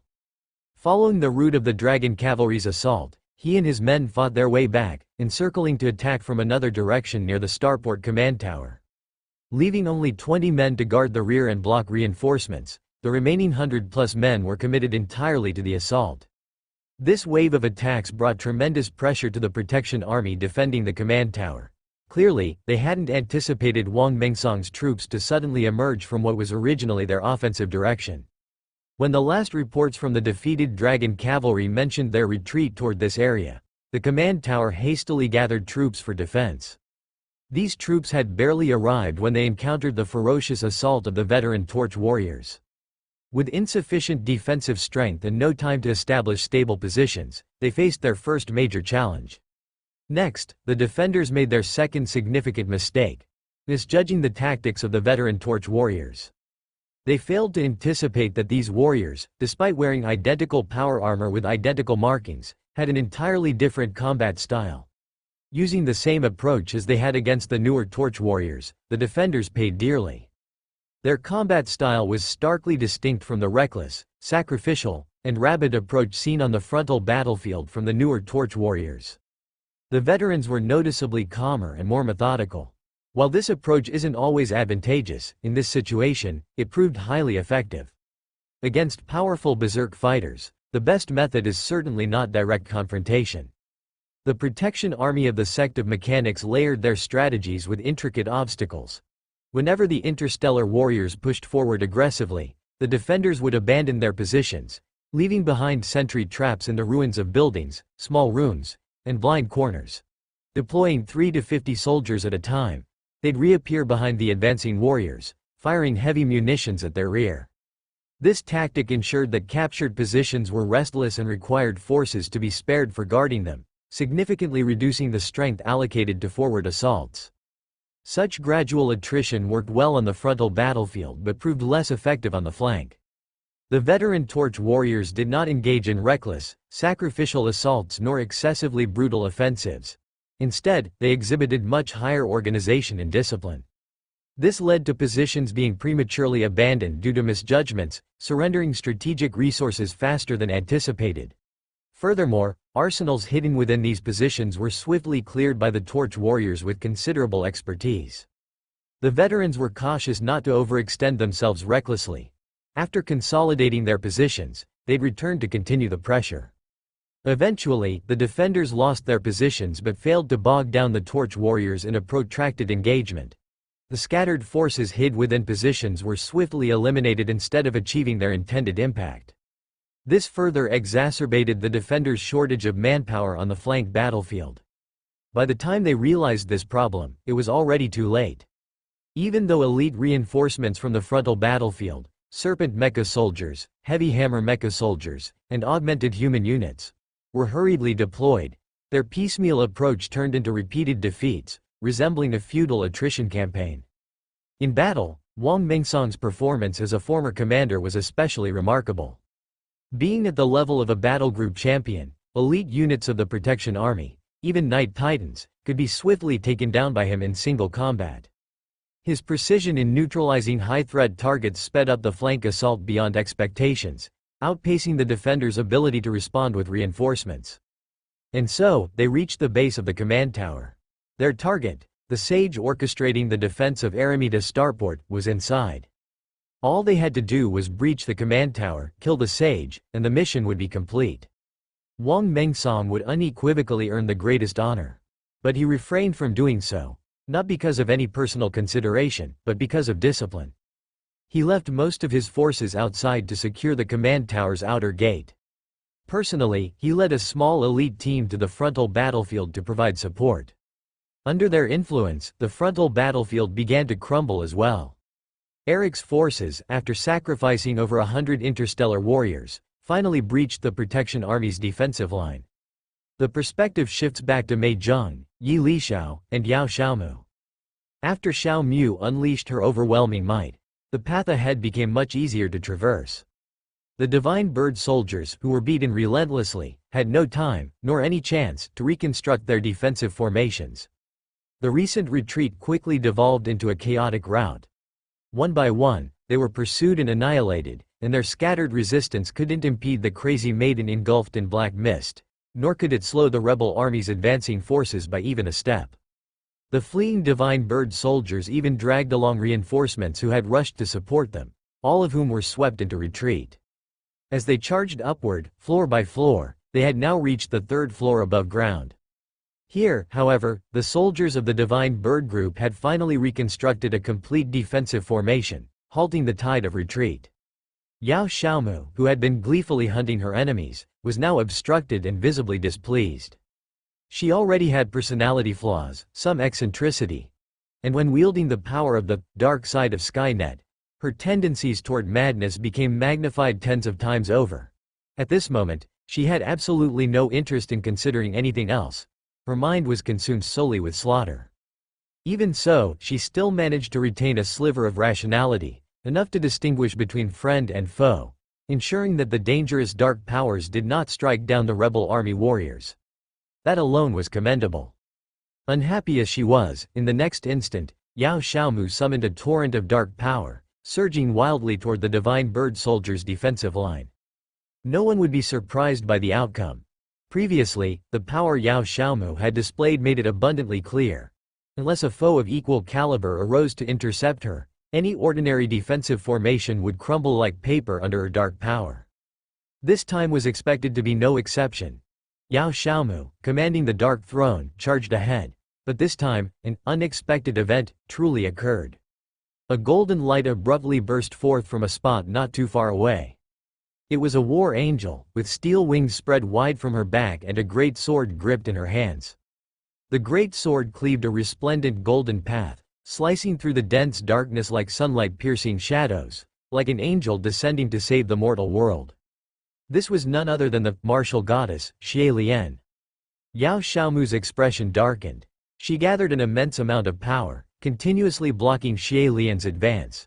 She could clearly sense that the rapidly approaching Xie Lian possessed an undeniable force capable of threatening her. If she failed to intercept this figure and allowed her to continue her charge, this martial goddess might truly have the ability to cut through all the darkness, and to strike her down from her throne. The blockade created by her summoned power did yield some effect. Along Xie Lian's path, the intense darkness morphed into grotesque and distorted monsters, strange in shape yet fiercely powerful, standing in the way of the martial goddess. These monsters, though terrifying to behold, were no sturdier than blocks of tofu under the golden sword of the martial goddess. Xie Lian barely needed to exert effort.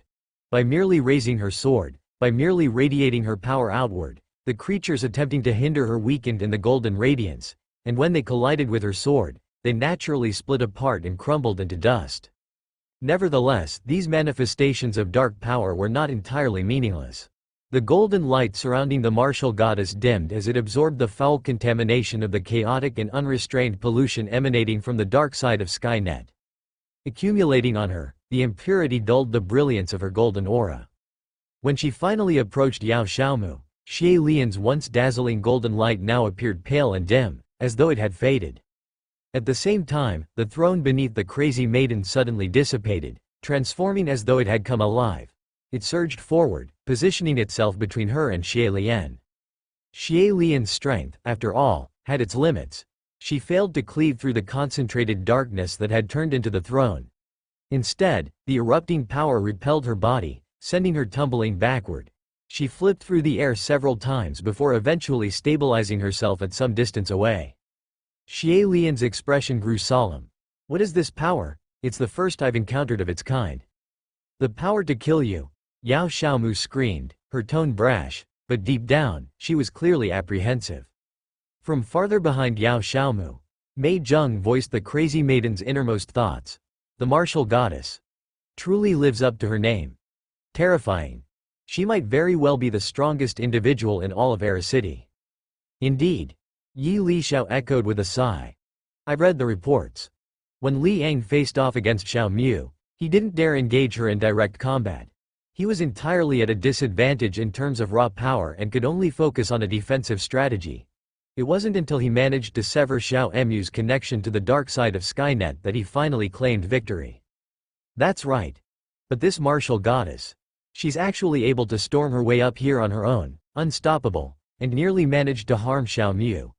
Mei Zheng similarly marveled. Thankfully, Yi Li Xiao appeared slightly optimistic as he commented, "The pollution aspect of the dark side of Skynet still showed its effects. Even the martial goddess Xie Lian couldn't completely withstand it. Clearly, she's not in great condition either. She looks entirely faded." As she spoke, she abruptly fell silent. The state of the female Valkyrie, Xie Lian, suddenly underwent a dramatic change. From within her, a surge of golden light erupted once more, replacing the faded outer shell with a radiant brilliance. In just a brief moment, the corruption she had endured earlier seemed to vanish entirely. She emerged anew, resplendent as if she had just charged out, embodying the same imposing majesty as before, like a deity incarnate. Yi Li Xiao let out a bitter laugh and said, "Was I being a jinx?" But at this moment, there was no time to care whether she was indeed jinxing. Almost instantly, Xie Lian regained her peak strength, radiating vitality and vigor once again. Faced with Xie Lian in her restored state, Yao Xiaomu appeared even angrier. As her emotions surged, the dark power she wielded grew increasingly formidable. Yet, in truth, recognizing the threat posed by Xie Lian, despite her rising fury, Yao Xiaomu became more cautious.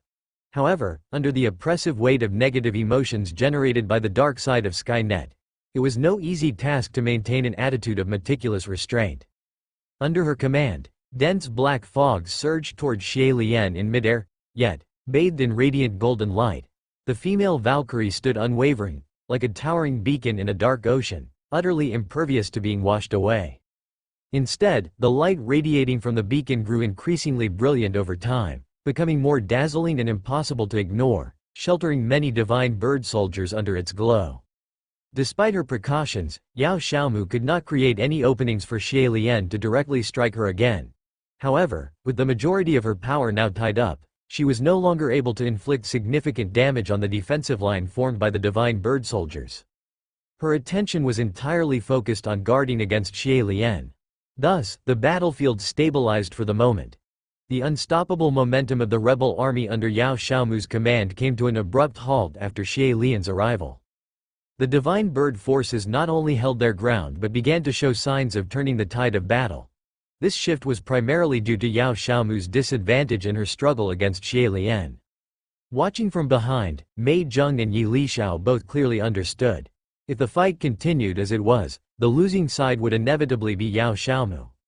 Although the power of the dark side of Skynet was infinite, Xie Lian was also no fleeting presence. The golden light she wielded, her formidable spiritual power, showed no signs of waning. Moreover, the dark side's most critical trait, its corruptive influence, had no effect on Xie Lian. On the contrary, as she became more familiar with the nature of the dark side's power, her countermeasures grew increasingly refined and effortless. The flow of dark power from within Yao Xiaomu, while vast, was ultimately limited, and the black fog on the battlefield was steadily thinning under the golden brilliance. "This can't go on," Mei Zheng said. "We must find a way to support Xiaomu." "Agreed," Yi Lixiao nodded and replied, "Let me give it a try." With that, she prepared to act. But before she could charge forward, the situation on the battlefield shifted once again. Another beam of golden light descended from the upper level. Another female Valkyrie. Now, even the most optimistic observer could no longer hold on to hope. The rebel army had intelligence about the existence of two female Valkyries. They knew full well that the second appearance was not a mere double or weaker clone but a legitimate counterpart to Xie Lian, possibly even stronger, a genuine warrior. Yao Xiaomu was already heavily disadvantaged fighting Xie Lian alone, teetering on the edge of defeat. Now, with the arrival of a second, the situation turned dire. "Don't panic," Mei Zheng shouted. "We've prepared for this." Indeed, as she pointed out, knowing from the onset that there were two female Valkyries meant their battle strategy had accounted for this possibility. According to their plans, if they didn't encounter a female Valkyrie, they would rely on Yao Xiaomu's power to push forward swiftly, cause as much damage as possible, and draw attention by creating a significant disturbance. However, if a female Valkyrie appeared, they were to immediately tighten their lines, adopt a defensive stance, and retreat cautiously, drawing out the fight as long as possible while preserving their combat strength. If Xie Lian attempted to leave, they should simply let her go. If, by chance, both female Valkyries appeared, no further resistance was to be considered. They were to withdraw immediately, no lingering battles. The rebel army now faced the most critical scenario. Of course, even retreat required strategy. A chaotic, uncoordinated flight was no retreat, it was a rout. Being routed was the worst-case scenario. Who could escape the pursuit of winged, high-mobility female Valkyries? At that point, survival would depend entirely on luck, on Xie Lian's whim, who she wanted to kill and who she spared. As high-valued targets like Mei Zheng, Yi Lixiao, and Yao Xiaomu, it was inevitable they would be the first to be targeted by Xie Lian, leaving them little hope of escaping alive. As for the remaining troops, even if Xie Lian didn't prioritize them, the Valkyries were unlikely to let them off easily. Not to mention, besides the Valkyries, the divine bird soldiers were also a formidable presence. If it truly reaches the point of a complete rout, I'm afraid no one would survive. The retreat must be carried out in an orderly manner. Upon Mei Zheng's signal to follow Retreat Plan 3, sent through the public communication channel, many regular rebel army warriors suddenly emerged, unleashing intense fire against the Divine Bird Group Security Department soldiers. This was a predetermined course of action. While they performed fire suppression, another group of warriors had already begun retreating. As for those warriors, after emptying their magazines, throwing nearly all their grenades and heavy firepower like launchers, and expelling all their charged spells such as the Xuanwo Curse, they also started a gradual withdrawal. During this process, some were hit by bullets, some injured, and others even killed on the spot. This is war. Sacrifice and death are unavoidable. Yi Lixiao and Mei Zheng hadn't left yet. When Yao Xiaomu began her retreat, the two of them relentlessly launched attacks on the two female Valkyries, their primary goal being to cover Yao Xiaomu's withdrawal. It was effective to some degree. Neither Xie Lian nor the Valkyries could completely ignore the long-range attacks of the two women. Especially Mei Zheng. The rapid-fire bursts of her fiery red rifle posed real harm to the Valkyries, as long as the shots avoided their wings. Their firepower enabled Xiao Mu to execute a fighting retreat. However, the Valkyries were not about to let them go so easily. Trying to escape? Not so fast. The two female war gods, with steel wings sprouting from their backs, gave relentless chase in midair. For Xiao Mu, escaping was far from easy. The situation took a turn for the worse. The dark power manipulated by Xiao Mu on the battlefield was growing increasingly thin. On multiple occasions, the Valkyries nearly closed in on Xiao Mu, threatening her fragile body. Even the core of her controlled dark power, the Black Mist Throne, was becoming more and more diffuse, no longer as vast and dense as it had been initially. All three women broke into cold sweat. Though they had done their utmost to estimate Xie Lian's capabilities when formulating their battle plan, they had prepared for the possibility of needing to retreat immediately upon her appearance, exercising the highest degree of caution. But in hindsight, they had still underestimated the Valkyries' power. And overestimated themselves. Even with Yao Xiaomu controlling the dark side of Skynet to assist, they still had no effective strategy to deal with Xie Lian. Victory over the opponent had never been part of the plan. The horrifying reality now was that even escaping intact seemed nearly impossible. The situation appeared desperate, yet they did not show overt panic. Panic would serve no purpose, only making them more likely to falter and sealing their fate.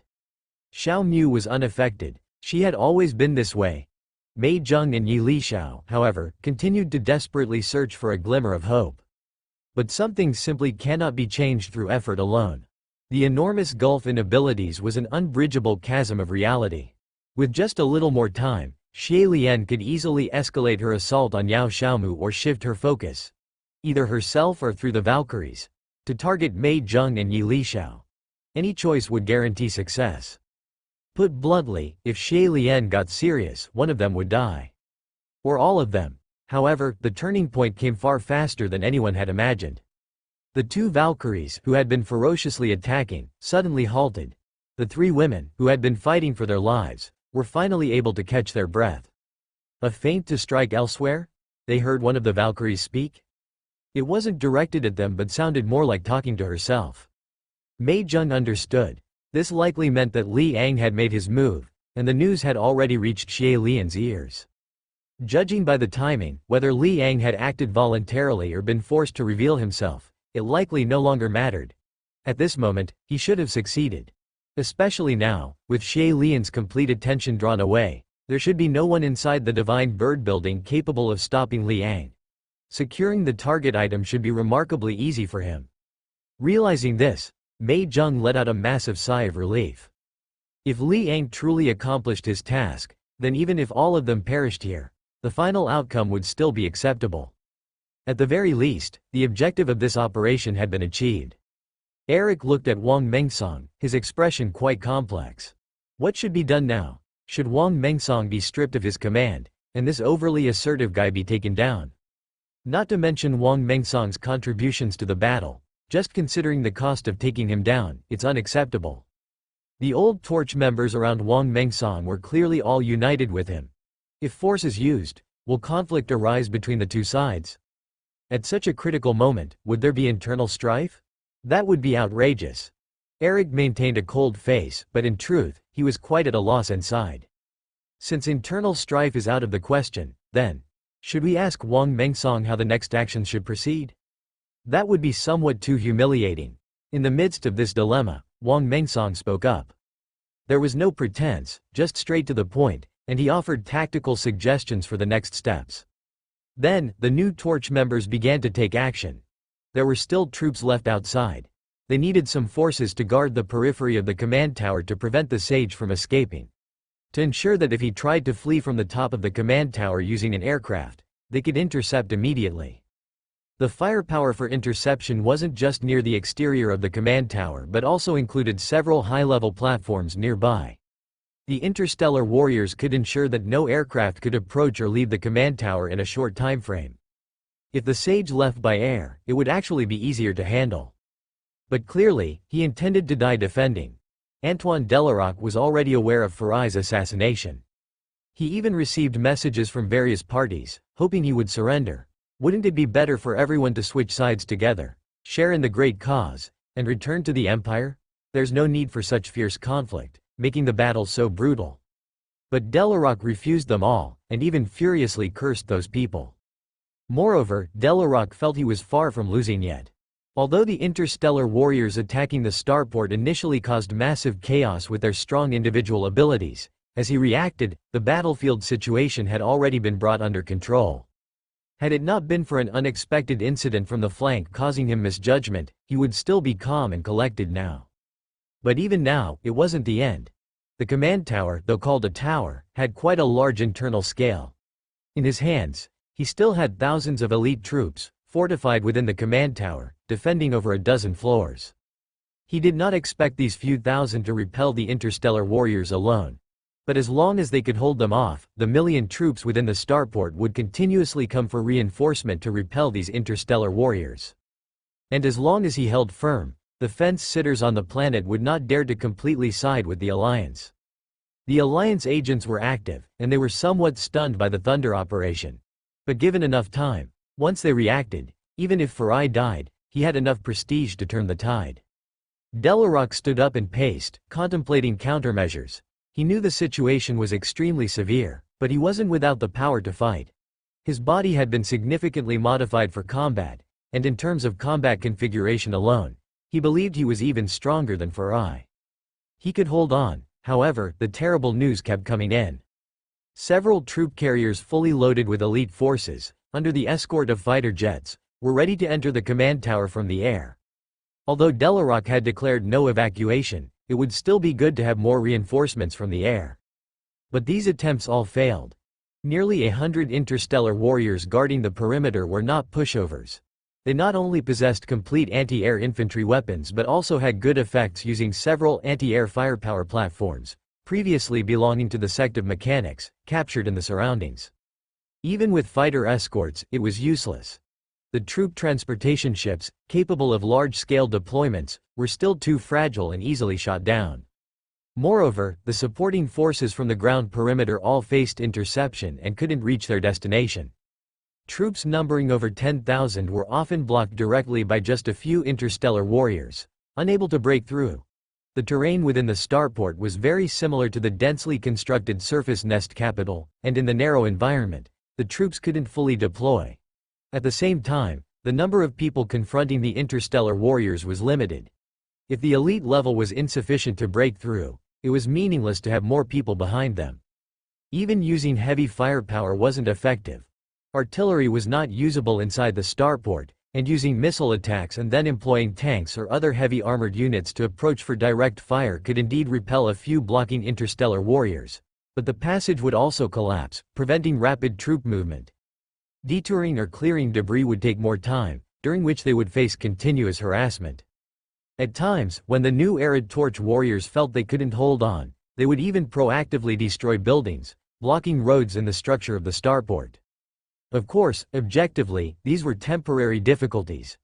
The news coming from all directions indicated they were trying every means to rescue the command tower. The number of interstellar warriors stationed outside was ultimately limited, and reinforcements would come eventually. As long as he held on long enough. But the question is, can they hold out that long? It seems unlikely. Ever since the interstellar warriors officially began their assault on the interior of the command tower, it didn't take long for Delaroche to start receiving reports one after another about certain layers and specific positions of the defensive lines being breached. Simultaneously, he received real-time battle damage reports from various mechanical units, directly fed to the processing center in his brain. He could almost see, with his own mental vision, how his elite units under his command were being rapidly annihilated in ferocious combat.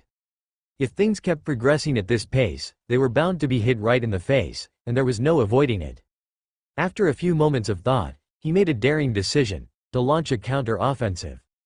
The interstellar warriors, aiming for efficiency, didn't consolidate all their troops for a slow and steady advance. Instead, they split into multiple groups, probing the defenses within each layer to find the weakest areas. They would then execute a single-point breakthrough followed by a full-scale penetration.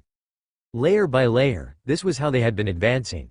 Staying on the defensive would only allow the warriors' relentless breakthroughs to squeeze out all remaining room for survival. Proactive action was necessary. Discarding his cumbersome sage robes, de la Roche, now donning his combat gear, sprang into motion. His augmented body didn't appear particularly exaggerated, nor was it exceptionally tall. It maintained a humanoid form. However, the purple-black bioengineered skin made him stand out unusually. Taking advantage of the warriors' divided units, de la Roche launched a surprise attack on the 11th floor of the command tower, targeting a New World Torch team that had just completed a single-point breakthrough. The ambush was highly successful. Surrounding him was an elite force from the sect of mechanics.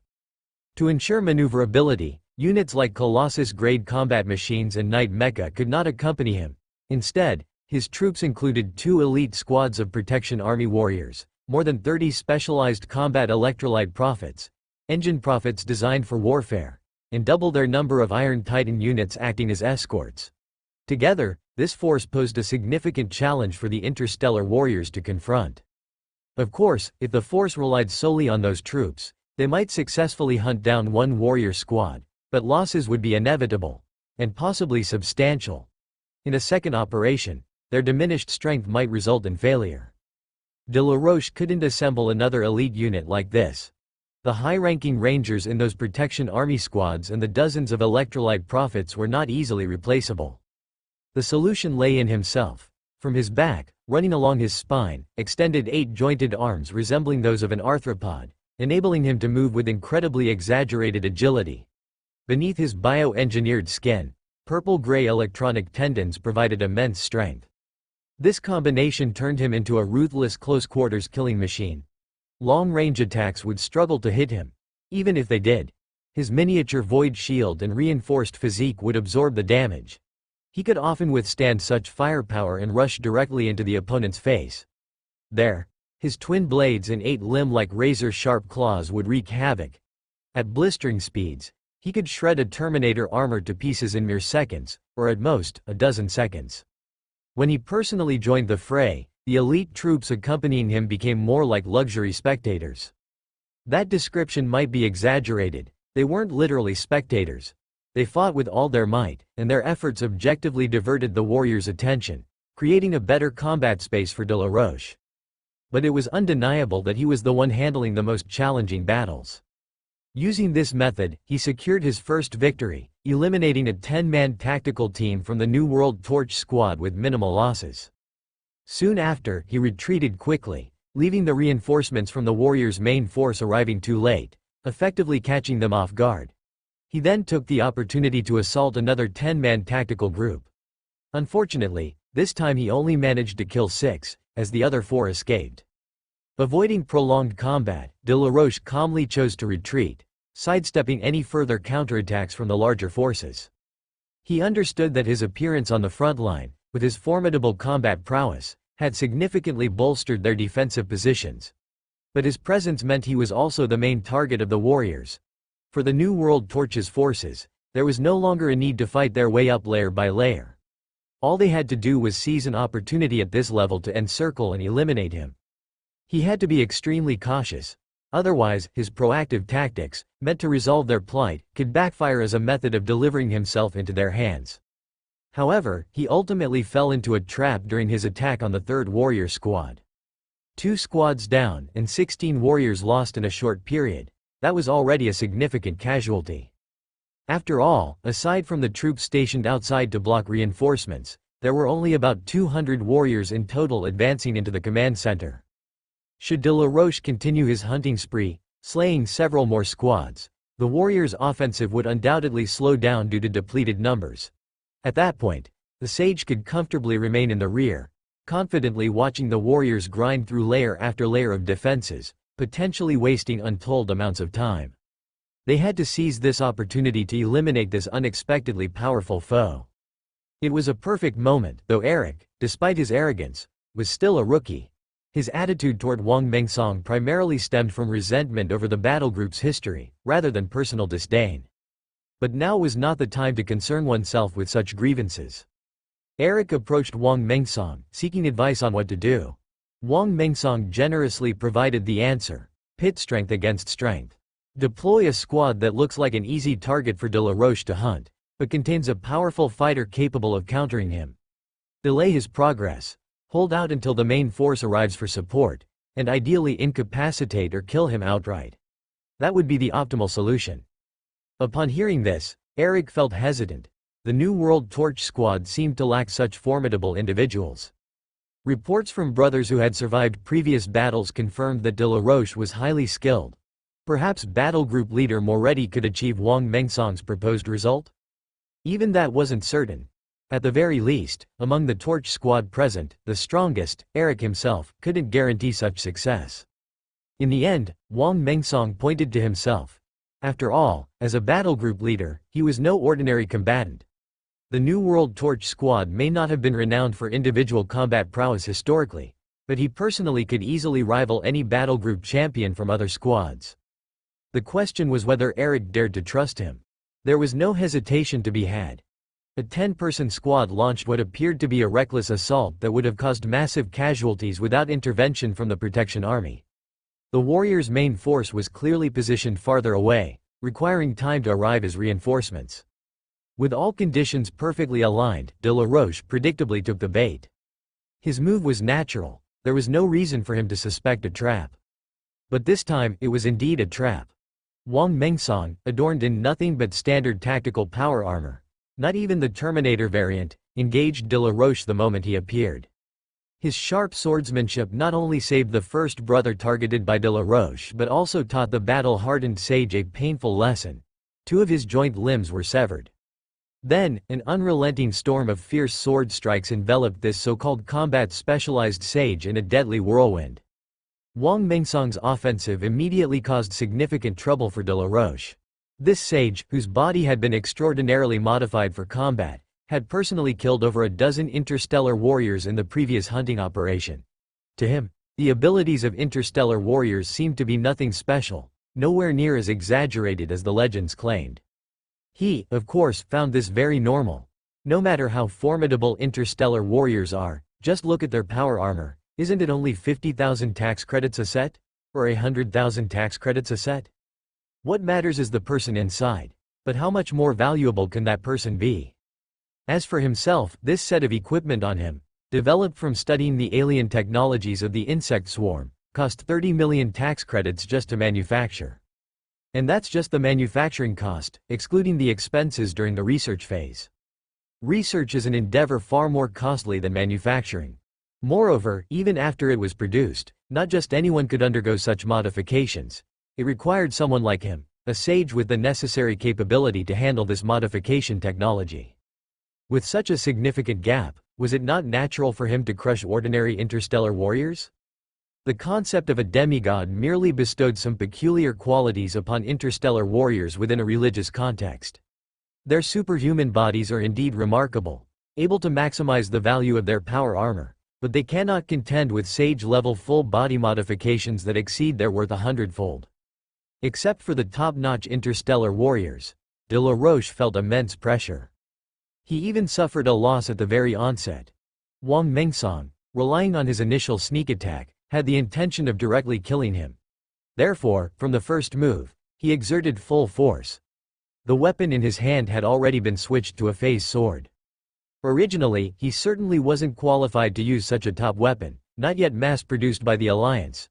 Throughout the entire battle group, there were only a few of them.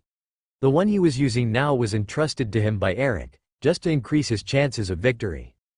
The phase sword truly was top tier. Without the assistance of such a superior weapon, even a champion swordsman would find it hard to sever a pair of De La Roche's limbs in one strike.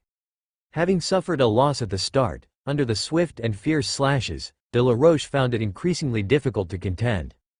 Deeming himself a combat-specialized sage, he had not, when modifying himself, opted for the typical methods of making himself larger, sturdier, and more fortified with firepower. Instead, he prioritized agility, skill, and strength, maintaining a roughly human-sized form. But in reality, at the end of the day, he was still a sage of the sect of mechanics, a non-combatant, a researcher. His so-called training was just that, training, lacking the experience of life and death struggles on the front line. With his advantage in powerful and expensive equipment, he had appeared invincible in the past few sporadic battles. He had even come to believe himself to be a combat master. But when he truly faced a champion swordsman among the interstellar warriors, in his first life and death battle, he realized what terror was. Objectively speaking, Wang Mingsong's various physical attributes were inferior to De La Roque's. A champion-level interstellar warrior, despite having the same equipment, possessed a bodily strength that far surpassed ordinary interstellar warriors. However, compared to De La Roque's body, in hard metrics, it still couldn't compare. In terms of strength level, speed, and agility, theoretically, he should have been one tier above Wang Mingsong. However, the reason they were called champions was due to their overwhelming experience, technique, tactical proficiency, and swordsmanship. And De La Roche, in terms of actual combat skills and experience, was far inferior to even an ordinary interstellar warrior. His abilities and bodily functions in hard metrics could not be utilized more than 30% against someone like Wang Mingsong as a champion. He fought very awkwardly, and several times, even his futile attempts at using a life-risking method were effortlessly neutralized by Wang Mingsong. After sustaining several cuts, when even the self-healing of the void electronic tendons began to falter, he finally calmed down. He began to attempt to escape, but each time, he was intercepted by Wang Mingsong. Frantically looking around, he hoped his powerful and luxurious entourage could provide some assistance. But they could not.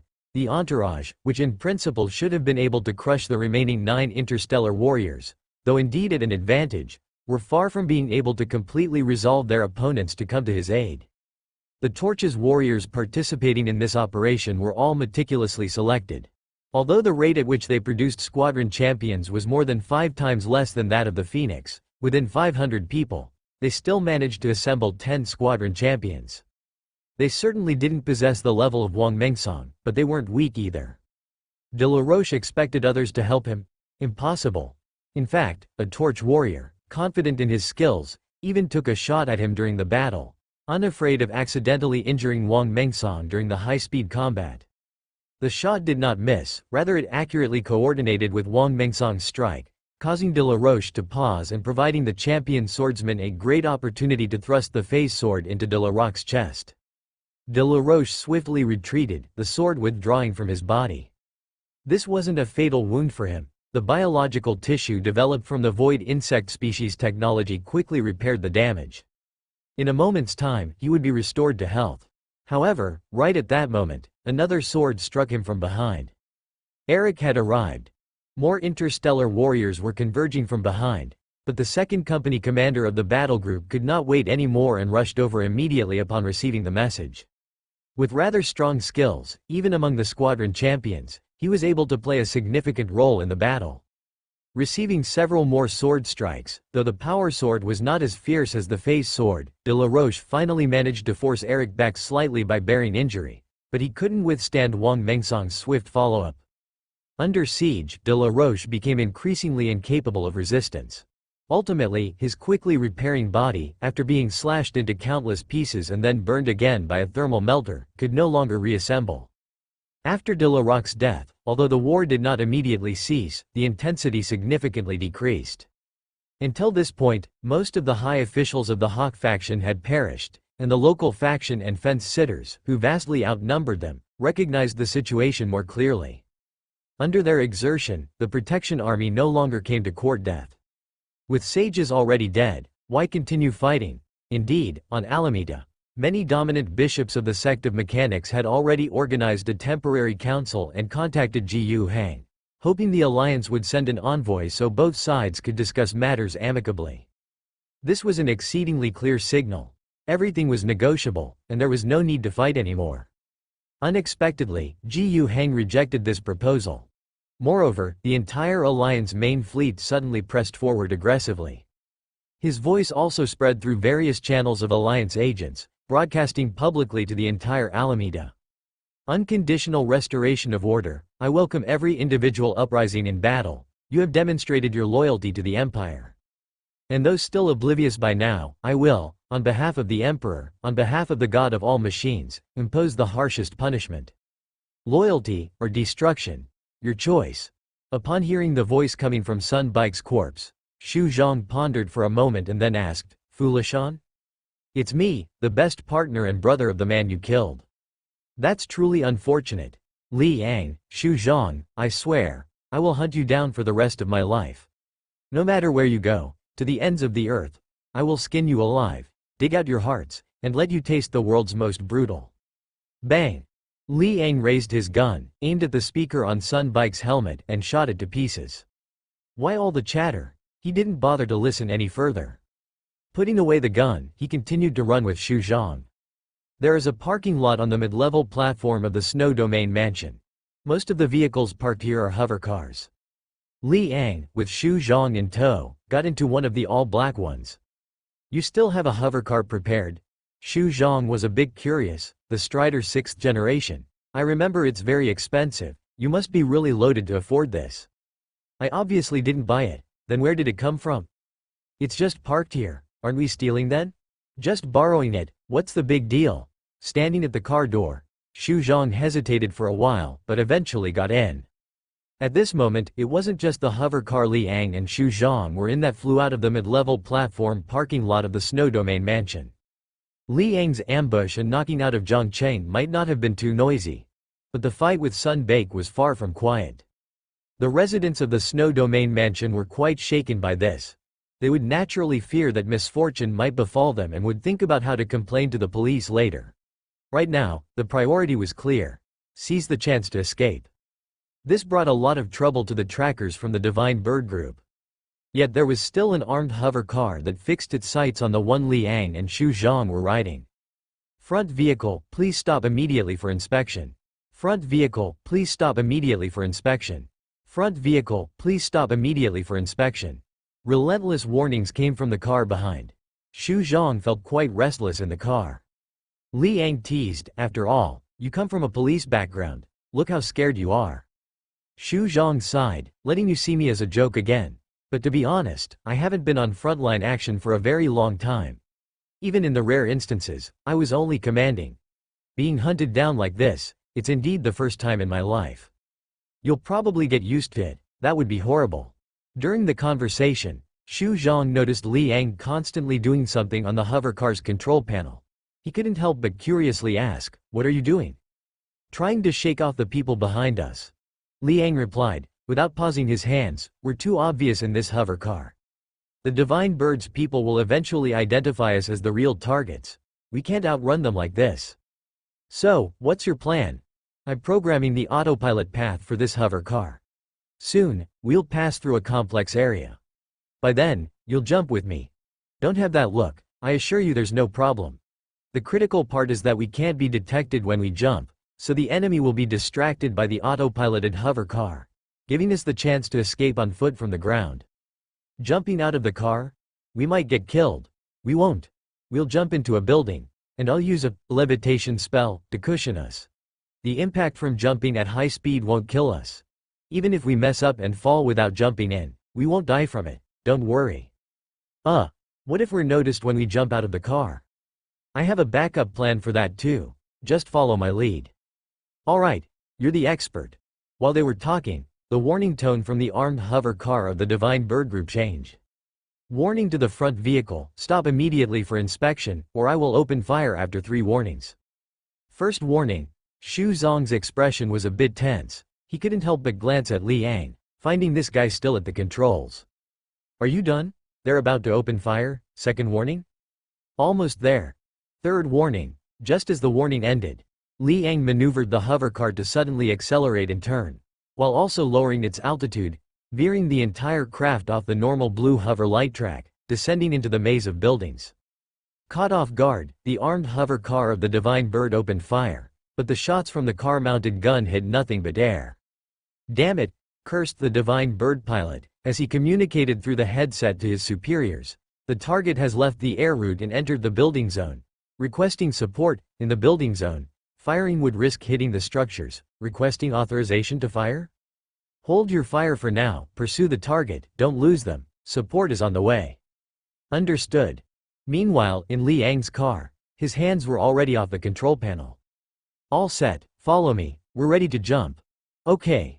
Xu Zhang, at this point, was still quite decisive. The two of them jumped from the front row driver's seat to the back row, with the right side car door half open. They huddled on the same side seat, and Li Yang gripped Xu Zhang's arm. Are you nervous? Indeed, it's a bit thrilling. Don't be afraid. Li Yang comforted him. The black hover car twisted and turned between the buildings, constantly weaving through, sometimes skimming past a building, making Xu Zhang's heart pound with fear. Until they were about to approach a certain building on the side, Li Yang said, "Get ready to jump." Then he suddenly pulled Xu Zhang, leaping out of the car door, following the inertia, and crashing into the balcony on the 17th floor of the building. A white levitation spell shone on both of them, slowing their landing speed dramatically. Getting up from the floor, Xu Zhang told Li Yang, "This is a bit too thrilling for a middle-aged man." Haha, Li Yang laughed. "Let's go. Your young female officer subordinate should be arriving downstairs soon. Theoretically, she should have a car ready for us so we can leave from the ground, if she's reliable enough. This time, it's my turn to say no worries. Yi Li Xiao is a very reliable person." "Let's hope so. Before we head downstairs, we need to change our look a bit, at least so we don't get recognized at a glance." Downstairs, on the neon-lit street, a red car was already waiting by the roadside. The window rolled down, and Yi Li Xiao waved at them. With their jackets off, hats and sunglasses on, the pair now looked quite different from before. Quietly, they swiftly got into the red car and drove away. After the death of several leaders of the Hawk faction, Ji Yuhang suddenly adopted such an aggressive attitude, which is actually a strategy. The surrender faction on Alameda, driven by Alliance agents, essentially helped the Alliance kill several Hawk faction sages. The remaining neutrals and fence-sitters, regardless of how tangled they were before, did not intervene during the New Era torch operation and leaned toward Ferrier de la Roche. Given this situation, do they have any options other than surrendering now? Absolutely none. So, what is there to negotiate? Their bargaining chips have long been exhausted. Of course, under normal circumstances, Ji Yuhang would not mind playing along with their negotiation charade. After all, using them initially to dispatch interstellar warriors for special military operations with their cooperation, and then discarding them when their value decreased, is indeed somewhat unsavory and could damage Ji Yuhang's political credibility to some extent. If there was time, going through the motions would at least maintain his reputation somewhat. But the problem is, Ji Yuhang doesn't have much time.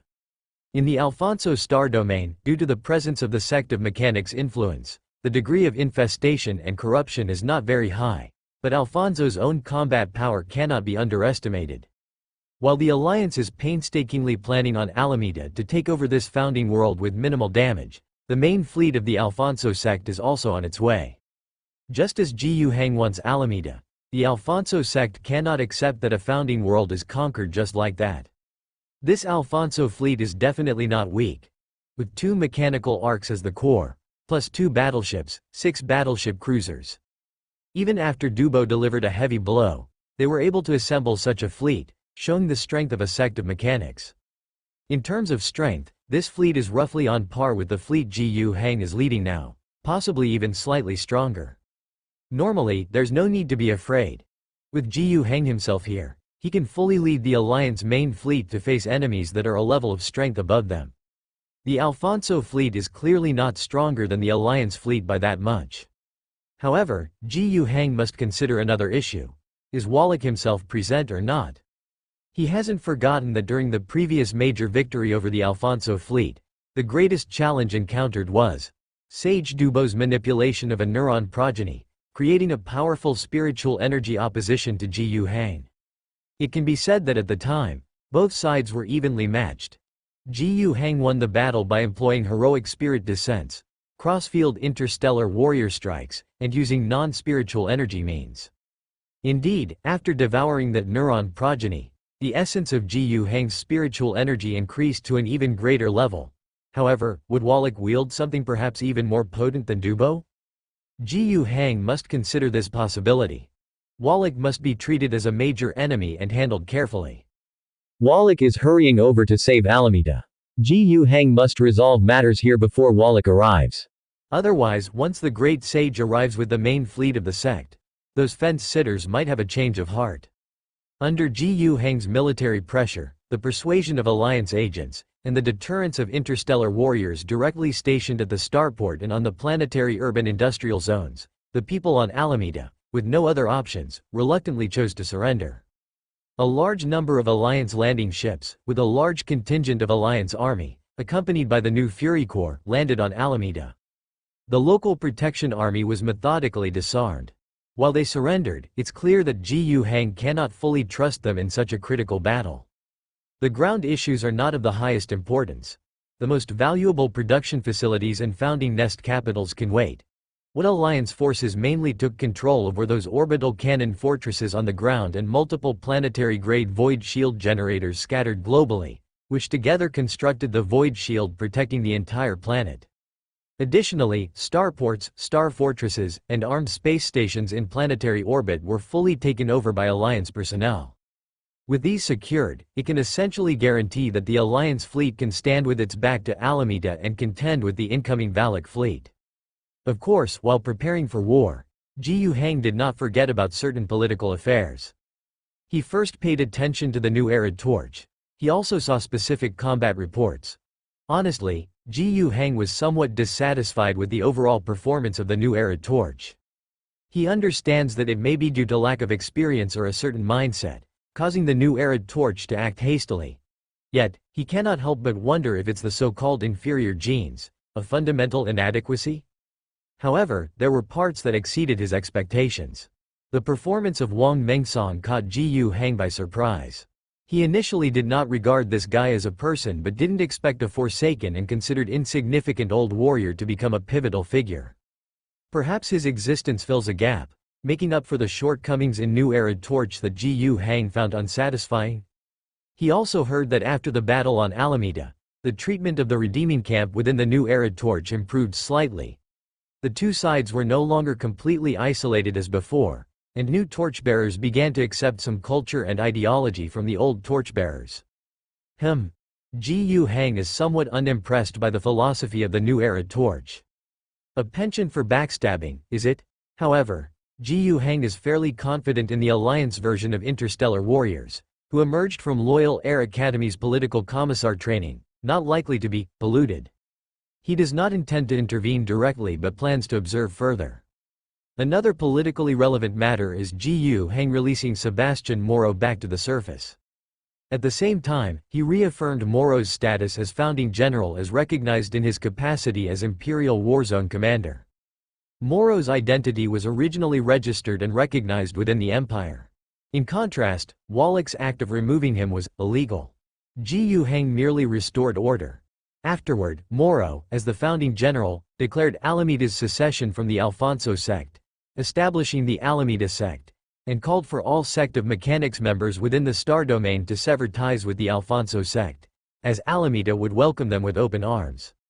Subsequently, in his capacity as founding general, Moro signed a series of cooperative agreements with Ji Yu Hang, who acted as alliance governor. Ji Yu Hang was busy scheming around Alameda, even to the extent of letting Moro loose. After securing complete control over Alameda, he offered those fence-sitters some exceptionally favorable conditions. All of this was aimed at making Alameda as much of an asset as possible in the upcoming war. The productivity of the founding world was secondary. Starports, star fortresses, armed space stations, ground orbital cannon fortresses, void shields. These assets would provide a firm rearguard, ensuring that in subsequent battles, should they fall into an unfavorable situation, they would have a reliable sanctuary to weather the storm. This is an extremely cautious approach. The reason is that Ji Yu Hang has an inexplicable sense of anxiety deep down. It's even more intense than when dealing with the Dubo fleet. Yet, clearly, back then, the disparity between the two forces was greater than it is now. But back then, Ji Yu Hang was focused wholly on how to seize ships and increase his side's gains. Whereas this time, he's consumed with anxiety even before the enemy arrives. Why is that? Ji Yu Hang doesn't ignore his emotional abnormalities. He is arguably the most top-tier psychic. For him, Emotions represent a form of power. Emotional instability signifies a forewarning of some turbulence. Though he never formally studied prophecy or precognitive powers, nor does it seem he's gifted in such areas.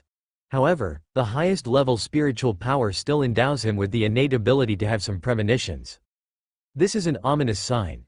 The upcoming battle may have extraordinary changes. The pressure from his emotions compels him to do everything possible to prepare for war. He doesn't know precisely what this dangerous intuition signifies, nor does he plan to abandon the military action owing to agitated emotions or potential crises. Not quite yet, but it's necessary to find a secure retreat as much as possible for stability's sake. Evidence shows that Ji Yuhang's preparations were valuable. Wallach brought his fleet. Just like the information obtained by the Alliance, the scale of his fleet involves 2 mechanical arcs, 2 battleships, and 6 battle cruisers. These are the entire main force. Other medium and small ships are not counted for now. On the Alliance side, the Emperor-class battleship, Golden Pass, the Retribution-class battleship, Iron Horse, were both seized 2.5 years ago during that naval battle from Sage Dubo, who led the Alfonso sect. Additionally, there is a Zug-class aircraft carrier, Eagle Horse, 3 Dragon Snake-class battleship cruisers, Yunluo, Romlin, and Yui. The last one, Yui, was also seized in a previous war. Overall, the strength of the Alliance fleet is slightly weaker than the opponent's but should not fall behind by a class. Especially considering Ji Yuhang, this top-tier psychic exists along with an entire Storm Mage corps.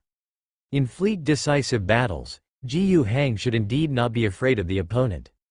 But Wallach's fleet, too, displayed no fear of decisive battle and approached step by step toward the Alameda star system. Cautiously, Ji Yuhang did not command the fleet to leave the star system for an active strike but rather waited at Alameda's warp point for Wallach's fleet to arrive, hoping to seize the first move here at the warp point. There's also a star fortress dragged out from Alameda's orbit, plus over a dozen armed space stations, which could serve as helpers. They can't move, but in a warp point ambush battle, they can serve as firepower platforms, providing some fire support. If the enemy fleet wastes firepower to attack them, it would be to Ji Yuhang's advantage. It's, all in all, a help better than nothing. Wallach's fleet did not come head-on. In stellar observations from both sides, each can sense the other on the opposite side of the Star Realm tunnel, neither making rash moves, just staring each other down. But soon, Ji Yuhang received news. A fleet of the sect of mechanics, traversing through another Star Realm tunnel from Alameda, arrived. This fleet wasn't strong, led only by 2 cruisers. Ambitious class, this, civilian, version of Moon class. Though it adheres to cruiser specifications, it's downgraded significantly from the Moon class baseline, leaning towards more luxury and commercial aspects to sell to some planetary governors, wealthy individuals, merchant wanderers, and the like. Despite the lavish interior, it's cheaper than Moon class, indicating its caliber. Still, its 2 cruisers, accompanied by over 20 destroyers and escort ships, appearing on the flank cannot be ignored. The Alliance also split off a small force, 3 Moon-class ships with destroyers, to counter the flank. Wallach wants to use this method to pull the Alliance main fleet away, easing pressure on his forces when transiting through the Star Realm tunnel.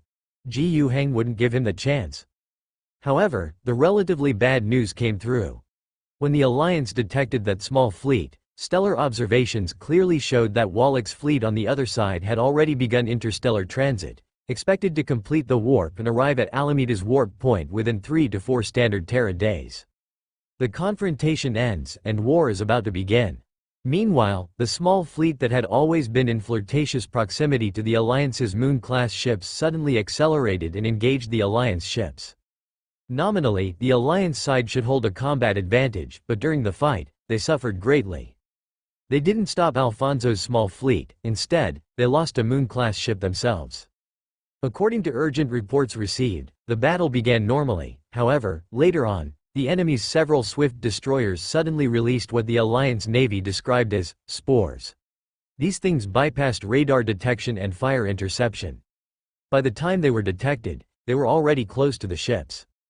They moved slowly through the energy shield and void shield, then rapidly accelerated, attaching to the ship. Suddenly, these massive spores not only corroded the ship's armor but released toxic gas and dispatched a substantial yet hard-to-deal-with boarding party inside the ship. These units were peculiar. They seemed like common reformed mechanical soldiers from the sect of mechanics, yet their bodies displayed a notable amount of fleshy, chitinous structures, making them fiercely combative. Had it not been for the large expenditure of gift points during the previous armistice, where Ji Yuheng specially enhanced the Allied Naval Marine Corps, they might not have contained them. But despite this, they still suffered greatly, to the extent that a Moon-class ship was destroyed. The retreated Alliance fleet lost the small fleet's trail, temporarily unable to locate it. And it was at this time that Wallach's main force was about to descend. Originally, in stellar observation, their ships were a day away, but in the next second, the warp point already showed traces of the Alfonso fleet.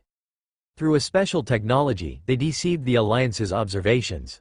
As the Valak fleet emerged from the warp point, the previously lost small fleet of the mechanical sect also appeared not far from the Alliance main fleet. Without any preamble, these ships didn't even attempt to fire. They understood that with the little firepower their fleet possessed, going all out wouldn't make much difference. Taking down one or two small ships would have no significant impact on the battle. They had a more important task. The ships of the mechanical sect frantically advanced toward the main positions of the Alliance fleet, as if they intended to collide with them. Ramming. In some ancient and absurd naval textbooks, it might be considered a tactic, but it's too far-fetched and hardly seen in actual warfare, except in rare accidental cases. But these mad ships seemed intent on doing just that. They certainly couldn't be allowed to succeed. Even while facing the main fleet of Valak, suddenly appearing at the warp point in such a critical battle situation, the Alliance fleet still diverted some firepower to deal with these crazed ships. Adhering to the strategy of, whatever they planned to do, blow them up to solve the problem, the Alliance unleashed a fierce concentrated fire, quickly breaching these ships' void shields and energy shields. Left with only ship armor, they were obviously insufficient to withstand the Alliance's ferocious firepower. A few more salvos later, the penetrating firepower turned almost all these ships into space debris. At this stage, most of the Alliance fleet's firepower was still focused on those Valak fleet ships that had just completed their warp and hadn't yet deployed shields. The battle between two evenly matched fleets, or even with Valuk's being stronger, at the warp point utilized the advantage of first strike as much as possible. The first strike fire might not entirely decide the outcome of the war, but it was certainly a significant weight on the scales. Blowing up one or two of the opponent's main ships at this stage would already be a huge victory. Even if that wasn't feasible, taking down more escort ships or cruisers would be good. The Valak fleet used some special technology to deceive the Alliance's astral observation abilities, arriving early, leaving the Alliance somewhat unprepared, already reducing the Alliance's first strike advantage. Additionally, the small fleet that attacked from the flank absorbed some of the firepower, also easing the pressure on the main Valak fleet's arrival. However, the Alliance fleet soon discovered this was just the beginning. Initially thought that after destroying the small fleet attacking from the flank, the problem was solved, although prior reports mentioned their possession of a bizarre spore deployment technology posing a direct threat to Alliance ships. But with the ships blown up, surely that technology couldn't be of use, right? Not quite. After those ships were blasted apart, just as the primary focus shifted back to the battle at the warp point, fiercely projecting firepower, aiming to inflict maximum damage during the phase when the enemy ships couldn't deploy shields in time, suddenly over 30 Alliance ships reported to the fleet command that they were being boarded. The spores had reappeared. They resembled massive insect eggs, larger even than typical boarding ships. These egg-like objects seemed to drift out from the debris of the small fleet. With a purple-black surface, they were hard to discern visually. In the cosmic scales, anything is difficult to observe visually. However, even the bird divination device and star language tower's multiple observation methods failed to detect the approach of these strange cosmic flying objects. By the time they were detected, it was already a bit late. While they passed slowly through the void shield, the ship's close-range firepower managed to shoot down some, but not many. Typically, whether dealing with pirates, internal human conflicts, or against monsters like the Green Skins, during boarding actions, attackers often choose suitable landing spots. The ship's deck, gun ports, lower cabins. These spots are relatively weak and accessible, even if brute force is required to make an opening. For this reason, a ship's close defense firepower focuses on these areas. However, the target of these eggs attacks was different. They casually adhered to various locations on the ships. The eggs had a certain stickiness and, once attached, their surface quickly melted, forming a viscous liquid that dissolved the outer armor of the ships. The dissolved area only spanned about several meters, even less than 10 meters.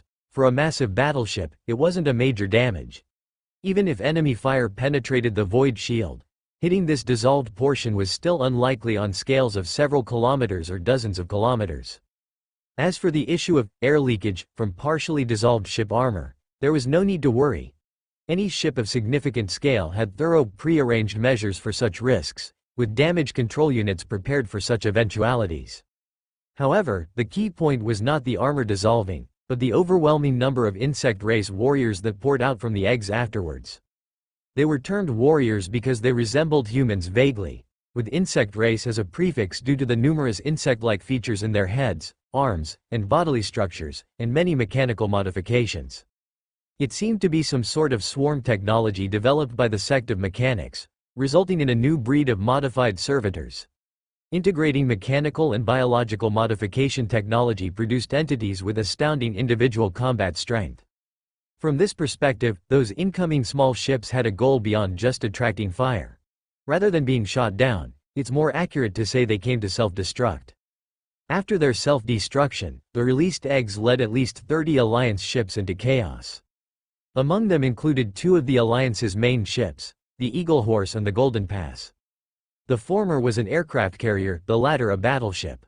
Jiyu Hang himself was aboard the Golden Pass. On these two giant ships, dealing with the issues was relatively straightforward. There was no need for Jiyu Hang to take action.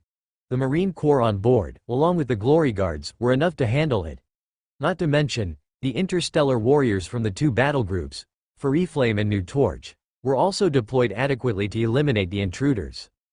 It did not affect the ship's combat operations. However, dealing with the invasion on some other medium and small-sized ships proved to be somewhat challenging. The Alliance Navy Marine Corps is generally equipped with T4 level capabilities, including Sentinel mecha, individual exoskeletons, armored combat vehicles like the Wanderer with good mobility, and even a small elite force wearing commander-type power armor. Nevertheless, without the interstellar warrior or the scaled assistance of the Glory Guards or battle nuns, fully suppressing these invading monsters still presents some difficulty. These invaded ships won't necessarily meet their end, but chaos inside the ship is inevitable, affecting combat efficiency. Jiyu Hang did not dwell too much on these issues. These are just minor tactics. One layer of small combos after another, the Alliance's initial advantage has indeed been reduced significantly. But it's not important. These do have some impact on the scales of victory, but honestly, not a large one. He always remembers that his greatest weapon is his own spiritual power. As long as his spiritual power can be exerted normally, victory in the war will always belong to the Alliance. However, he also hasn't forgotten the previously inexplicable feeling of anxiety. If this is to be understood as a sign of danger, then until now, this sign has not yet fulfilled itself. The small combo actions orchestrated by Wallach are quite effective, but they are far from making Jiyu Hang anxious. It's nothing more than affecting the Alliance's initial advantage, and seeing that the entire Valak fleet has passed through the Star Realm tunnel, now comfortably arranged in front of the Alliance fleet. The void shields that needed to be activated are already up, and the total cost was just 4 cruisers plus fewer than 20 destroyers and escort ships, not significant. But so what? Jiyu Hang's spiritual power is already stirring, and the Storm Mage Corps is also fully in position. The target has been selected, starting with that apparent largest mechanical arc. Jiyu Hang is trying to tear apart its void shield. The entire Alliance fleet, with its coordination with the boss, isn't new at this, eagerly awaiting the void shield's breach to concentrate fire, aiming to eliminate it as quickly as possible. But during this process, Jiyu Hang also prepared thoroughly, holding back a bit. If the previous feeling of anxiety becomes reality, it would most likely manifest at this place. Wallach might want something to counter his spiritual energy. Jiyu Hang wants to see what exactly that would be, and then, it truly arrived. When Jiyu Hang tore open the veil between the Storm God Kingdom and the real universe, intending to fully bring down the Divine Realm's power to tear open the mechanical arc's void shield, he suddenly felt a darkness before his eyes. Not a fainting spell, but a true blackout. It was the perspective seen through the Storm God Kingdom. A thick shadow enveloped his entire Storm God Kingdom. Wallach's tactic turned out to come from subspace. This is truly what surprised Ji Yuhang. Who would have thought? Who would have thought? The subspace shadow enveloping the Storm God Kingdom isolates the power penetrating into the true universe from the divine realm. Furthermore, in return, Ji Yuhang's own spiritual power was also affected. Soon after, the subspace shadow continued to spread across the battlefield. Not only Ji Yuhang, but all psychics felt the heavy pressure. At the same time, the Alfonso fleet opened fire. If it isn't necessary, Boss Yao doesn't want to transform himself into the Dark Giant and have too many people witness him harnessing this power. It's not crucial if Yao Xiaomu is seen wandering outside. This information isn't really a secret within Era City. But if Yunlang's security possesses this power and it can even be wielded personally by Boss Yao Cheng, then it truly counts as classified. The people led by Zhang Heyang from the security division aren't suited to know this kind of secret. Unless absolutely necessary, Yao Cheng doesn't want his appearance to be exposed. He indeed arranged many personnel to ambush Li Yang in the office with him, but the trustworthiness of these people is much higher. They are Yunlang's elite troops, his direct subordinates, each carefully selected and trained rigorously. Fearless and well-trained, not only equipped with superior combat readiness but also well-versed in other crucial areas like surveillance and counter-surveillance, interrogation and counter-interrogation. There's absolutely no need to worry about loose lips. However, the soldiers from the security division don't have this guarantee. The soldiers of Yunlang's security division and Divine Bird's regular soldiers are quite similar. Recruited from society, they have varied levels of competence. With so many people, there might as well be spies from other companies mixed in, or they might be bribed by other companies. Even without such chaos, there could also be security personnel out drinking, boasting, and casually passing on certain information. It's utterly uncontrollable. Therefore, under Yao Cheng's orders, Zhang Heyang was strictly forbidden from casually leading a team inside. But right now, it's definitely no longer the time to worry about secrecy. Yao Cheng already feels that he might fail to capture Li Yang, and even put himself in danger. This undoubtedly calls for Zhang Heyang to bring in reinforcements. Yunlang's security department personnel have far less combat effectiveness compared to the elite troops he personally placed in the conference room. But they have numbers. This is Yunlang's headquarters. If they truly need to call for reinforcements, they could summon hundreds of reasonably skilled security armed soldiers in no time. Various weapons and equipment wouldn't be inferior to Divine Birds. Hovercraft, artillery, even more frightening war machines could be deployed. This is the strength of a regular army. It's precisely due to these preparations that Yao Cheng feels he has nothing to fear. At worst, risk exposing company secrets. Let them come. By then, no matter how formidable Li Yang is, he won't be able to turn the tables. However, after he sent a message to Zhang Heyang for support, he didn't see him bringing anyone up. This is unusual. Thus came the angry shout, "Zhang Heyang, what are you doing? Why haven't your people arrived?" However, despite his outburst, Zhang Heyang, who usually trembles before him, remains utterly silent. Not to mention bringing people up, he hasn't even heard a reply or explanation over the voice communication channel. His immediate reaction was to suspect that Li Yang might have used some method to block the communication environment in his office. But this is quite unrealistic. No matter how strong Li Yang's hacking skills are, this is their Yunlang headquarters with guaranteed line strength and encryption, and multiple channels are available, both primary and backup. If Li Yang were eavesdropping, it would be understandable. But not eavesdropping, instead completely blocking, would be pure fantasy. Moreover, after checking the communication pathways, he found them clear. Theoretically, Zhang Heyang should have truly heard his orders. What's going on? He felt an ominous premonition rising in his heart. Indeed, Zhang Heyang did hear the boss's orders. But he pretended not to hear them. As Yao Cheng had previously arranged, Yunlang's security department's team is indeed ready. Zhang Heyang and his comrades are stationed not far from the office in this building. When Li Yang later summoned the water dragon, they could still hear fierce combat noises coming from the boss's office. The commotion was intense. Nevertheless, they never rashly charged into battle. A subordinate officer sensed something awry and approached to ask, "Director, the commotion above is fierce, shouldn't we go up?" "No, I haven't received orders from the boss yet." "All right." He could only retreat helplessly. Only when Commander Zhang Heyang gives the order will the soldiers move. But Zhang Heyang, who should have given the order, remained silent, dismissing the boss's angry shouts as nonsense.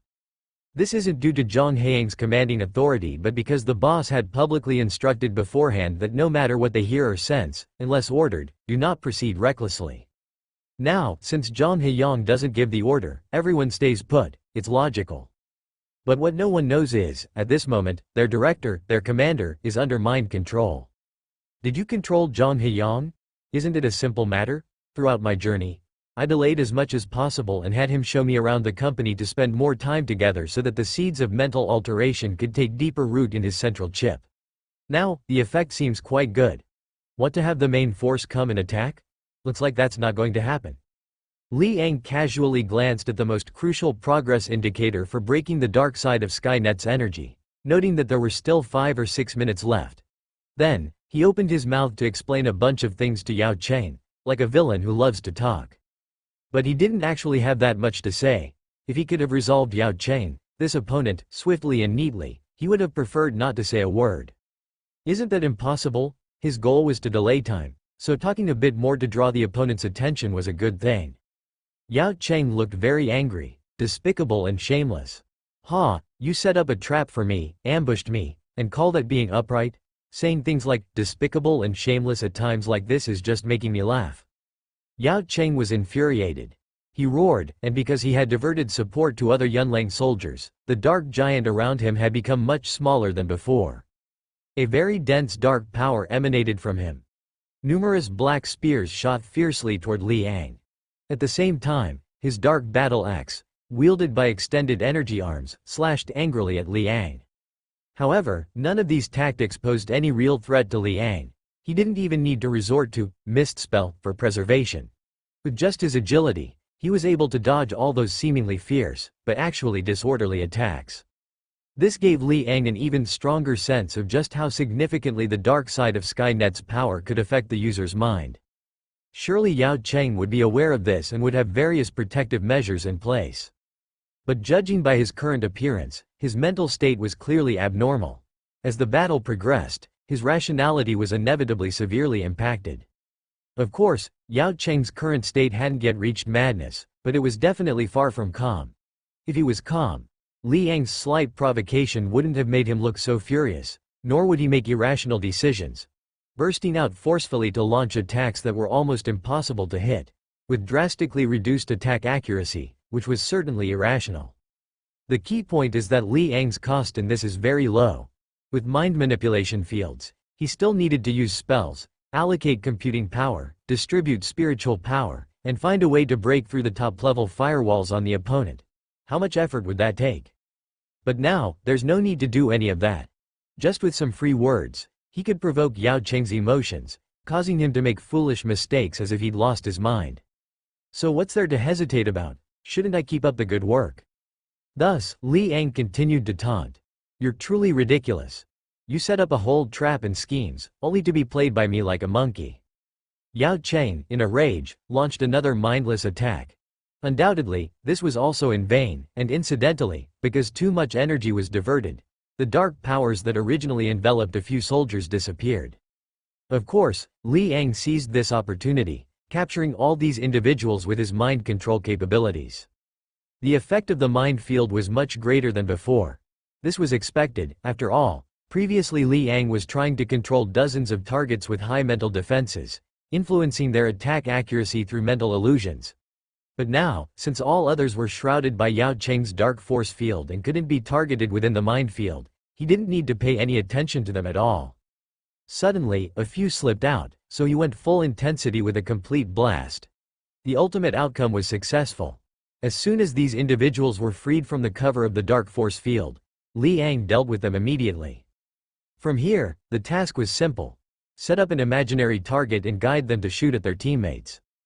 The damage they could cause was limited, but that didn't matter because Li Yang wasn't relying on these few mind-captured people to inflict significant harm on the enemy. Their betrayal, with their attack targets being confused by Li Yang's mind field, definitely required attention. Meanwhile, Yao Cheng, who had just exhausted a burst of dark power in futile attacks on Li Yang, didn't have time to allocate more energy to help his mind-captured subordinates break free from mind control. In this case, Yao Cheng had no other option. The only thing he could do was to kill these mind-controlled soldiers himself to prevent further damage. But the losses already incurred were unavoidable. Mainly, the biggest was the deaths of a few individuals. Having lost a few more subordinates, and being forced to kill them himself, Yao Cheng became even more enraged. He roared and launched another fierce assault on Liang. However, his rationality seemed not to be entirely off. He realized that the previous mistake of attacking too fiercely had led to the failure of the dark powers covering his subordinates, giving Liang the opportunity. This time, he did not repeat that mistake, only directing his fury towards Liang. Of course, in the end, he still hit nothing. Liang decided to further fan the flames of his anger. "Look at you, vividly demonstrating what impotent rage is. It's fucking hilarious." Yao Cheng became even more anxious. In the ensuing battle, Liang kept taunting the powerful yet gradually irrational dark giant with his words. "What's wrong? Is that all the strength you've got? Can you aim a bit better? Even the old lady on the corner has better aim than you. You look very angry, but what's the use of anger? Can you even touch me? Your subordinates are nearly dead, aren't they? A big corporation like Yunlang Group, and you can't muster more manpower? Weak, dumb, and powerless, nothing but a waste. It's a good thing this headquarters is built sturdy, otherwise, you'd have smashed and collapsed it by now. What a failure you are." Each word from Liang was like a sharp blade, stabbing into Yao Cheng's heart. These words were far more effective than his attacks. After all, he currently lacked the means to break through the dark power surrounding Yao Cheng, and had no solution to deal with the dark giant. But merely relying on words, he made that guy waste an unimaginable amount of power, which was a huge gain. As time went by, Liang was feeling increasingly confident of victory. The most crucial decryption progress was nearing completion. However, Yao Cheng was on the verge of ultimate rage. At this moment, he finally disregarded everything else. All his power was gathered in an instant, and he paid no heed to his remaining subordinates. Liang felt a sense of unease in his heart. Dark side of Skynet energy decryption. Progress 97%, estimated 36 seconds remaining. Only the final countdown to success remained, and Liang didn't want any mishaps. A crazed Yao Cheng was certainly advantageous for him. Crazy enemies are easier to deal with than calm ones. Yet he still couldn't be careless. He had to guard against Yao Cheng's final wave of assault and madness. He fully activated his mind control field, and in an instant, controlled all the surviving Yunlang soldiers. There weren't many targets left, but he still manipulated these Yunlang soldiers to create mental illusions, misleading them to direct their firepower at Yao Cheng. At the same time, Liang himself used his Night Falcon to concentrate on a powerful shot. The beam bullet, originally supposed to shine with a faint blue glow, now turned a solid purplish red. However, these attacks struck Yao Cheng's surroundings, causing slight ripples on the body of the dark giant, but that was all. They couldn't penetrate the dark power encircling him. A few seconds later, a tremendous burst of dark power erupted. The black giant axe tripled in size out of thin air and slashed fiercely toward where Liang was, overwhelmingly ferocious. This strike had the might to split the heavens, but Yao Cheng's intent was also too obvious. Given that Liang could dodge so many of his previous attacks, this time wouldn't be too different. He retracted his gun, evading the sharp edge with extreme agility. However, this time Yao Cheng, using all his strength, finally unleashed something different. The black giant axe hit the ground, causing a violent explosion. The immense power directly shattered the incredibly strong floor. Scattered debris and fragments, carrying the terrifying aftereffects of the dark power, swept toward Liang. He only felt his body quickly falling. He dropped to the next level through the large hole smashed by Yao Cheng's axe. The intense aftershock triggered an alarm from his defense spell, constantly flashing a dangerous red light. Without the protection of the defense spell, he feared he would have been seriously injured by the aftershocks. But even as it was, this situation couldn't last much longer, otherwise, the defense spell would be breached. He had no choice but to activate the mist spell once again. Time was of the essence, and Liang didn't have the luxury of calmly choosing a position or direction to appear. He had to quickly cast the spell to save his life first. Then, when he reappeared, he found himself amidst a scene of devastation. Looking up, he saw the large hole above spanned 2 floors. Yao Cheng's axe had directly smashed through 2 layers of the building. And the location where Li Yang reappeared using the mist spell happened to be where Zhang Heyang and his team were stationed. But their situation was quite dire. They had been waiting below for Zhang Heyang, as their leader, to issue the order to join the battle. But before the command came, the fight had already arrived. Moreover, the attack came from their boss. The devastation caused by Yao Cheng penetrated 2 thick layers of mixed steel and concrete in Yunlang Group's headquarters, and it was still terrifying. The destroyed floors and shattered building materials, mixed with the energy aftershock, posed a deadly threat to the unprepared Yunlang Security Department employees. This scene of devastation was thus born, but a considerable number of people were not severely harmed. This included Zhang Heyang himself. The two exchanged glances, with a struggle evident in Zhang Heyang's eyes. The seed of mind alteration that Li Yang planted deep within his heart, having firmly taken root when given a tour earlier, held strong. However, during the recent occurrence, Li Yang's focus was entirely on escaping, leaving no room to maintain the mind control connection. Of course, even so, the mind control connection wouldn't easily break. But more critically, the current events themselves strongly impacted the prior psychological suggestion. The suggestion he planted earlier was for Zhang Heyang to ignore the orders from Yao Cheng and also to resist leading the team into battle. The former was a bit difficult, but the latter was actually quite easy, as it aligned with Zhang Heyang's mindset. However, even though he didn't go to the battlefield came directly to him. This was the harsh reality that struck his heart, leaving him no way to continue, deceiving himself. His mental connection with Li Yang was severed. Memories surged into his mind, and his face turned pale one moment and flushed the next. Staring at Li Yang in front of him, he gritted his teeth. Open fire. He gave the order. In fact, he didn't need to give the order. The soldiers opened fire anyway. What else could they do? Although the other figure looked quite terrifying, they could obviously recognize that was their boss. If they didn't shoot at Li Yang, the clear enemy, were they going to shoot their boss instead? Honestly, their attack did cause quite some trouble for Li Yang. At this moment, his defensive spell, already flashing red, was near the breaking point. Although a large portion of the Yunlang Security Department members had fallen due to the aftermath of their boss's attack, losing their combat effectiveness, the total number was still large, so large it was hard to count at once. Besides those who had fallen, a considerable number were unaffected. The remaining ones alone were enough to cause Li Yang significant trouble. Among them, Zhang Heyang was the fiercest attacker. His strength, although not exceptionally formidable, at least reached the level of Zhang Boren, whom Li Yang had dealt with before, putting aside Zhang Boren's mind control methods. Li Yang's defensive spell shattered almost instantly. Besides, Yao Cheng himself was also a threat to him. Enraged after bursting through the massive hole, Boss Yao ignored everything else and immediately chased down through the hole. As Li Yang's defensive spell shattered, Yao Cheng's attack also arrived. Several black spears arrived first, followed by a roaring dark giant axe. Witnessing this scene, Zhang Heyang thought, such an offensive should be sufficiently terrifying. If Li Yang doesn't have any special means to counter it, he should be done for, right? If Li Yang is dealt with, his own mistakes, perhaps the boss would forgive some of them. The punishment afterward might also be less severe. After all, after a fierce battle earlier, it was only when he and his men took action that the tide turned. Moreover, his previous non-action was due to mind control, not his subjective fault.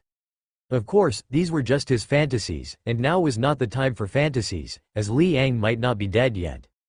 In his past battles, Li Yang's resilience left a deep impression. He had nearly mastered any use of the mist spell.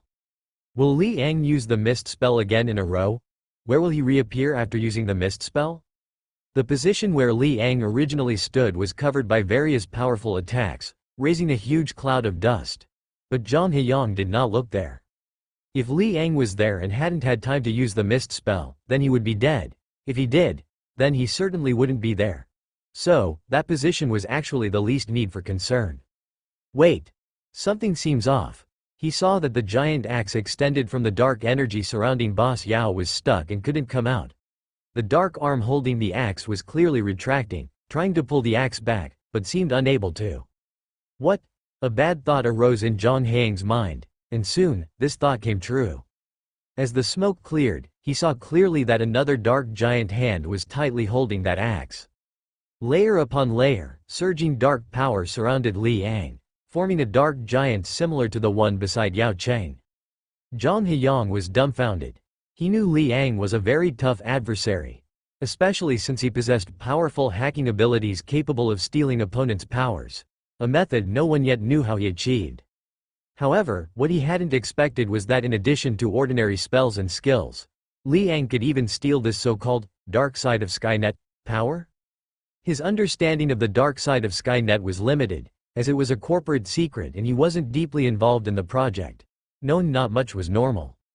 But even from the little he knew, this power's source seemed to stem from some innate trait of that girl Yao Xiaomu. This trait was related to a past secret experiment by the corporation, which was a one-time, non-replicable effort. Even the power in Yao Cheng's possession was essentially an application developed through research on Yao Xiaomu's trait. In other words, without Yao Xiaomu, the power of the dark side of Skynet wouldn't exist. But even so, Li Yang can steal this power and use it for himself? Originally in the Blood Crow clan, Li Yang had already shocked people by cutting off Yao Xiaomu's dark domain with a single strike, completely nullifying her controlled power. After the intelligence was brought back, he heard that the company took this matter very seriously and urgently allocated personnel to develop preventive technology. Yao Cheng had been fighting Li Yang for so long, dominating the battlefield, and still hadn't seen Li Yang use his old tricks. Zhang Heyang thought the company had already prepared defenses against them. He didn't expect whether the earth-shattering breaking sword was still effective or not. Li Yang wasn't using it, he was waiting here. When it's broken, where do you steal the power? When Li Yang himself also transformed into the dark giant, Zhang Heyang clearly understood that there was no room for him to intervene in this battle. He and his comrades' attacks were useless here. He could only take those who could still move farther away and arrange the evacuation of the Yunlang group staff still inside the building. The rest was just watching these two colossal entities battle it out in the Yunlang headquarters building. This wasn't the top floor anymore. Boss Yao's office space was large, with enough height, allowing for some maneuverability even as a giant dark giant. But below, the space wasn't as large. The vertical height was insufficient, pressing the dark giant's body to look a bit flatter and fatter. This further cramped the horizontal space. These floors were already smaller than above, with walls and partitions dividing the space into small sections. But it didn't matter. These obstacles couldn't restrict the giants from unleashing their full strength. The two giants used dark power to mold arms, axes, warhammers, and other weapons, but it was essentially pure power against power. Their huge bodies didn't care about any obstruction while swinging. It's great if there are none; if there are, they'll smash anything blocking them. Walls, partitions, furniture, decorations. Everything in this office floor became fragile. With the intense combat, these items shattered everywhere. The fragments were even used as weapons for mutual attacks, the giants naturally using their dark power to hurl them at each other. But this method was almost useless. Even bullets were ineffective. The debris bounced off or was dissolved by dark power. It hardly mattered, it was merely incidental. The key was still the pure power clash between them. In every punch, axe, hammer, the forces similar in nature but opposing would clash fiercely. Overall, they were evenly matched. From Zhang Heyang's perspective, he couldn't tell who had the upper hand. Both were equally massive, equally fierce, equally unbeatable. Soon, he couldn't even observe the battle between the two dark giants well. Their fight intensified, forcing Zhang Heyang, the observer, to stand farther away to avoid being affected. Impacts they ignored could be deadly to him. As their battle intensified, repeated attacks hit the ground, smashing through the floor, and making observing the battle even harder. The broken floor, under the chain reaction of powerful forces, shattered, detached, pulling the giants down. Fortunately, no one was below, they had been evacuated, preventing casualties. The giants continued to fight fiercely, breaking through another floor, then another. As the fight continued, Yao Cheng's momentum diminished. His counterattacks against Li Yang grew weaker, gradually falling into a disadvantage. Initially, he was oblivious, as his mind was somewhat burned by the dark side of Skynet. But as his power waned and he couldn't match Li Yang, his sanity seemed to return. He realized the issue. He shouted in fear, You stole my power? This had two meanings. On one hand, Li Ang had stolen the dark side of Skynet spell and transformed into the Dark Giant. On the other hand, Yao Cheng's power was continuously waning during the fight. Every attack from Li Ang seemed like a thief, taking a chunk of flesh from Yao Cheng's Dark Giant body, converting it into his own power. This kind of battle was certainly unfair. It was natural for Yao Cheng to struggle as the fight progressed. Li Ang didn't waste words on this matter. It was time to strike relentlessly. While smashing, he asked another question: where is Yao Xiaomu? Subspace shadow. This is a terrifying thing. In the Empire's history, there have been records of this entity. When an extremely large swarm appears, this phenomenon always occurs in tandem. Empire scholars believe that this is a typical phenomenon where the true universe affects subspace, and to some extent, it proves a certain academic faction's theory. They believe that subspace is a projection of the real universe. Creatures of the real universe, their souls, thoughts, emotions, such things are projected into subspace, forming twisted forces.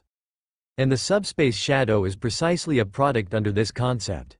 The swarm has no active consciousness, no thoughts or emotions. Also because of this, when they gather on a large scale, and with a swarm will, consciously leading, then these unconscious swarms can cover the subspace power of the corresponding area into their own form. With no consciousness, there is no subspace power input. The entire area of subspace will turn into darkness. Naturally, no subspace power can be borrowed into the real universe from this area. The direct manifestation in the real universe is that all psychic spiritual power will be greatly weakened, even directly cut off.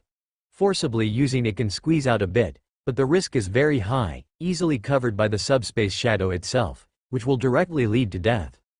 Regardless of whether this school's theory is true, at least the phenomenon they describe is indeed correct.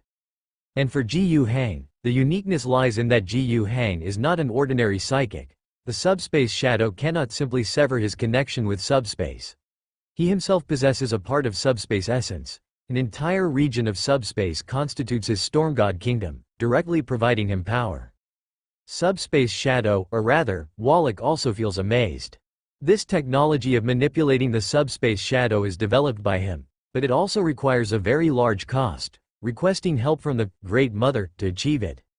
He originally intended it to deal with Ji Yu Hang, no doubt. Now, there is a consensus among these traders that in the case of not being able to solve Ji Yu Hang's psychic threat, do not engage in a decisive interstellar naval battle with him, that is seeking death.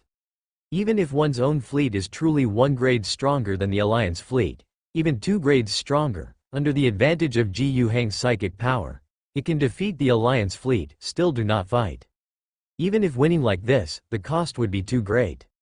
Previously, the Dubo fleet's method was to have a neuron progeny on board. Generally speaking, this is a monster equivalent to the strength of an alpha-class psychic and can be controlled. Not to say able to defeat Ji Yu Hang, at least in fleet warfare. It could protect one's own fleet? The conclusion was no. Wallach also studied that battle. Based on the scattered information after the battle, he pieced together the entire picture of Ji Yu Hang defeating the Dubo fleet at that time. So, he brought out this subspace shadow thing. Originally thought Ji Yu Hang was just a very powerful psychic. Once covered by the subspace shadow, the problem would be solved. But when this moment truly arrived, Wallach realized it was not like that at all. The region that cannot be covered by subspace, that kingdom of storm. Could this actually be Ji Yu Hang's source of power?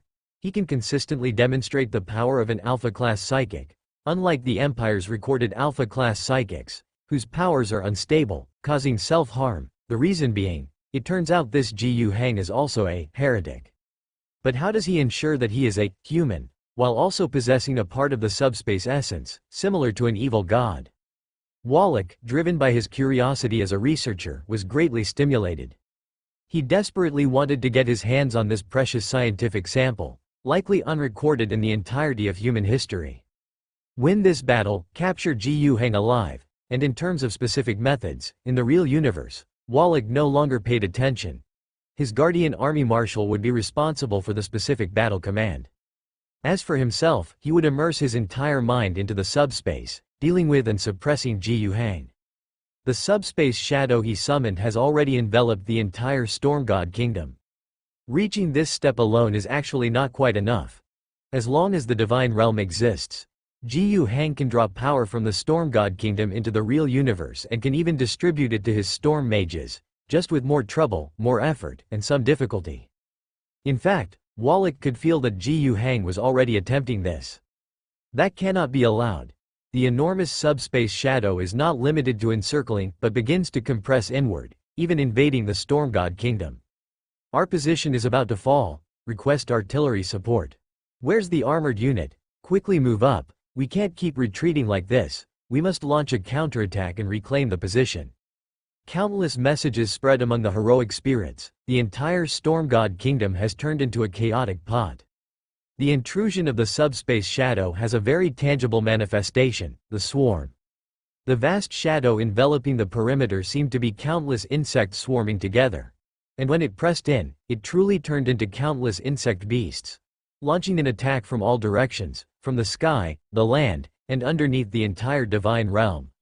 Over the years, under the persistent construction of countless heroic spirits, the Storm God Kingdom had already changed. The desolate scene when the primal fury owl ruled had completely become a thing of the past. The present Storm God Kingdom is a vast city, shrouded over green and purple earth, bathing under the thunder. Countless buildings stand in various forms, where heroic spirits live in peaceful existence. They are heroes who dutifully served the Alliance, and after death, they could enjoy eternal peace in Jiyu Hang's divine realm. But this swarm invasion broke everything. However, one cannot doubt the combat prowess of these heroic spirits. They quickly took up arms and engaged in desperate battles with those swarms that broke through the surface, flew in from the sky, and charged in from all sides. The battles were extremely fierce, and at a glance, there was no end in sight. The swarm is boundless and inexhaustible. The number of heroic spirits is limited. The total number of heroic spirits enshrined in Jiyu Hang's divine realm has not even reached 100 million. But these tens of millions, with not only strong fighting will, they are also indestructible. When wiped out by the swarm, they often revive not far away, in areas still covered by Jiyu Hang's storm divine power. This is like an eternal war, with both sides mutually exhausting each other. Jiyu Hang stood in the very center of the Storm God Kingdom, his consciousness spreading throughout the entire kingdom. In this nearly eternal war of attrition, who will ultimately emerge as the victor? Your swarm is endless, my heroic spirits endlessly resurrect. But in reality, nothing is truly endless. What about the subspace shadow? Has it really turned the subspace into a vacuum? Simply put, it's just a force belonging to the swarm mirrored into the subspace. Fighting purely on this basis of mutual attrition, those invading swarms being continually damaged and eliminated actually represent the ongoing weakening of the subspace shadow. When this weakening reaches a certain level, the subspace shadow might not be able to sustain any longer. But the same applies to Jiyu Hang as well. The invading swarm, eliminated by the thunder descending from the sky, also consumes the power of the Storm God Kingdom. If the swarm annihilates the heroic spirits, resurrecting them again is also a drain on the Divine Kingdom's power.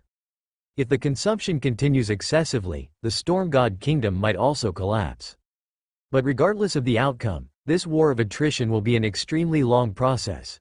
It is uncertain how long it will take to see a result. In the end, who will win and who will lose, Jiyu Hang doesn't know. At least, he has no definite answer at the moment. Yet Jiyu Hang hasn't forgotten how this eternal battle in subspace began. It serves the confrontation between both fleets in the real universe. According to the current trend, no matter who ultimately wins, the naval battle in the real universe will certainly be over. So what is the situation of the naval battle in the real universe now? It seems that the Alliance is at a disadvantage. Without the intervention of spiritual power, the Alliance fleet is indeed at a disadvantage in terms of strength and scale compared to the opponent. From the perspective of conventional naval warfare, the Alliance's operation has encountered problems. There has always been some gap in the fleet's capabilities, and when the opponent crossed the jump point, the Alliance's grasp of the initiative was inadequate, being suppressed by Wallach's arranged series of smooth maneuvers. During the most dangerous moment of crossing the Star Realm tunnel and reaching the jump point, Wallach's fleet has already gotten through it.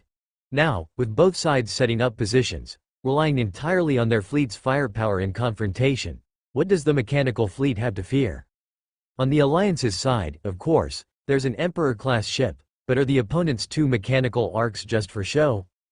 It's been a few years since the Alfonso sect's 3 mechanical arcs, with Alfonso II, the one most oriented towards warfare, was destroyed among them. The remaining 2 are conventional mechanical arcs. Ordinary mechanical arcs, in terms of ship specifications, are not inferior to war arcs, but they have more production and research capabilities, as conventional mechanical arcs are not solely born for warfare. Nonetheless, their combat power remains formidable.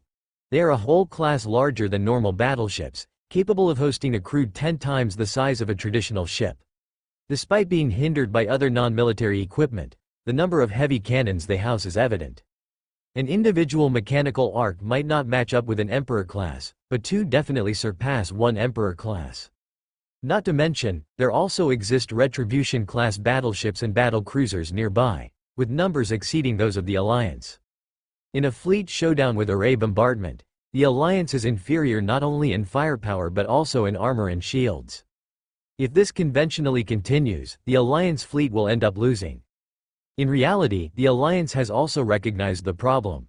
Upon consulting Gu Hang and realizing that support from spiritual power is unlikely in the short term, the Alliance adjusted its strategy promptly. They no longer concentrated firepower on bombarding the enemy's main warships.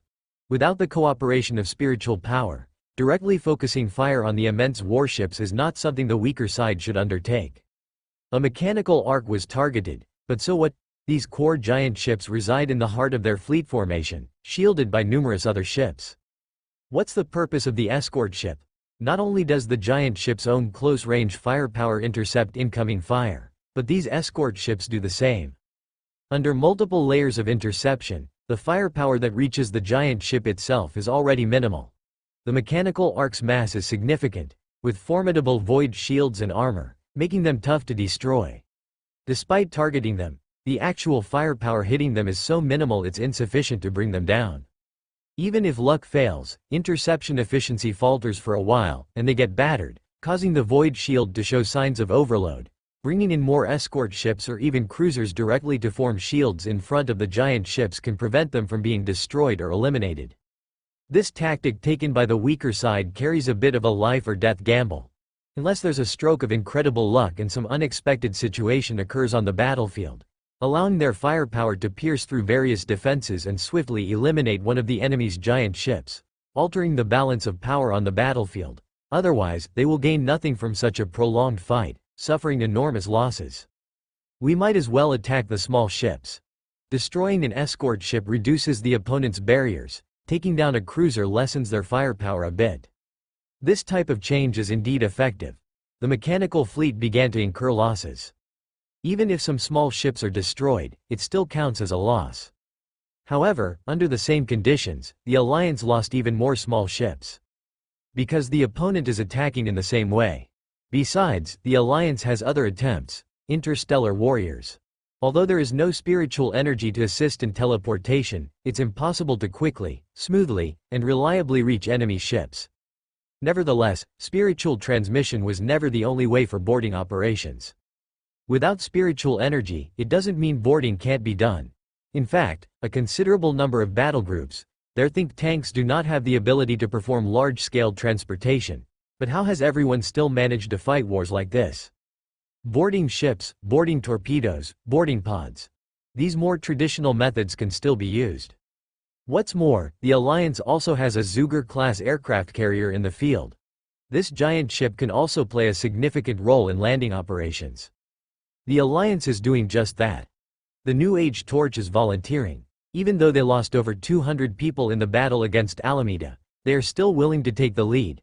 Knowing that in the current disadvantaged naval battle, conducting boarding actions would result in great sacrifices, they're still all in. Wang Mengsong's previous actions eased the relations between the redemption camp and the new battle groups, allowing some of the old Torch's thoughts and culture to be accepted, making tactics not as reckless. However, the thought trend of washing away sins with sacrifice, derived from the entire group, has not changed. Flame has similar thoughts, just not as intense as the Torch. They are also volunteering. Yelisia approved their strike but did not let them fully mobilize. Try it first. Gu Hang's current attention is mostly on the subspace confrontation. It's quite good that he can spare a moment to look at the naval battle situation, as he cannot put in the effort to make decisions. Otherwise, the balance in the Storm God Kingdom's confrontation might be disrupted, which would be a significant loss. Stripping Ji Yu Hang of spiritual energy means that from a naval command standpoint, Ji Yu Hang is not the expert, and it should be left to Yelisia. The New Age Torch and Free Flame battle groups each deployed 200 warriors for boarding. Meanwhile, she also activated her high clearance and utilized another hidden force, the Shadow Battle Group created with Phoenix Seeds. She naturally does not know what the Shadow Battle Group is. No matter how much Ji Yu Hang trusts her, such things are impossible to disclose. Nonetheless, it doesn't hinder Ji Yu Hang from telling her it's just a powerful force, much stronger on average than the other two battle groups, which can be utilized when necessary.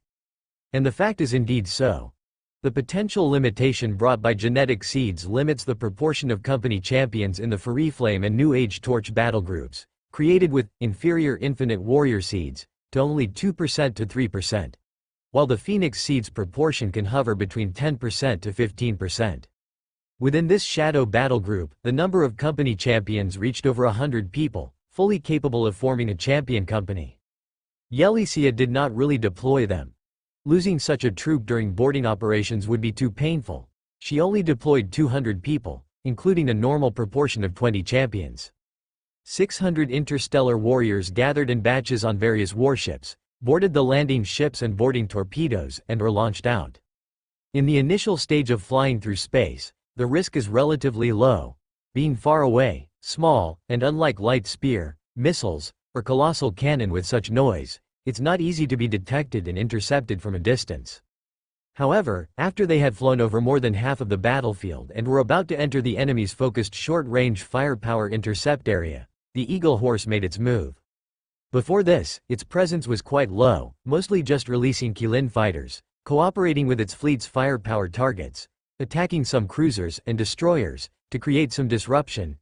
Dragon Elephant war machines, or even those suicidal patrol ships, must yield results when released, otherwise, it's a loss. But in previous battles, opportunities were hard to come by. But now it was time for it to shine. The target was set directly at the two Dragon Serpent-class battle cruisers of the mechanical sect ships.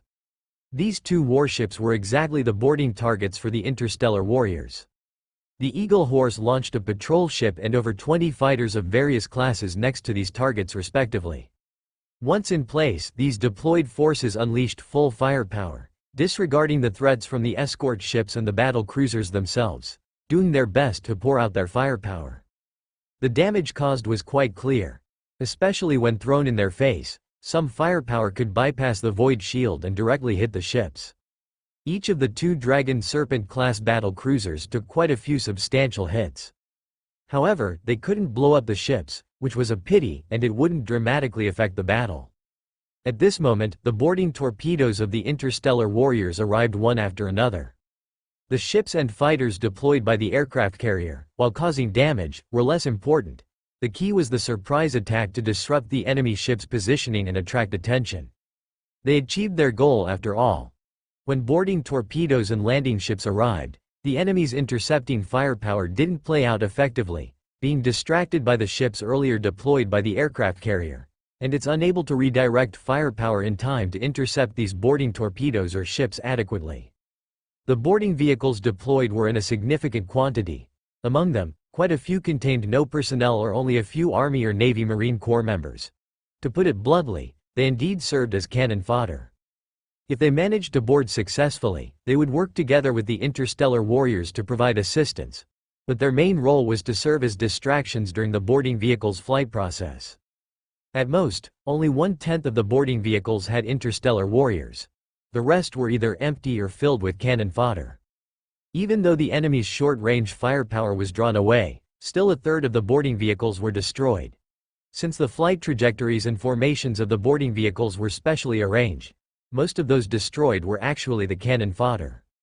Overall, the interstellar warriors sacrificed during the boarding process did not exceed 100, about 70 to 80 in number. Those remaining almost all completed boarding. The boarding torpedoes and ships crashed hard into the ships. The interstellar warriors and some surviving cannon fodder Marine soldiers rushed inside the ships and engaged in combat with the protection army within these two Dragon Serpent-class battle cruisers. As they fought, they began to sense something amiss. The enemy was not merely the protection army. As previously mentioned in reports, entities with both biological and mechanical modifications were all present. These monsters were still not opponents for the interstellar warriors and were eventually defeated. However, not all interstellar warriors managed to achieve their combat objectives. They were, of course, not there to seize the ships, as conditions for capturing vessels were non-existent at the moment. They were there to bring down the ships. Whether by destroying the ship's bridge, which acts as the brain, depriving it of its command center, or disabling the engine section, rendering the ship motionless, or even by detonating ammo and fuel stores, destroying the vessel from within. The goal was to render the ship incapable of combat. And it needs to be quick. Taking 1 or 2 days to achieve provides no meaning, as the naval battle would reach its end phase or even finish by then. This might be the most stressful moment in Yelisia's life. Her time in the Navy has not been short, but before joining the Alliance Navy, she was at most the captain of a single ship. In the Alliance, she became an Imperial Navy admiral, commanding the vast fleet of the Alliance. Battleships, aircraft carriers, battle cruisers were all under her command. This is almost the pinnacle that an Imperial Navy general can achieve in their career. Can an average admiral command such a powerful fleet? Probably not. Even a Navy general is unlikely to suffice. Perhaps an admiral might be. However, in numerous operations prior, although all were commanded by Yelisia, one cannot ignore Ji Yu Hang's role. Although her husband did not directly interfere in fleet maneuvers, the biggest method for the fleet's victories was undoubtedly Ji Yu Hang's spiritual energy. The fleet's movements were aligned to act in concert with Ji Yu Hang's spiritual energy. Often, when Ji Yu Hang tore open the shield of an enemy ship, the fleet's firepower would focus on that ship, without Yelisia having to worry much. Though one victory after another turned into military honors for her as a Navy general, which is something to be happy about, she also understood that those achievements were not entirely hers, not wholly achieved through her ability alone, but instead borrowed from Ji Yu Hang's glow. Of course, she wouldn't be unreasonable enough to ask for a chance to prove her ability. War is no child's play. Doing so, even if the ship's void shield takes one more hit, the spell shield energy consumed is rather costly. If the armor is hit one more time, those indentations and cracks require dock time for repairs, using large engineering machinery to restore the ship's surface. Everything costs money. Nothing related to the Navy comes cheap. But putting aside practical considerations, she had never not fantasized similarly in her heart. She has always been strong-willed, eager to prove herself. And now, unexpected and unprepared, the opportunity presented itself before her. Without the help of spiritual energy, Ji Yu Hang was fully engaged in another dimensional battlefield, unable to heed the space naval battle in the real universe, and he fully delegated and trusted her. She now was the highest commander of the entire fleet. Everything moved according to her. And what she faced was a tremendous challenge. An enemy more powerful than the Alliance fleet, a disadvantageous headwind situation. How was she to fight this war? When such a challenge was truly laid before her, she regretted, wishing she hadn't had such an opportunity. Were simple victories not good? But the reason a challenge is that it will not shift according to her will, one she must face. And she was practical. This battle couldn't be won. Winning it wouldn't be worth it. Although she didn't know what situation Ji Yu Hang was in on the other battlefield, whether he could quickly achieve victory and return to the real universe to assist, she couldn't pin her hopes on this. She had to independently make the right decision. Rather than staying here, with a disadvantageous naval force, with major sacrifices to wait until Ji Yu Hang finishes his task or to strive for victory in war, Yelisia decided that it was better to play it safe. She decided to retreat, but not simply turning the fleet around and fleeing. Otherwise, under the enemy fleet's pursuit, who knows how many ships would be lost on the way back to Alameda. The entire fleet, under Yelisia's command, maintained the fleet formation. The cooperation between ships was relatively tight, and the entire fleet circled around, ensuring that the frontal firepower faced the enemy, while trying to increase the distance between both sides. The greatest advantage of this strategy was that the farther the overall distance between the two sides, the less effective the firepower. When a shot from the colossal cannon would take a long time to hit, not even the bird divination device array or the spiritual calculation array, no matter how powerful their trajectory computation, could maintain a certain level of accuracy. The light spear would be slightly better, its accuracy might be less affected, However, the too long distance causes the power of energy weapons to exacerbate their decay exaggeratedly. In short, as the distance increased, the intensity of naval battle naturally decreased. When the distance was far enough, they could leave the battlefield and directly return to Alameda. Even if the enemy keeps pursuing, as long as the naval battle's intensity lessens, the fleet's attrition becomes acceptable. Then a tangled battle over 10 days to a couple of weeks is not rare, tangled and harassing each other along the way back to Alameda. By this time, Yelicia had to be thankful for the earlier alliance strategy in Alameda that proved quite valuable. If not for swiftly taking control of it, grabbing the orbital defense system and the ground-based orbital gun fortress cluster, stationing 5 army groups on the planet amounting to over 1 billion alliance army, the situation would genuinely be dire. Now, at least they have a sound backing to rely on. Returning to Alameda, with the support of the orbital system, they need not fear. While the Valak fleet has higher strength, it hadn't diverged excessively, making it impossible to breach the Alliance fleet under the cover of an orbital defense system. If they dared to rashly approach, Yelicia wouldn't mind delivering a head-on blow, earning herself a few more illustrious military honors. If the Valak fleet chooses to besiege and cut off external supply lines, that's still not a concern. As long as the Alliance main fleet suffers minimal losses, it can still maintain an active stance, and the mechanical sect fleet cannot be too reckless. Otherwise, Yelicia can strike them at any moment. The entire thought process is sound. The issue lies in execution. Will the mechanical fleet allow them to do this? It seems they are unwilling. They accelerate and pursue upwards. To stop their pursuit, Yelicia must ensure they have sufficient deterrent power. The firepower of the main ships is crucial, as are the 600 interstellar warriors previously ordered to board. Yelicia received the latest news that they all successfully boarded. However, they faced tenacious resistance within the fleet. Only one unit completed the mission. The 200 Shadow Battle Group completed the task. They detonated the enemy ship's engine room and energy compartment, causing a massive explosion within the ship. This explosion directly destroyed that Dragon Snake-class battleship cruiser. Moreover, over 100 Shadow Warriors seized minor spacecraft originally attached to the mechanical sect's ship, or reclaimed their boarding shuttle used earlier, and returned before the explosion. However, the fate of the other 400 interstellar warriors was relatively tragic. They only partially completed the mission, destroying 60% of the weapon systems and temporarily occupying the bridge, but failed to destroy it. While the hundreds of survivors from the Shadow Battle Group had returned, the 400 warriors from Flame and New Torch were still stuck at this stage. They are likely not all dead yet, with Captain Eric of New Torch still leading a significant portion of interstellar warriors resisting fiercely within the enemy ship. However, the losses sustained in the internal combat of their ship have drastically reduced their numbers, making mission completion increasingly unlikely. They also barely found any chance to evacuate. At this stage, we can essentially regard them as annihilated. The combined loss of 500 interstellar warriors is substantial, but in Yelicia's view, such sacrifices are both worthwhile and necessary. This directly resulted in one enemy battleship cruiser being destroyed and another entering chaos. Even if their subsequent repair teams restore part of the firepower and command system, the effect of emergency repairs is unlikely to be good, and the ship's combat capabilities will inevitably suffer significant impacts.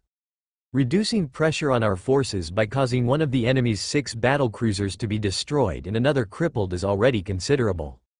It's not just reflected in the head-to-head fleet confrontation. Yelicia's plan is to maneuver, increasing combat distance and reducing battle intensity.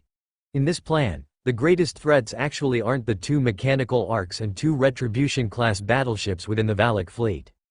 These 4 giant ships certainly possess strong frontal combat capabilities, but they're all cumbersome units.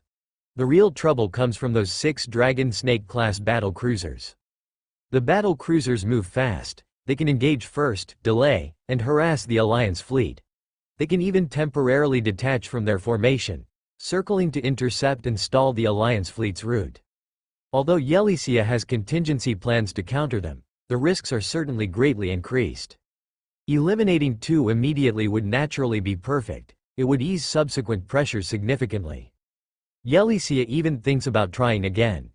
Even if sacrificing another 500 interstellar warriors to exchange for 2 enemy battleships isn't impossible. However, for caution, she didn't deploy as many units in the second wave sortie. While Freeflame and New Torch still want to fight and hope to be sent to the previously fought ship, partly to complete the unfinished mission and partially to rescue some comrades. But Yelicia vetoed this. She quietly dispatched just 200 Shadow Battle Group, targeting the 3rd Dragon Snake-class battle cruiser. This time, however, the results were less than ideal. Though there were fighters launched from the Eagle horse carrier providing cover, this time the boarding losses were significant, with over 50 people killed on the approach before boarding. Then, the successful boarding of 150, assisted by a few Navy Marine Corps units, couldn't perfectly accomplish the mission, only incapacitating the enemy ship's command system without completely destroying it. Furthermore, they couldn't evacuate. Yelicia thus soberly realized that the previous success was perhaps a fluke. So she stopped gambling further. After all, not all interstellar warriors should be sacrificed for such tasks. The Valak fleet is also engaging in boarding raids. Those peculiar, anti-detection characteristic spore-like boarding eggs that adhere to ship armor and corrode holes for entry are quite unpleasant. The invasions launched by those suicidal partial fleets earlier still haven't been completely resolved 2 standard Terra days after the naval battle started. Moreover, the mechanical sect persistently counter-delivers these boarding spores. The Alliance fleet has significantly heightened precautions and interception against this matter. But just as our boarding torpedoes can board enemy ships, those boarding spores can't all be intercepted either. Furthermore, their successful boarding rate is not low, at least higher than conventional boarding torpedoes and boarding shuttles. Now they occasionally drift over causing some trouble, but can the possibility of enemy large-scale deployment be excluded? Probably not. For this situation, interstellar warriors have to take small boats to rescue on various invaded friendly ships. Precautions are necessary. Having already destroyed 1 battle cruiser through interstellar warriors' boarding tactics and severely reduced the combat capabilities of 2 more, it's already sufficient. As they continue to gain combat distance and retreat whilst fighting, the threat posed by the remaining 3 battle cruisers of the mechanical sect becomes relatively limited. They attempted an intercept maneuver but suffered greatly instead. They did slightly delay the Alliance fleet's advance but paid the price of 1 Dragon Snake-class battlecruiser being heavily damaged, almost destroyed. After being repulsed, they attempted a wave of high-density boarding spore deployment, but awkwardly, these boarding spores have stealth advantages and a high boarding success rate, yet their speed is indeed slow. In the Alliance fleet's high-speed maneuvers, roughly more than half missed their intended positions and had to be awkwardly recollected by the Valak fleet. And those boarding spores that did arrive at scheduled locations on time indeed exerted their effects, as apart from intercepted ones, a reasonable proportion successfully boarded and released the hybrid mechanical insect-modified servitors within the Alliance ships. But they faced fierce counterattacks. The contingency Yelicia left in place made an impact at this moment. The Glory Guards, Battle Nun, and Interstellar Warriors, 3 elite Alliance units, boarded various small ships and fighters upon detecting large-scale boarding spore approaches. Transferring between Allied ships bases little risk. Although there are rare cases of being hit by enemy fleets' distant shelling, it is highly unlikely and takes extreme bad luck to be hit. Most can smoothly complete transfers. They are rapid response units, sent to ships invaded most severely by boarding spores to help onboard Marine Corps deal with intruding enemies. The whole process focuses on speed. This crisis has passed thus. Subsequently, the mechanical sect fleet launched a full-speed advance, but the cumbersome mechanical arc with 2 Retribution-class battleships simply couldn't speed up. In the end, they seemed to resign themselves. No longer chasing Yelicia's ships but instead turning their goals directly to Alameda. Since the Alliance aims to return, why not intercept at the destination faster? However, this attempt also failed. The Alliance returned a portion of the fleet to Alameda ahead of them. The ships that withdrew first weren't many, mainly 2 battle cruisers and numerous cruisers. After all, the Alliance has a Retribution-class battleship, which is also a rather slow piece of equipment. But as long as there are ships that return first, it's a good thing. Just as the Valak fleet arrived at Alameda, the Alliance main fleet also returned. Then, Yelicia made a rather fierce decision: charge straight into Alameda.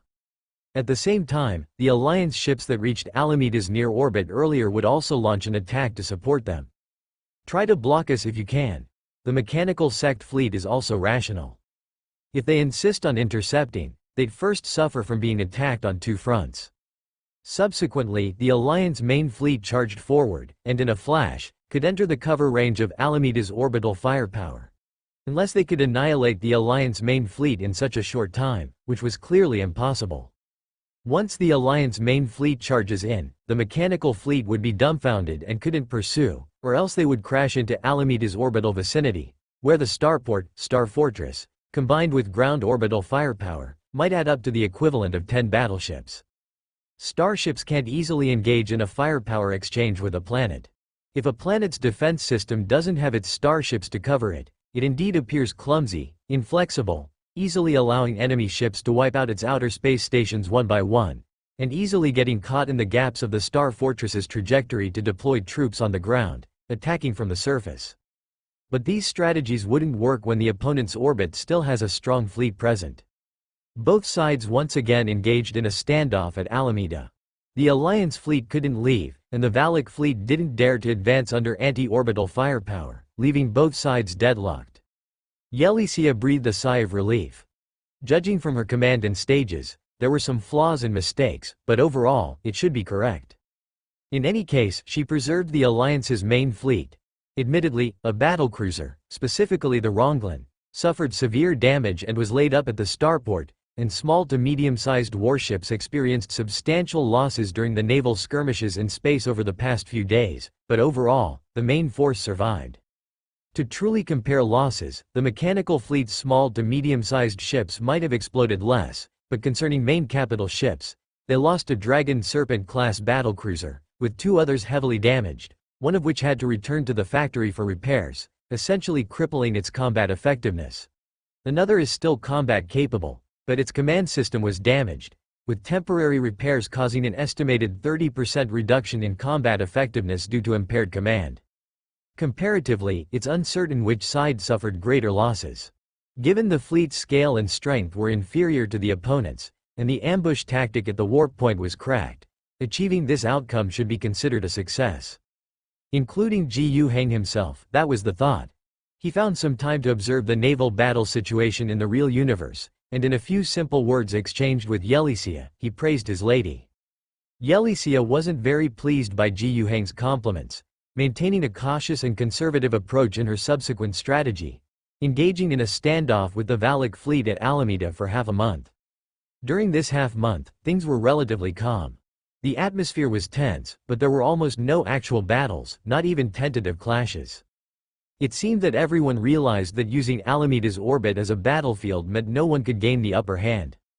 Half a month later, the situation quietly started to change. Yelicia received news of a large-scale rebellion on the surface of Alameda from her flagship. Previously, disturbances on the planet had always existed. Even with Moro, the former founding general, personally coming down to appease and suppress them, with his connections to the Alfonso sect, a rebellion seemed impossible. However, what he had built, the so-called Alameda sect, at its core was essentially composed of some of his trusted aides and some individuals from Alameda with wavering attitudes.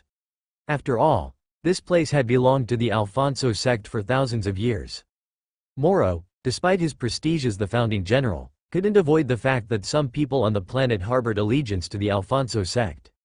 The Alliance used special operations to attack the ground, killing many leaders loyal to the original sect on Alameda, but they didn't kill them all, only eliminating the most important ones, and with such a thunderous approach and the arrival of Alliance military forces, pressed the planet into a reluctant submission. At the starport, a brief but fierce battle broke the opposition's backbone. On the ground, some leaders of the opposition remained alive. The mid-level and above were not completely wiped out, and the core forces were still intact.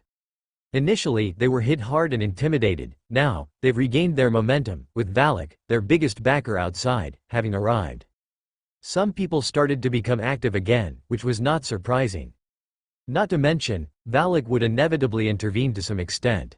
Just as when the Alliance attacked Alameda, knowing that a strong fortress must be overcome from within, the followers of the Alfonso sect naturally understood this as well. Coincidentally, they still have rather advantageous conditions. If the people on Alameda were genuinely allowed to vote collectively, Whether they wanted the Alfonso sect or the so-called Alameda sect, just established for a month or two, it's really uncertain which side would gain more votes. After Moro went down, he was able to realize the serious challenges he was about to face. With the backing of the hundreds of millions of Alliance Army troops landing on Alameda's surface continuously, he launched a series of purges internally. There were many casualties. Up to now, it's still hard to tell how many of them are genuine rebels or were forced to rebel by brutal means. But overall, previously, the various rebellions on the planet were within controllable limits. Although the Alliance Army was quite busy, having to dispatch troops everywhere and suppress uprisings all over, these were mainly pacification operations. Executing the die-hards, capturing the suspects, and sending them to concentration camps. How to deal with them specifically was the Alameda sect's business, and the Alliance did not intervene too much. The scale of battles was generally not large. Even in the worst places, it wasn't quite a war, at best just a military operation. Until now, a large-scale rebellion broke out from the Bottom Nest district in an important industrial nest capital cluster in the southern hemisphere. Initially, it was the Alameda sect's army that went to suppress it. They claimed to have suppressed it, but soon, reports of unrest kept coming from adjacent areas, and yet they also claimed to have suppressed them quickly. Alameda's sect was a bit skeptical and requested the Alliance to send in an infantry division, along with investigators. Once they entered, it was as if they stepped into a black hole, and there was no news at all. At this point, the seriousness of the problem was realized. The Alameda's own troops were unreliable, and no one knew how many potential traitors were hidden among the reformatted units. The troops that went ahead for suppression were not eliminated but defected on a large scale. In this case, the Alliance's own forces had to step in. A division wasn't enough, so an entire army group was deployed. But the scale of the rebellion was underestimated. That army group, after entering, encountered a fierce siege. Surprisingly, a large number of combat drones with a half-mechanical, half-insect race structure appeared. These formidable units were numerous, and even the elite Navy Marine Corps found it tough to deal with them, not to mention the ordinary Alliance army. An army group of the Alliance forces couldn't instantly collapse, but they struggled to hold onto a few places, suffering heavy losses. Subsequently, the Alliance Army Command Center began to reinforce the troops. One army group after another was deployed, until finally, even an entire army group cluster was positioned there. But soon, another region in the southern hemisphere also erupted in turmoil, even larger in scale. Another army group cluster was sent there. By this point, the over 100 million troops of the Alliance seemed strained. Although only 2 army group clusters were involved, and 3 remained unchanged. There was a fear that any movements could intensify the situation beyond the southern hemisphere's 2 nest capital clusters, potentially causing a global upheaval. In fact, once those 2 nest capital clusters were largely controlled, rather severe situations arose. Setting the political implications aside, the most crucial military aspect was the orbital cannon fortresses they controlled. Some of these fortresses were independently in the wilderness, while others were set up within the nest capitals. Their cannons were aimed at the planet's outer orbit and fired fiercely. The Alliance fleet faced threats from within. Engage in ground combat? Cover the army? A costly move. Moreover, there was a fear of Wallach's fleet taking the opportunity to launch a large-scale attack. If the ground couldn't be defended in time and was hit by Wallach's fleet, there was a real risk of a devastating defeat. The Alliance fleet was forced to retreat, avoiding the areas covered by the orbital cannons of those 2 southern hemisphere regions. Meanwhile, the starport, star fortress, and armed space station defense systems all had to alter their orbits around the planet, lest they get attacked when flying over the anti-orbital firepower areas. With this space given up, the disadvantage expanded rapidly. Wallach's fleet gained a window of opportunity for an offensive. They still didn't dare to pressure with their entire fleet. After all, most orbital cannons on the ground were still under Alliance control, along with the orbital defense system. However, they could perform operations in that space region controlled by the rebels. Though the corresponding airspace was quite limited, it was relatively safe to send more support to the ground. These rebels, coercing and inciting a huge number of locals, were under-equipped. They had controlled many weapons factories within the founding world and began to ramp up production. Yet, the limited controlled area, incomplete production lines for high-end equipment, large weapons, insufficient resources, etc., constrained their production capacity. Thus, the Wallach fleet could directly supplement them from space. Heavy tanks, Titans, Night Order, and more biomechanical soldiers made from insect race technology. After the Alliance reinforced their troops, the ground situation, which was initially suppressed, once again worsened drastically. A naval battle by now had remarkably turned into a pivotal ground conflict. In an unexpected turn, Yelicia had to respond. She began to further deploy troops to the ground, even sending the interstellar warriors. New Torch, Flame had sent in personnel. Yet, Yelicia was somewhat disappointed with their combat abilities. As a result, she secretly dispatched 3 battalions of the Shadow Battle Group down. These warriors, clad in gray, unmarked power armor, focused particularly on targeting several orbital cannon fortresses. Moreover, there was a fear of Wallach's fleet taking the opportunity to launch a large-scale attack. If the ground couldn't be defended in time and was hit by Wallach's fleet, there was a real risk of a devastating defeat. The Alliance fleet was forced to retreat, avoiding the areas covered by the orbital cannons of those 2 southern hemisphere regions.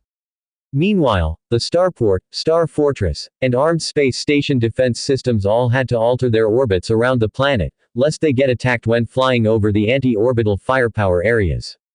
With this space given up, the disadvantage expanded rapidly. Wallach's fleet gained a window of opportunity for an offensive. They still didn't dare to pressure with their entire fleet. After all, most orbital cannons on the ground were still under Alliance control, along with the orbital defense system. However, they could perform operations in that space region controlled by the rebels. Though the corresponding airspace was quite limited, it was relatively safe to send more support to the ground. These rebels, coercing and inciting a huge number of locals, were under-equipped. They had controlled many weapons factories within the founding world and began to ramp up production. Yet, the limited controlled area, incomplete production lines for high-end equipment, large weapons, insufficient resources, etc., constrained their production capacity. Thus, the Wallach fleet could directly supplement them from space. Heavy tanks, Titans, Night Order, and more biomechanical soldiers made from insect race technology. After the Alliance reinforced their troops, the ground situation, which was initially suppressed, once again worsened drastically. A naval battle by now had remarkably turned into a pivotal ground conflict. In an unexpected turn, Yelicia had to respond. She began to further deploy troops to the ground, even sending the interstellar warriors. New Torch, Flame had sent in personnel. Yet, Yelicia was somewhat disappointed with their combat abilities. As a result, she secretly dispatched 3 battalions of the Shadow Battle Group down. These warriors, clad in gray, unmarked power armor, focused particularly on targeting several orbital cannon fortresses. Yelicia's troubles caught Ji Yuheng's attention. Moreover, Ji Yuheng was somewhat pessimistic about the overall situation. The Alliance fleet's ground troops were not enough. 5 army groups were the limit, and that was because the fleet had many colossal belly transport ships to bring the army over. Now, they were all on the ground. The Alliance army could certainly send more troops, but they needed transport ships to bring them from home. Time would surely be sufficient, but the problem was the lack of fleet escort. Valuk's ships were still surrounding outside. How could the transport ships possibly get through? Forcing through would mean not valuing soldiers' lives, it would be suicidal. In other words, the forces Yelicia could use in dealing with the current ground situation were destined to be limited. In contrast, Valak could use forces that were relatively infinite.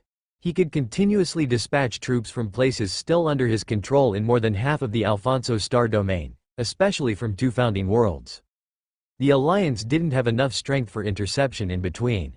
Deploying was inconvenient, but at least they had means, by taking advantage of the part of space fields correspondingly occupied on the ground.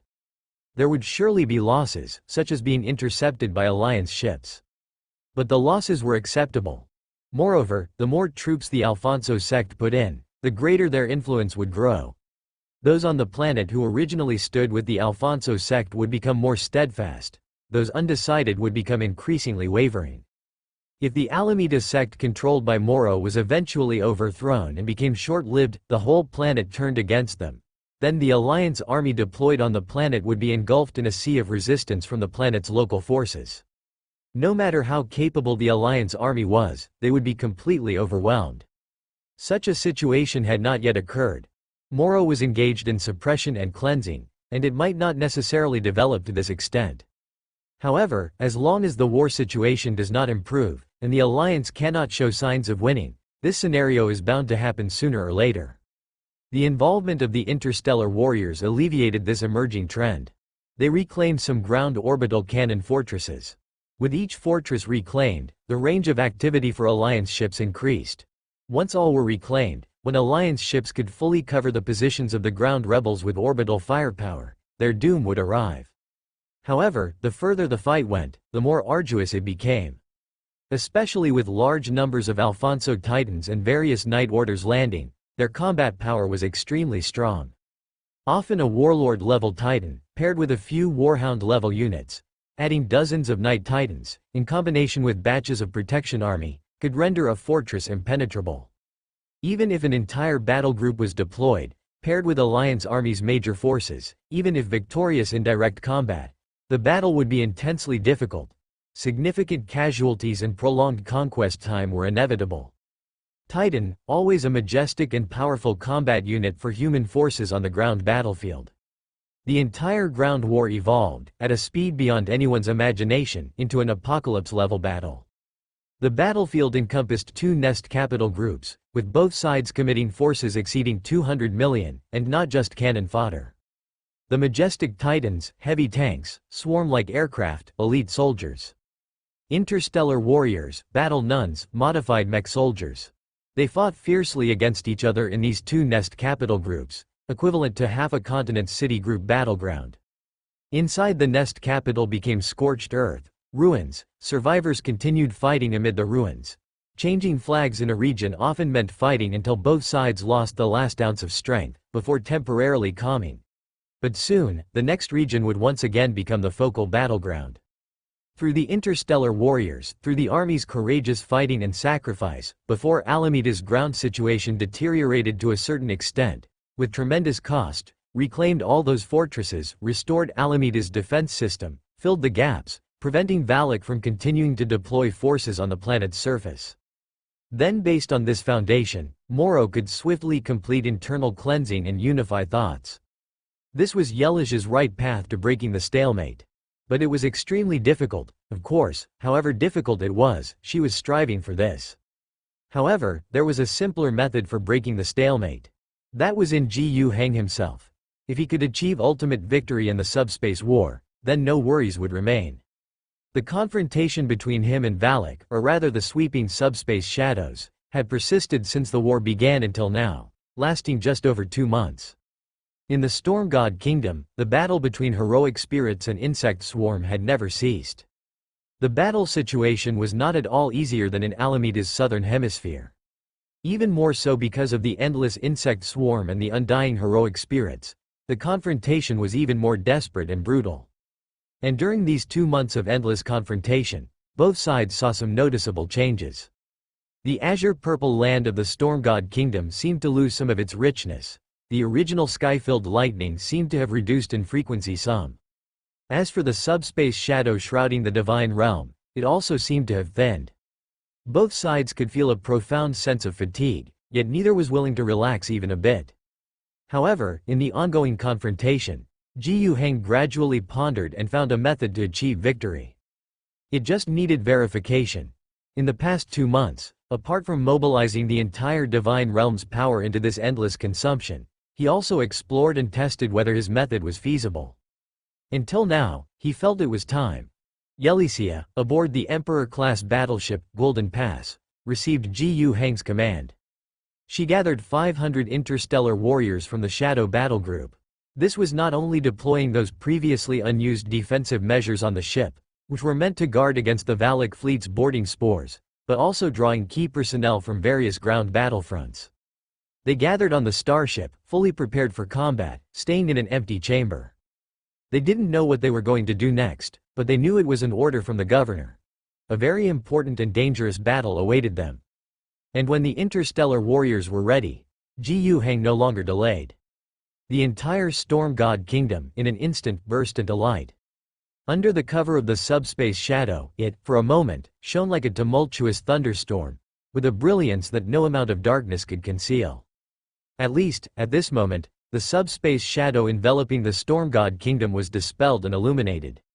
Of course, this was merely an illusion. The flicker of light lasted just a moment. Like lightning, its momentary brilliance was indeed dazzling, almost turning night into day. But if it was just a flash, darkness would definitely return. Much like now. After the storm god kingdom's fierce flash, it did not continue, and the subspace shadow re-enveloped the entire divine realm. Originally, the invading insect swarm within the divine realm was all destroyed by the electric light due to the intense energy surge. But as the subspace shadow covered again, the endless insect swarm entered the storm god kingdom once more. It seemed nothing changed, but in reality, there was a significant change. At least, there were 2 points. First, such a fierce subspace energy surge was quite conspicuous, allowing many beings to see. Previously, Gu Heng avoided making the storm god kingdom so conspicuous in the complex, treacherous subspace. Being conspicuous was not a good thing, for those evil gods and their minions were very greedy. Especially since Gu Heng had once swallowed a great unclean one, greatly offending the oldest of the 4 evil gods. Being too conspicuous, Gu Heng feared a horde of great demons would come to his doorstep. However, for a long time, Gu Heng silently let the storm god kingdom drift in subspace waves, slowly drifting as close as possible to a golden realm. Although he couldn't be sure whether that golden area, the conspicuous cold sun in subspace, was truly friendly, it seemed much better. After such a fierce flash in his divine realm, it surely allowed that golden kingdom to see his situation. Of course, just because they saw it doesn't mean they would act. Gu Heng patiently waited for a while. Not long, and a reaction came. Suddenly, within the storm god kingdom, an army emerged. The first batch was a group resembling interstellar warriors in black power armor but with skulls, bodies engulfed in flames. They weren't numerous, only about 2,000 to 3,000, but extremely powerful.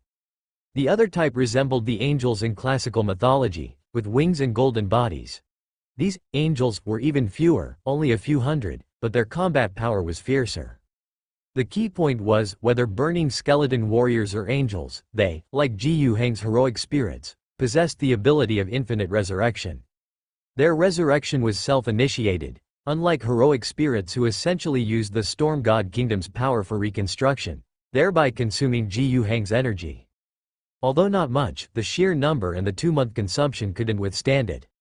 Now, with these powerful and elite warriors joining, Gu Heng discovered his energy expenditure reduced significantly. The sacrifice rate of heroic spirits decreased, reducing Gu Heng's pressure, while the insect swarm was exterminated more swiftly.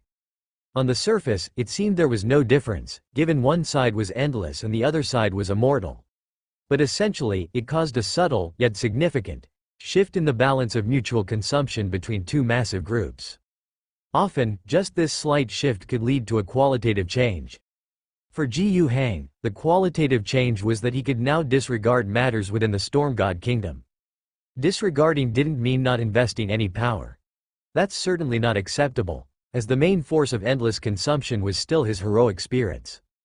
However, he could now venture out into the real universe for a day or 2, without worrying that without him personally presiding, the entire storm god kingdom's battle situation would collapse swiftly. Gu Heng flickered through the entire divine realm, transmitting information to seek some assistance. These flaming skeleton warriors, and the golden armored angels with wings on their backs, arrived silently without saying a word, engaging in no communication with Gu Heng, simply aiding in combat quietly. Although Gu Heng did not receive any additional information, not a single voice spoke to him. However, the mere flicker of the divine realm and the immediate assistance coming served as an immensely informative occurrence in itself. In this regard, Gu Heng was very appreciative. Since the other party showed no interest in communication, Gu Heng didn't insist, saying nothing more. He never forgot that his most important task was to solve the problem. The ones who came were just supplementary forces, helping Gu Heng make solving problems easier, guarding his fallback more securely. The real issue still had to be dealt with by himself. And Gu Heng had already found a solution. The lightning realm flickered, dispelling the shadow, and even if it was only for a moment, it was enough. As the shadow dispersed, it revealed the essence manipulating everything inside. It was a figure that appeared in the subspace. Ji Yu Hang was certain it was Wallach. Or rather it was Wallach's soul, will, mind. Whatever it was, the projection in subspace. Under the shine of the flicker, Ji Yu Hang could even capture the astonishment on his face. Ji Yu Hang didn't care about Wallach's emotions. What he cared about was the information sensed from the projection during those fleeting moments, including his specific position in the real universe, and the method to directly arrive beside him from subspace using the gathered information and coordinates. This was similar to conventional spiritual energy teleportation, though the operational logic was entirely different. Regular spiritual energy teleportation wasn't feasible under the subspace shadow's cover. But Ji Yu Hang could forcibly flicker the lightning realm again at this moment, even if it would cost a considerable amount of energy reserves. Shortening his ability to endure in the endless consumption battle, he was willing to take it. After all, he wasn't hoping to win this war in subspace through attrition. Furthermore, Ji Yu Hang noticed another critical point. Around the figure representing Wallach was a long worm entwining his body, but he seemed completely oblivious to it. This creature caught Ji Yu Hang's attention. It turns out, it's not simply something a great sage can easily manage. Ji Yu Hang's storm god kingdom, after all, developed from the level of an inferior deity. With the expansion of the alliance, the substantial populace trusted Ji Yu Hang, enabling him to devour a great demon and a brainworm tyrant. The growth rate of the entire divine realm was very high. Even among the powerful natives within subspace, it wasn't easy to find someone who could overthrow Ji Yu Hang. In that case, how could a great sage, working in silence for decades or hundreds of years, develop something like a subspace shadow that was so formidable it completely enveloped and even suppressed Ji Yu Hang's powerful storm god kingdom? Clearly, this subspace shadow had another set of causes. Moreover, if Ji Yu Hang thought further, it wasn't just Wallach's subspace shadow. His series of insect swarm technology might have hidden secrets. The Empire has encountered and fought against the insect swarm, and it wasn't just the Princess Star domain dealing with it. The insect swarm posed a typical threat across the entire Empire, with numerous Imperial forces interacting. Various sects within the sect of mechanics have acquired insect corpses as material, while live samples are likely plentiful. Yet no other sect succeeded in developing similar technology? Could it be that other sects are incompetent? This seems unreasonable. The Alfonso sect is considered a relatively strong sect within the sect of mechanics, but certainly not the strongest. Concerning the insect swarm, a major enemy to the Empire, it's surely not just one or two sects researching it, even Mars is involved. If they couldn't develop it, either it wasn't viable or the technological path was flawed, and Alfonso managed to use biological modification due to some special factor. It must be related to the queen mentioned by Sage Moro. Is it really Paul, Wallach and his team controlling the insect swarm? Is the insect swarm so easy to control? Ji Yu Hang expressed skepticism toward this. The situation might be more complex, yet it doesn't affect the next steps Ji Yu Hang intends to take. He had already pinpointed Wallach's location after the last flicker of the lightning realm, so his next move is to proceed to his side. Lightning realm flickered again, dispersing the subspace shadow once more. Although it returned in the next moment, it was different this time. Ji Yu Hang's presence had already vanished from the storm god kingdom. Simultaneously, the 500 interstellar warriors from the Shadow Battle Group stationed aboard the Golden Pass also disappeared. Wallach felt very uneasy. In subspace, those two flickers of the lightning realm truly disturbed him. Prior to this, he had always felt assured of his victory. In the real universe, his army holds the advantage. Although it was a pity the Alliance's main fleet managed to escape to Alameda, this place, compared to the Alliance that was recently acquired through military pressure in a decapitating manner, felt more like Wallach's home ground.